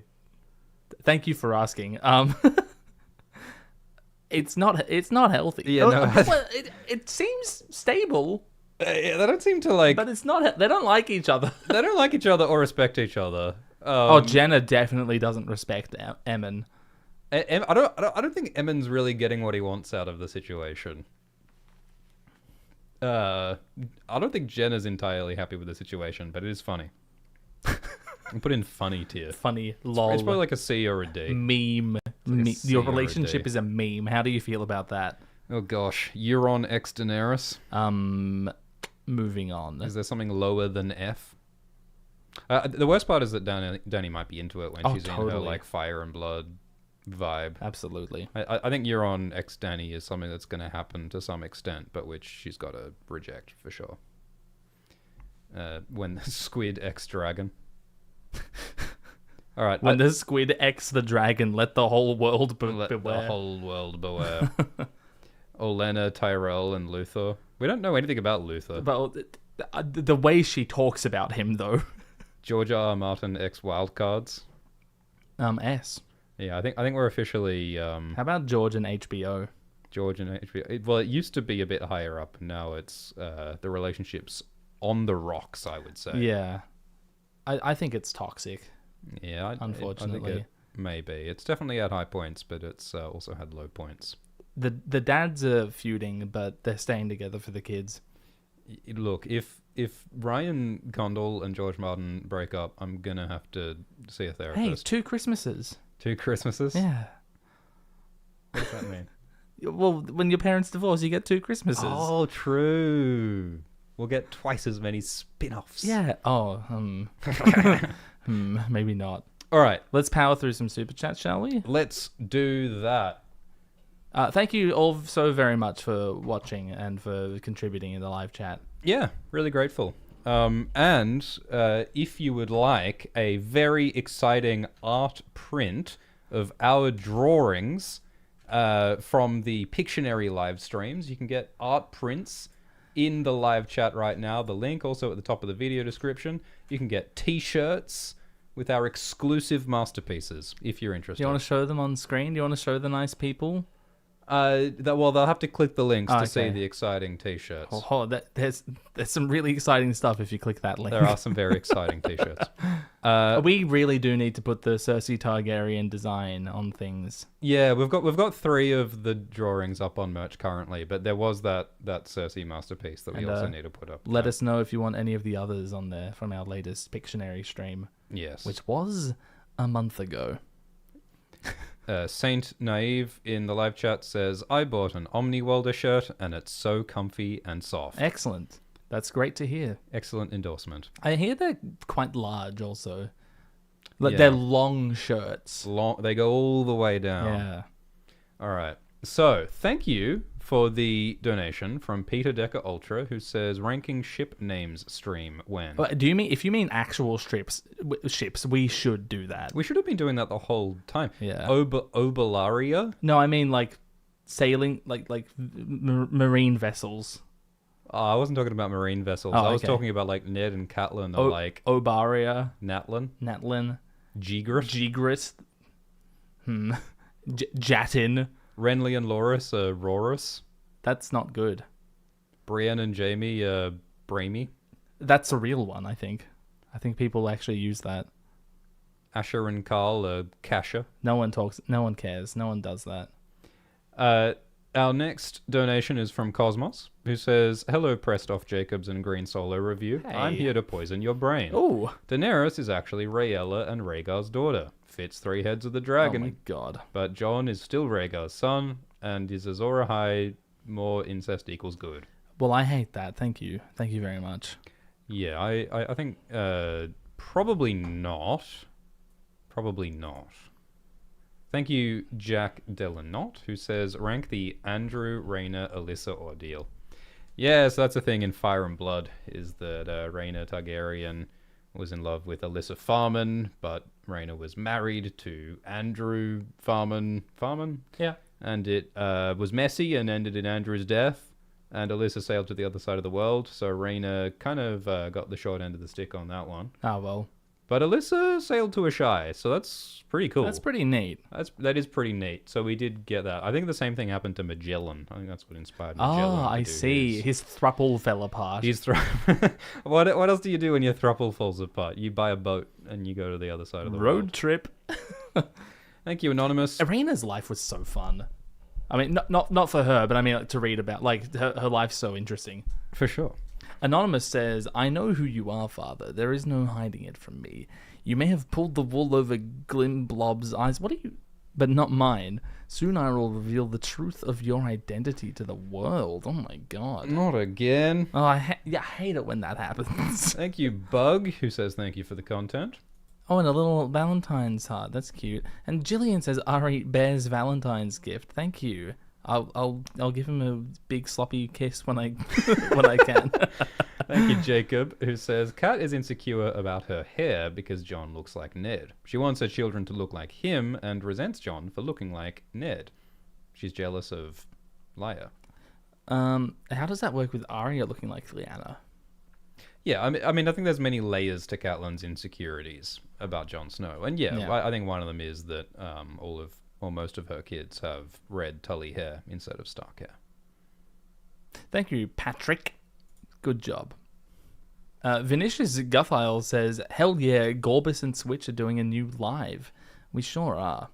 Thank you, insert first name here, insert last name here, who says, hi, Swishyfus and Glyn Undergap, who says, who is your Song of Ice and Fire one true pairing and your favorite rare pair ship? It's a rare pair. A rare pair. Rare pair. Well, I think that Tormund Mage is your OTP? A fairly obscure rare pair. The one true... Yeah, who am I really rooting for here? Honestly, like Jon and Val. Yeah, like, Jon... I wish that they could have it. Yeah, I'm rooting for Jon and Val. I'm rooting for Duncan Rohan, because that was good. I'm rooting for Asher and Carl. Aw. Yeah, I think that's who I'm going for. Sam and Gilly? Sam and Gilly, tis fraught. Yeah. Tis fraught. Lord Hoss McCoy says, howdy, Glitchbout and Shipman. Do you think Sam's story is going, and does he live to the end? Love the work. Yeah, I think that he'll live. I think that, like in a lot of things, the show is using what is approximately what George is planning for the books. I think the idea of Sam Broad living strokes. and writing a book is probably about right. Yep. Thank you, Anonymous. It says Dawn Schligetti, who says, hi, Glybarbel and Oldswall X. What is holding George back more, Bran's POVs or the Giants 2025 playoff standings? Yeah, I think people have made graphs of George's writing progress graphed against the performance of his favorite football teams. And the Giants have not had a good season. Oh, damn. Thank you, Darth Schwiftius, who says, Weiler Gang, rise up. Thank you, Amis Cody, who says, could you give your favor to my favorite... Does that say Plawn? Yes. Consider the favor granted.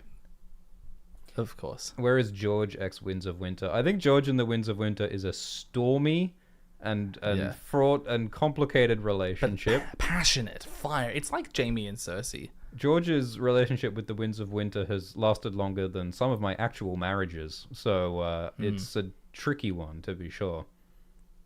Thank you, Riza Deregi, who says, think Stoneheart will... we talked about that one earlier. I think that she won't. I'm going out on a limb and saying no. Like, there's ways it could work. It'd be cool if she forgave Jon, but I don't think it's going to happen. Calo Fabian Goxo says that the most toxic relationship in all of Westeros is between George R.R. Martin and his MS-DOS computer. They've had good times and bad times, those two. It's word star time. Patrick Tomer says, I'm high as... Oh, a word I should have avoided this stream and failed miserably at. And we're loved both. Are you Australian? Something like that. I was born in a nuclear submarine in international waters, so I actually am not allowed to have a passport. Thank you, I'm Mitch. Thank not you, going there. Nico Demus, who says, Happy Valentine's, Glag Maximus, and Swift Slicer. Thank you. Happy Valentine's to you too.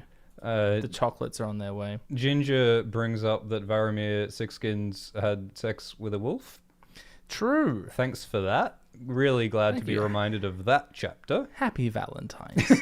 Bobby Boy gave it a shot and then tried again and says, so happy to catch you live. Much love for the content. Thank you very much.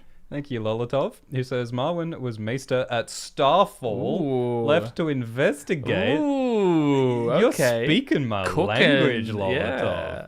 Yeah, because like Starfall, that's where the moon meteors landed, and that's where Dawn was forged, and that's where Jon's gonna return or something, and Marwyn's into those deep secrets, huh? Yeah. Shiny Luna says, never caught alive before. Wow, are you guys ranking Thrones couples or Ice and Fire couples? As you've picked up over the past 4 hours, we've sort of drifted between them, but mostly stuck to the books.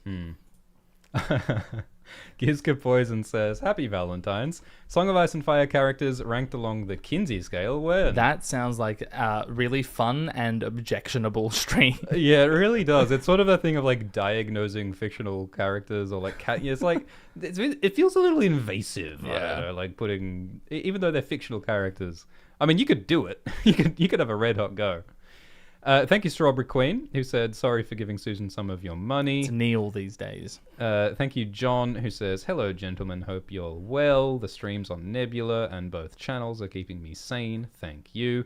Glidus wondered if you watched the TFS Nuzlocke. No, I haven't watched that, no. What's TFS? Team 4-Star, the guys who made Dragon Ball Z Abridged. Neat. 1998 says, do Bobby B X wine? That is toxic. That is a toxic relationship. Toxic relationship. Wine needs to get out of that. Thank you, Impolator, who says, caught you while smashed. The only good relationship is Jaehaerys and Alysanne. Jaehaerys and Alysanne? We'll have to talk about that some other time, Impolator, because it's problematic. No. Problematic. I think Oberyn and Daario have figured it out more than Jaehaerys and Alysanne did. Thank you, They're also Fabi. brother and sister, and they married when they were like 15. There's like 18 different reasons why it's not an ideal there's just relationship. 2 off the top of my head, opinion. Though. Although Impolator does say that Walder Frey is secretly a Frey, and I think that's probable. Got me thinking now.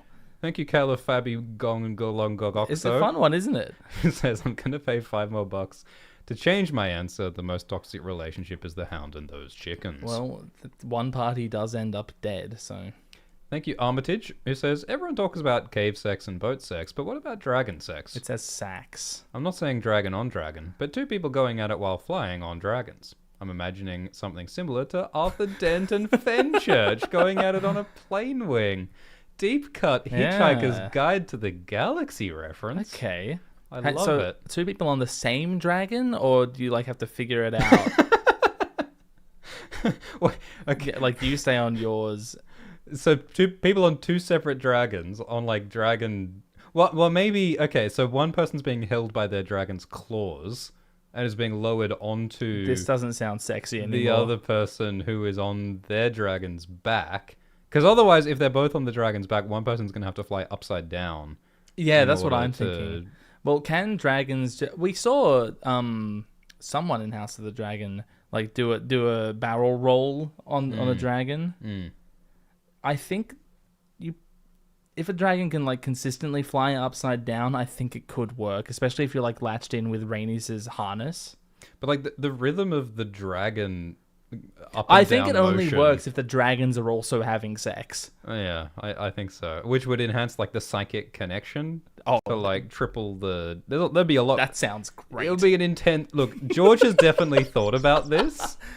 There's an answer, but he hasn't told us. All I'll say is House of the Dragon Season 3 better include this. Deliver. Thank you, Dr. Glorious Avocado, for the generous donation. Thank you very much. Who says, big love to both of you, some of my favorite guys to listen to. Gotta have favorite guys. Thanks for many years of fantastic videos and streams. Thank you, Dr. Glorious Avocado. Thank you for watching and for tipping.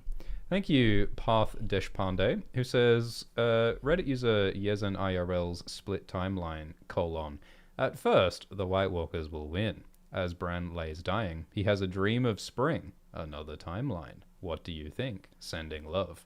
I don't like that very much. Like visions of alternate things. Like an entire book is an alternate timeline. I want the things that happen to be the things that happen.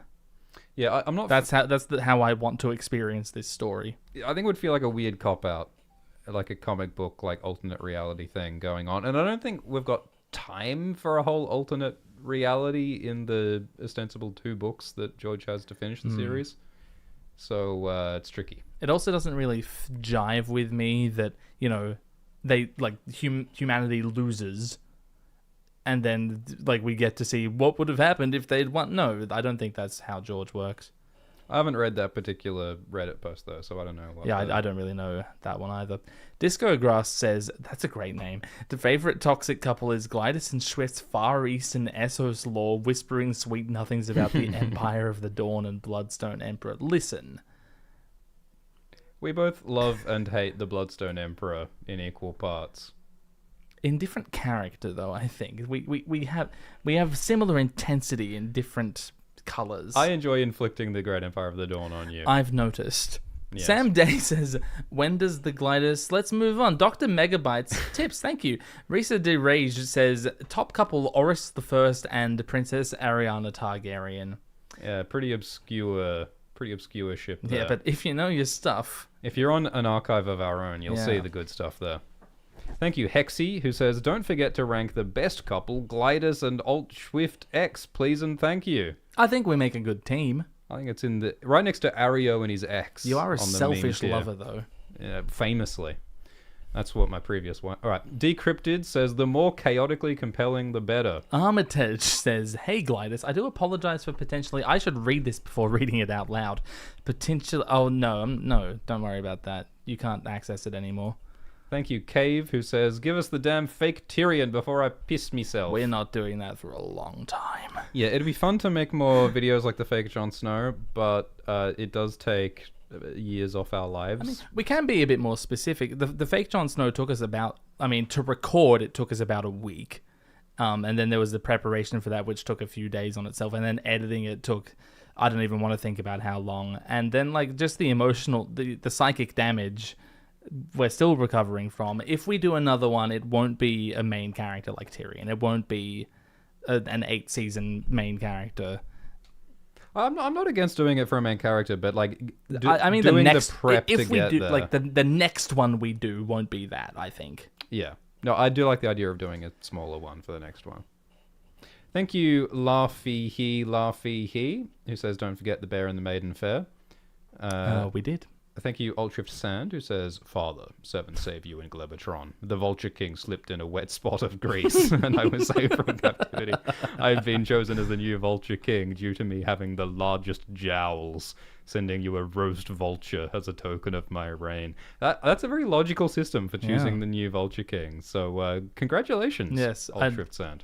Well done to you and your venerable jowls. The vulture was delicious. Thank you, Anonymous, who says, hi, lads, I'm drunk. It's almost my 18th. You are fun, me, Glimbo, Ed Muatully, best character. Well, I hope it's all good. I hope you're all right. I hope that was all safe for you. Me too. Leor says, how long are we going to be here? Do I need uppers? Well, that was sent 4 hours ago, so I hope you answered that at some point in your evening. Thank you, Weirwood Chronicler, who says, do you think Joanna was happy with Tywin? Ooh... I don't think he'd be an easy person to be with. No. Like, even if he was, like, super sweet to her, he still is, like, a relentlessly ambitious person who doesn't relate well to almost anybody and also murders people. Yeah, so... sure, even if he is such a sweetie pie to you in person, you're going to bed every night next to someone who drowns children for political expedience. I don't think she should be happy with him. Yes. Like, if Joanna's like, yeah, Tywin's everything I want in this world, it's like, oh, you've picked the wrong guy. Yeah. Your taste requires some scrutiny. Thank you, Crash Down, who says, happy Valentine's Day to Glomio and Shwuliet. Aww. Thank you. It's a good one. APMD. We've already ranked Swift and Glytis. Come on, everyone. Thank you, Path Deshpande, who says, how toxic is Duran Malario? It was toxic enough that she went to another continent. Yeah. Apparently there's a Reddit theory that we should read about it. Well, if it's from the coconut god, it's got to be good. The Malario massacre theory. Oh, goodness. Long John Jennings wants Kit Harington to play Sirius Black in the upcoming HBO Harry Potter show. I guess he could do that. Thank you, Anonymous, who says, are you familiar with Robert in Deep Geek? I have caught wind of his existence. Robert is lovely. I've never interacted with him, but he does sound lovely. Thank you, Wampini Fusini, who says, Hi, Glampere and Schwicktarion. Where do you rank Alt-Shift-X and Swift-X's ex-wife? I hear they're going strong. Have a loaf of milk on me.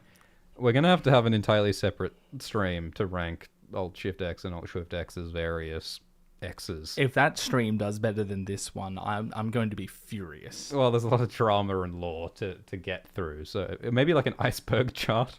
I should do an iceberg chart of all of my ex-wives. That would be fun. But we don't have... There's no time for any of this. Thank you, Entropy Online, who says, Salutation, Glidermesh, and Alt-Swift-X Kaidu. Can you rank a theory couple, Tormund and Elisane? Yo, we did that, almost. Yeah, proto John Ygritte. I mean, I think there's a lot of like Southerners and Wildlings getting together because George loves the heart in conflict with itself. I mean, it's, it's star-crossed lovers. It's Shakespearean. Tragic, doomed romance is the great shit. So, yeah. Through the Wormhole says Balandra x the Bloodstone Emperor. Balandra!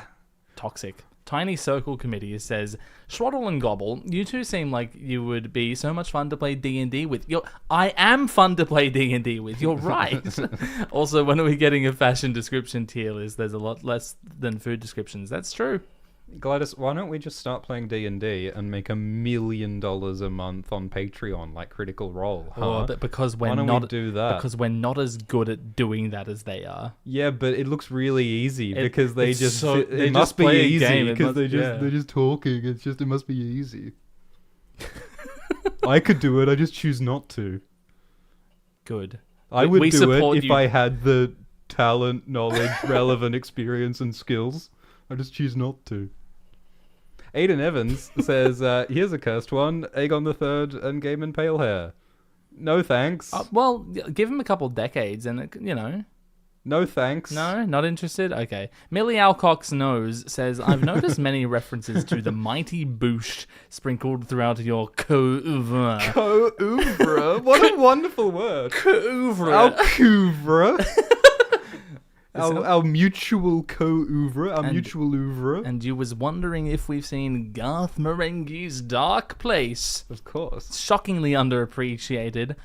We agree. But you think Swift in particular... What the fuck? Well, okay. Millie Alcock's knows that I have the best taste what of the the two hell? of us. And naturally would love Garth What Marenghi's the Dark hell? Place more. When are we doing the real Garth Marenghi, huh? The real Garth Marenghi. I've got a split for lunch soon, but after lunch. I need to have breakfast. Thank you, Jack. Thank you, Strong Belwas, who says S tier, Strong Belwas and liver. True. Thank you, Elamist, who says George Martin relationship question. Ooh, let's go. I just reread Fever Dream with my wife. Do you think Abner was in love with York? Kept calling him hot. I have not read Fever Dream. I also haven't read it, but I've got it. It's on my bookshelf, and I'm gonna read it. Yeah, it's actually crazy. I haven't read enough of George Martin's other work. I've read some of his short stories, but not his novels. He's read a lot. He's written a lot, it turns out. He has written a lot, and as we keep saying, he keeps writing the same stories over and over. So based on your super chat, 100%. 100% Abner was in love with York. Do you think it was a Robert Ned situation? Yeah, of course. Yeah, absolutely.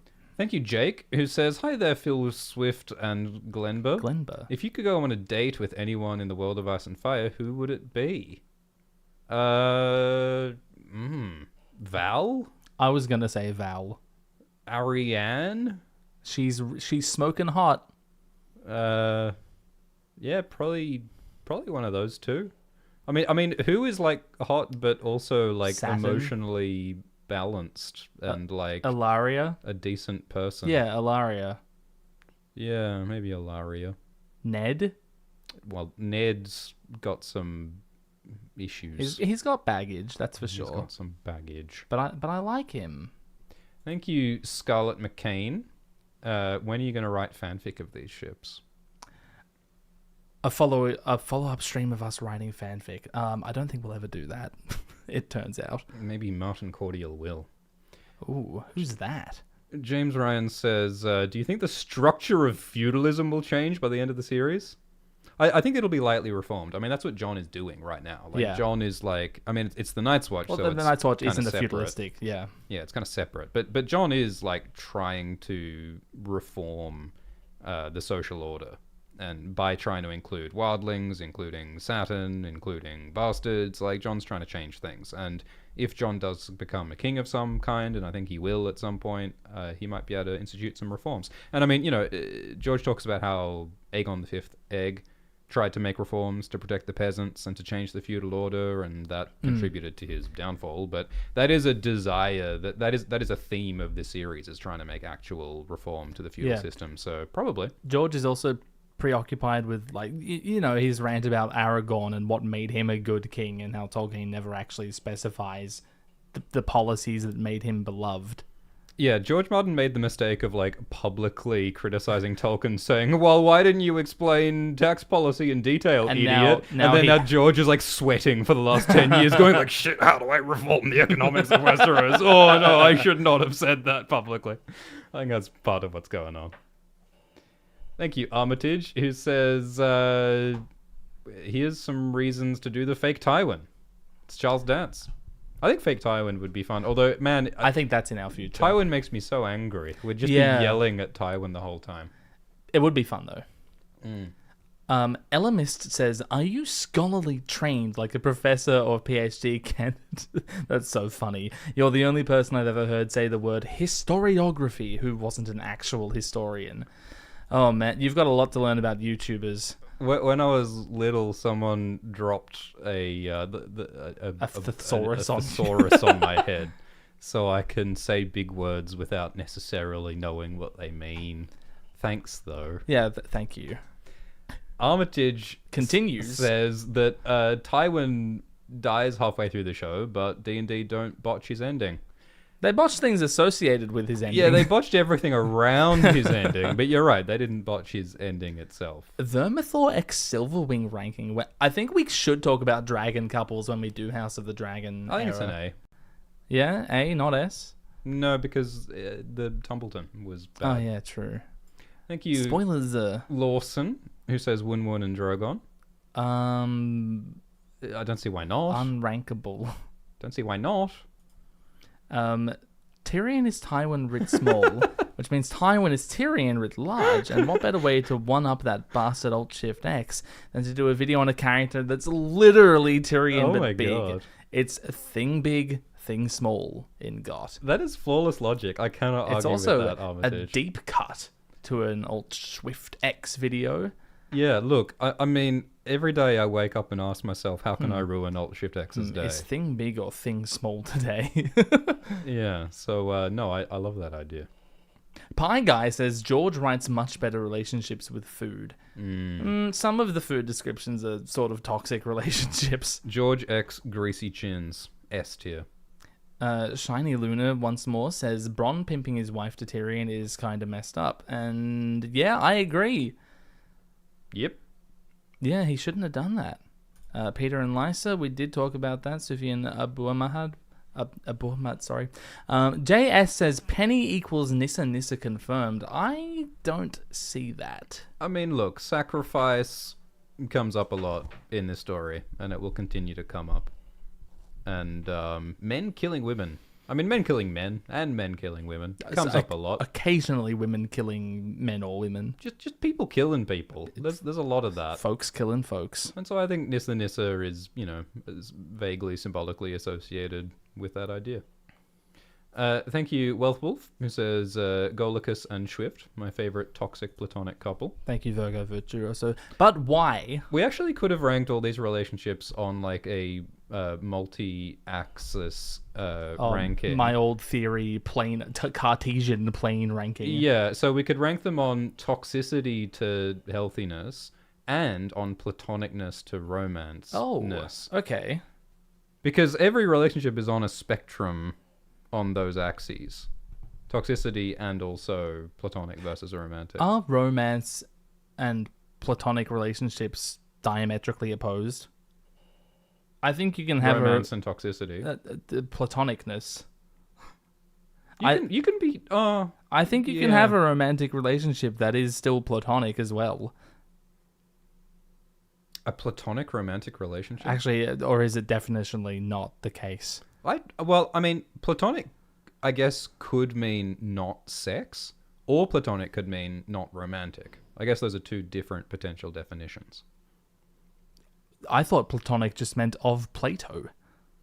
Well, no, Do those solids not love each other in a romantic... Do they not have sex? Are cubes and dodecahedrons not getting funky with it on the nightly? What is a Socratic couple like? They just do a lot of arguing.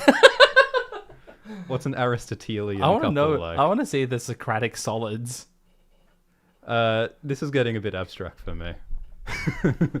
But like I feel like a toxic couple usually has romance keeping them together.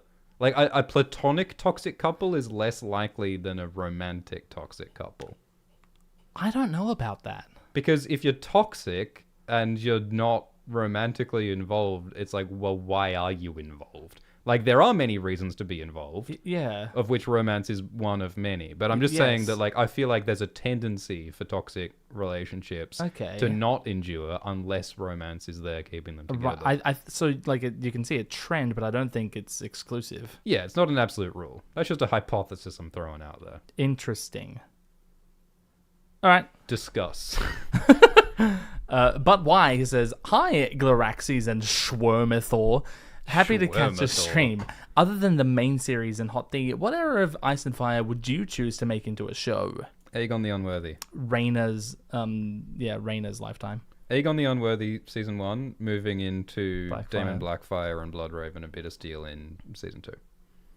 Biopic about Rhaenyra, Princess Rhaenyra. Do you say biopic or biopic? It should be biopic, sorry. Lion of Gondor says, thank you, a reason to cancel my date. Genuinely. Sorry, babe. Why didn't you simply... My YouTubers are streaming. invite your date to listen to a Valentine's Game of Thrones stream. Thank you, Gillyflower. Thank you, Rumor33, who says, have you guys seen the 80s Beauty and the Beast live-action drama show? We were gonna watch that. Yeah, it's on our to-do list to watch some of the old 80s TV that George Martin wrote, because there's a bit of that, like Twilight Zone and stuff. But apparently the show is not very good, though. Yeah, I watched a bit of the 80s Twilight Zone, and, Thank you, Lemongate Truther, who says, Globe Bluth and Schwinky. Thanks for making the holiday special. And for the many hours of content that make me and my partner howl. Oh! Oh! And to the Melisandre, to my Dolorous Ed. Thank you. That's so cute. That is very romantic. Thank you, Garish, who says, I was watching Nirvana's MTV Unplugged, and Kurt Cobain was giving me Rhaegar on his harp vibes. That's so real. Yeah, I can see that. Scarlett speculates about Rhaegar's kinks. Zane says that Ashara Dane is very 2000s My Immortal Self-Insert coded. Yes, but she was written by a 40-year-old man. Thank you. In the mid-90s. Chloroplast or chloroplast? I'm going to say chloroplast. Who says, hello, Gulper Eel and Anglerfish X. Well done. Started watching years ago to brush up on my girlfriend's special interest, and now your splendiferous content is comfort company for when I miss her, or I'm dealing with yucky chronic illness. Many thank. That's lovely. That's very... Thank you. You're splendiferous too. Yeah. Jarek says, regarding Rhaegar x Lyanna, Isle of Faces equals not so good. Not doing that one. Thank you, Olivia. Can't remember what that one was about. Thank you, Will Daniel, who says, thanks for continuing to make content. Cheers me up. Thomas says, Alt Smith. When is Alt Shift X going to make a Dune 2 video? I actually hacked into Alt Shift X's computer the other day, and I found that... You could have just... I work for him. You could have just asked. You work for Alt Shift X? Well, how could you? We've talked about this off screen. How could you? Oh, you're playing it up for the... Okay. That nincompoop. Fine, maybe we are a toxic couple. I heard a rumor that Alt Shift X is working on several Dune videos. Many Dune videos, in fact. Alt Shift X is coming out of hibernation in the near future, despite my best efforts to keep him sealed in the basement where he belongs. Continue that torpor. The seals have been broken, and Alt Shift X emerges like a sleepy bear after hibernation. Alt Shift X was doing a lot of work in hibernation, as it turns out, actually, but we shall see. That's what I heard. How do you know all of this? One Hand Gaming says Aragorn and Arwen are cousins with a big age gap. I guess that's true. Are they cousins? Aragorn's They're distant like cousins. they're both like hundreds of years old, aren't they? Aragorn is in his mid-hundreds. Like 100 and mid. Arwen is very old. I always thought of myself as 100 and mid. Thank you, Lisa, who talks about historical relationships. I am not a medieval historian. Oh no, Aragorn's like 80 something, or is he 60 something? And he lives until he's 100 and something. Thank you, Ben V, who says, what about the relationship between hot pie and hot pies? S tier. Completely healthy. Thank you, Sam K. Appreciate you getting me through this deployment. Already worked through all the books. If you don't make Rhaegar and Connie S tier, I want the money back. Sorry. Send us your details. Thank you, Michael, who says there's a 16-year period where Cersei and Lysa shared a castle. Right? And 8 years where Joffrey and Robin shared a castle. And I need a prequel. I think about this all the time because when in Game of Thrones, when Tyrion shows up at the Eyrie and Sweet Robin's like, "Who's the funny little man?" It's like Tyrion's lived with you for your whole life In King's Landing. Yeah. Yeah. It's actually sort of unclear whether Tyrion was living in King's Landing or Casterly Rock, but I'm pretty sure it's King's Landing in the show at least. I think George hasn't necessarily made his mind up on all this stuff. I don't think George pays too close of an attention to a timeline spreadsheet all of the time. Yeah, no, of course. Someone has to, though. Someone has to. And that someone is Elio and Linda, or maybe it's Ty Mickle. What's her name? T. Mickle, yeah. Hi, T. One Hand Gaming says, hi, Glittery House and James Schwilson. Why didn't Miri Mazdur give Drogo horse bites to cure him? Did she take the stupid drug? I guess she did. I think Miri Mazdur has taken a lot of drugs in a Shae with Marwyn. Thank you, KPV, who says, just got a big bonus at work this week, and I'm so drunk from Valentine's dinner. A lot of drunk people this Valentine's Day. Many people enjoying themselves in substantial ways. I'm sure it's... yeah. Well, I hope everyone's having fun. Virgo Virtuoso thinks that Rhaegar and Elia are S tier because they're gay. Rhaegar has Jon Con and Elia has Ashara or Joanna. They're beard for beard. The babies were just for prophecy. You're going to have to flesh this out in a fanfic. You'll have to Virgo. square Lyanna away for that one, I think. We'll just have to wait for the Winds of Winter to reveal or confirm all of that. Gary the Beaver is here. Oh, hi, Gary the Beaver. And is asking, aren't some of the Dorne and the Targaryens known for polyamory / igamy? Could this perceived slight not have been an issue for the Dornish at the very least? I think that I don't believing know. this is relevant to Rhaegar and Lyanna, right? Look, it's complicated because the Targaryens have had long and fiery discussions with the Faith of the Seven vis-a-vis polyamory. That's one hell of a way to say war. Yeah, it's not something that the Faith is happy about. There hasn't been a polygamous Targaryen marriage in a lot of years at that point. I don't think the Dornish do polygamy, but they do polyamory. Yeah, like it seems like it's just not like codified in law. Yeah, you can't have another wife. And in the context of Rhaegar and Elia being like the prince and princess, that's a bit of a higher stakes. Yeah, so like situation. It's more than like, do the Valyrians and Dornish sign off on this? It's, do the Westermen sign off on this? Do the Reachmen sign off on this? Because he's the prince of the whole country. Yeah, he's not just being a Targaryen or being with a Dornish person. He is being the king of Westeros, which is a totally different political and cultural context. Yeah. And that's what you've brought up here is the distinction between Maegor and Jaehaerys.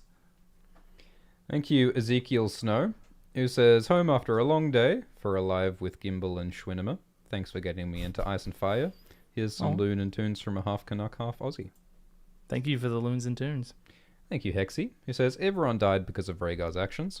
Jon Con will bring grayscale to Westeros and spread it like a plague, and even more people will die because of Rhaegar. I don't know if you can pin Jon Con's grayscale on Rhaegar, but I think Rhaegar has a lot to answer for. Well, Rhaegar did all of that because of Lyanna Stark, and Lyanna was only there because of Rickard Stark, like she was his daughter. So I can't believe Rickard Stark started the Grey Plague. Hexysphere says, I bought your Pictionary shirts and they've been sitting in my closet for weeks because I'm scared that if I wear it, someone will ask me what it means. And how am I supposed to explain to my professor that Giles Rosby and Cold Hands are twins? I think you just have to send your professor a link to a playlist of streams. You just gotta own it, Hexysphere. Just go for it. And of course, if you would like to buy a wonderful Pictionary t-shirt, there's a link at the top of the description to buy our merchandise. Check it out. Thank you, Hexy, who says Satin is actually Lyanna and Jon is actually Satin. That makes complete sense, actually. Anonymous says, greetings, alternative medicine and insulin glargine. Thank you for all the many, many hours of entertainment you've provided over the past few years. Not like that ragamuffin Alt-Shift X who's so boring. His videos put me to sleep on a nightly basis. Yeah. If that works for you, then that's a good way of getting sleep, eh? Alt-Shift X doesn't even play Secret Tunnel and hasn't played Pictionary once.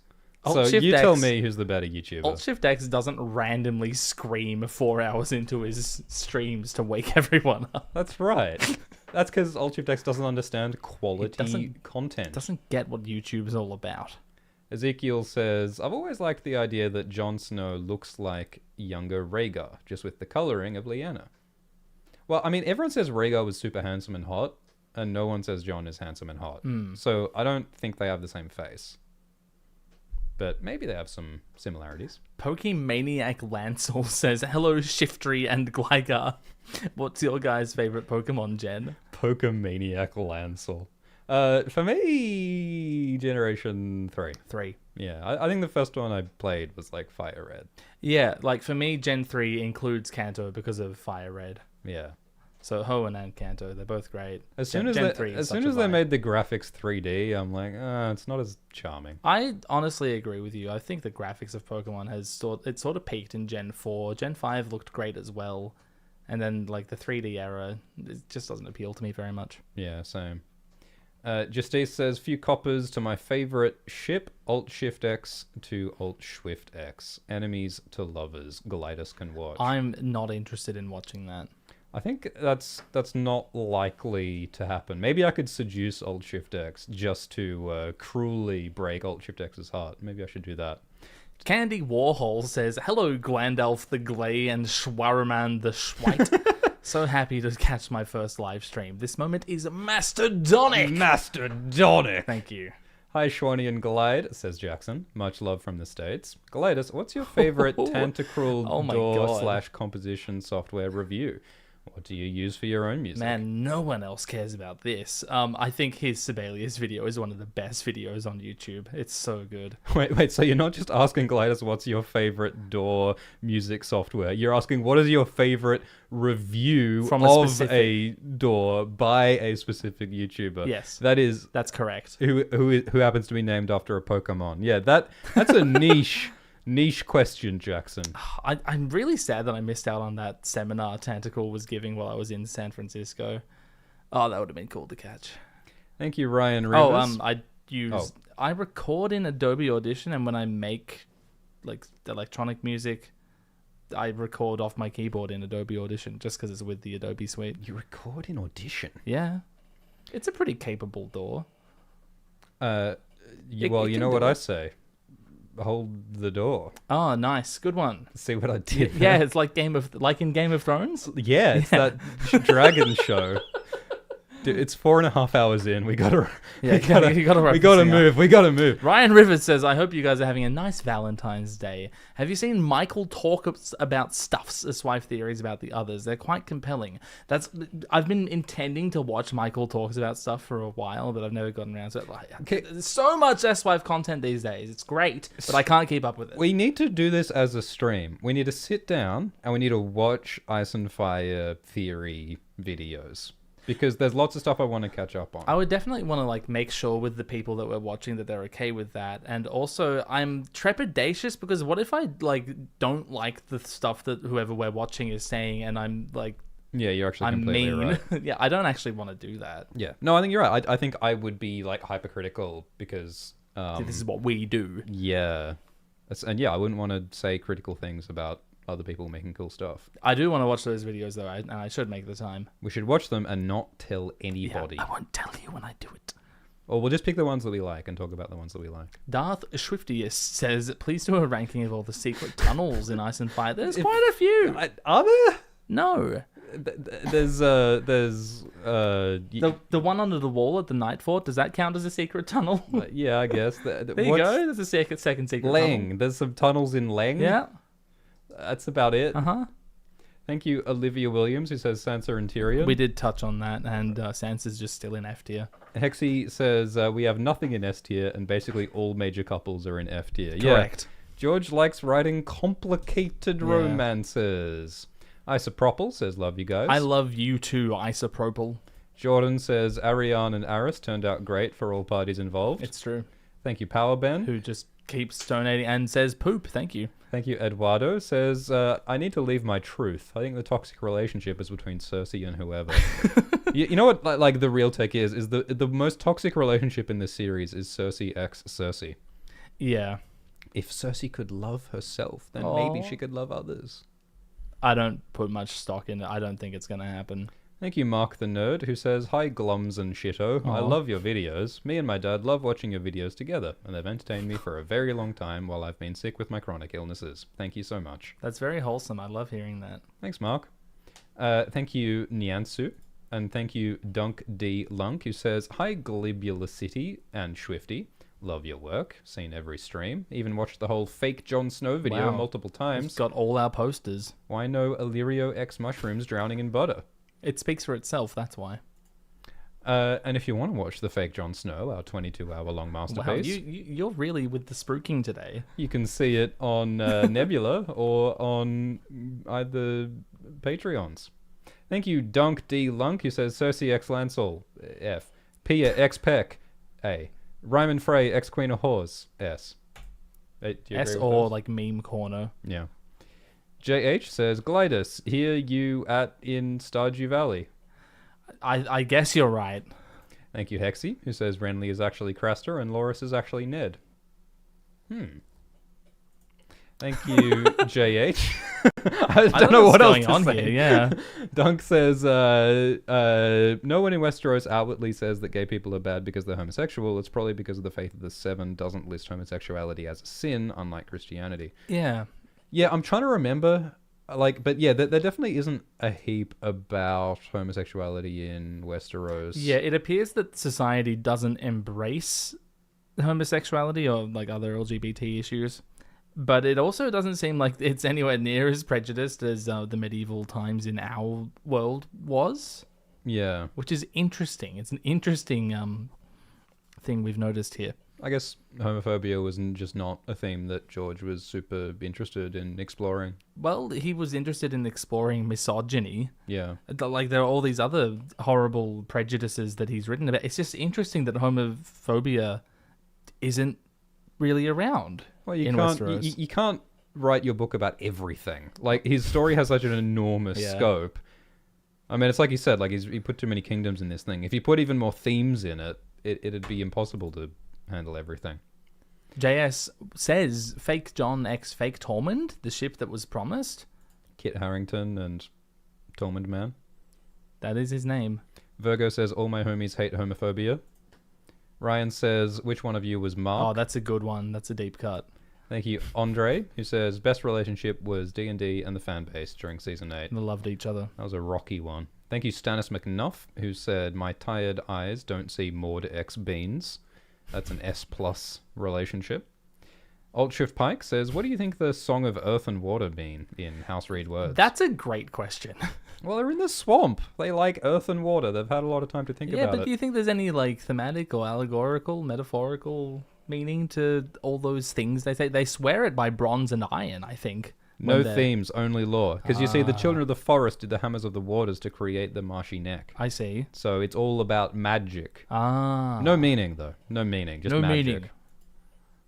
Thank you, Bookish, who says, hi, Glimbagook very and much, Swankadank, who says, just a small thank you for keeping me sane. Any thoughts on a great quote from Agate when Robert asks Ned, I ask you, Ned, what does it mean to wear a crown? It's one of my favorites. Yeah, I mean, the entire series is about what does it mean to wear a crown? Yeah. What does it mean to wield power? How do you responsibly use power? That's kind of the central question of the story. Hexy says, love how Oberyn and Ilaria are best couple, and all they had to do to survive was stay away from the rest of the characters and chill in Dorne. It's real. It's true. And the one time Oberyn stopped doing that, He died. Instantly died. Yeah. I mean, he was very adventurous in his youth. Yeah, but he stayed out of the camera of the main That's story. True. Yeah, not being involved in politics turns out to be the healthiest possible thing for a relationship. I guess that is what Oberyn and Ilaria teach us. Thank you, Virgo, who says LGBT plus pride heart. You got it. Thank you, Altswift Pike, who says, instead of doing a full-on war, what if the Five Kings decided to settle the dispute by electing a champion and letting those champions fight in a melee? Which king will emerge victorious in the end? Who has the best champion? Who has access to Gregor Clegane? Joffrey, I guess. Yeah, Joffrey might win that. If Jaime's still at his hand, then yeah, Still Joffrey. Yep. So yeah, I guess Joffrey's got the best swords. So maybe don't do that system. He's even got Barristan Selmy if we go back far enough. Yeah. Thank you, Arceus, who says the most toxic one has to be Joffrey and Wayne. Yeah, that doesn't sound good. Thank you, Olivia, who says Alicent and Rhaenyra. What? Assuming you mean Alicent, we'll talk about Hot Day times a different time. Yeah, that's a complex one. Tis fraught. Yes. Thank you, tis fraught. Lucas Lambs. Thank you, Blorbus, who says Mycothropic Saprophytes. Sorry. Yeah, you watch yourself. Thank you, Kelly, who says, will Jon Aerys be a toxic relationship? I think it will be complicated by an expectation that Jon has to kill Daenerys. I think that's a bit toxic. I don't think, like, individually either of their actions will be, like, explicitly harmful to one another, except for, unless Jon does kill Daenerys, that's harmful. But, like, toxicity, it'll be complicated. I think that they're both going to be a lot more mature when they arrive at their relationship than they were previously. Like, I think they will be, like, wiser people and maybe more capable of relationships when they are together, if they're together. But I don't think it's going to end with happily ever after. It's going to end with them making sacrifices for the greater good. They will not become Oberyn and Ilaria. Thank you, Lisa. Thank you, Lucas Lambs, who says Grey Worm and his helmet. That's another really deep cut. Is That's a good one. That's a reference to an old Glidus video. Albot says, what's the Glimbus Alt Swift X ship name? The ship name is the Celisori Quran. Oh, I wanted to call it Treachery. I wanted to call it the Dainty Sload. Haven Sand says, thanks for the recent lives, Lord Shwibula and Glyhodor. You got it. Thoughts on Rhaenyra, ex-Daemon, ex-Lena relationship? Yeah, why not? It's an interesting throuple. Why not? Sure. There's a lot going on there. Why not? Good for them.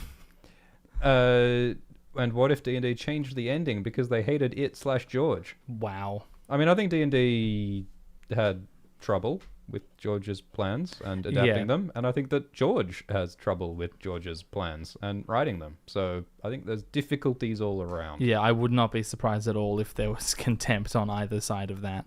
Thank you, Nyansu, who says, two lovers forbidden from one another. A war divides their people, and a mountain divides them apart. Hold on, I'm just pulling it up. It's gonna be so loud though if I press the button, Nyansu. You'll just have to sing it yourself. Yeah, just hum it along with me. While Mr. X reads the next super chat. Bry Fitz says, doomed T-boy failure Quentin Martell ex ethereal transsexual goddess Daenerys. I think I read that fanfic. Thank you, Disco Gross. I'm glad I was tuned out for that one. Everyone clap. Disco Grass says, Dragon Sacks. Think Daemon and Aemond. Slight Hot D spoiler. But slight. Well, alright. We won't say the Hot D spoiler. But this stream saved Disco's V-Day. Iron Bean says, a bit behind at the Brienne Jaime talk, but there should be more platonic relationships in media. It would be nice to have deep bonds that aren't focused on sex. Like Sam and Frodo, or Holmes and Watson. Yeah, I mean, platonic relationships are part of the beautiful tapestry of life. Yeah. But so's fucking. Thank you, Tyrone Lancaster, who says, honestly, any relationship in Hot D. Yeah, I think we should do a separate Hot D We will have to do stream. Thank you, Julianne Marriott, who says, Gods be good, I've caught a stream. You guys are the dream team. Well done, Julianne. And have gotten me through some seriously tough times these past couple of years. Just a couple of doubloons as a token of my appreciation. Thank you for the doubloons. Haven Sand says, fake Marjorie? She is only in half the show. Best couple equals Illyrio x Viserys? Or my father and Quinn the GM? Telltale when? Maybe CK3 Aegot instead? Instead? My gosh, you packed a lot into this super chat. Be hard to talk about the fake Marjorie because we don't know the real Marjorie. There's so little Marjorie in the books. Yes, that is my response to that. Also, Illyrio and Viserys, I don't really think that their sex doesn't seem that steamy. Telltale,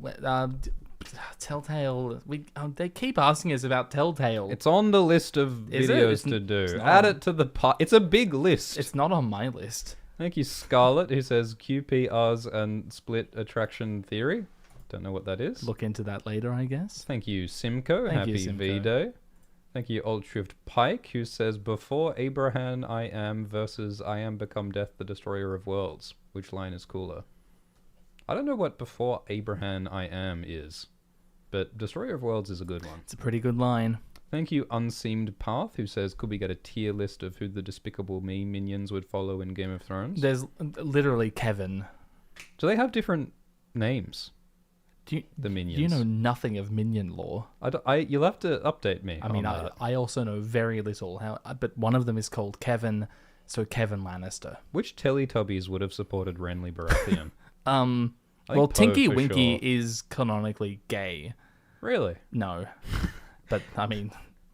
Thank you, Skinny Tree, who says, I want to see a Stannis video, but also an Alyssa Thorne video. Alyssa Thorne is interesting. I really like Alyssa Thorne in the show. Interesting, like, adaptational changes in there as well. And, like, really interesting where he's going in the books. Thank you, Sebastian Walton, who says most toxic relationship is Littlefinger and Sansa. Got to agree with that. It's definitely up there. Shiny says Jon isn't a bastard. Because Rhaegar kidnapped Lyanna, and under Wildling law, they're married. Ah, yes, Wildling. I always forget Wildling law. And because when the wall falls down, Wildling law is all law. Everyone's law. That's how that works.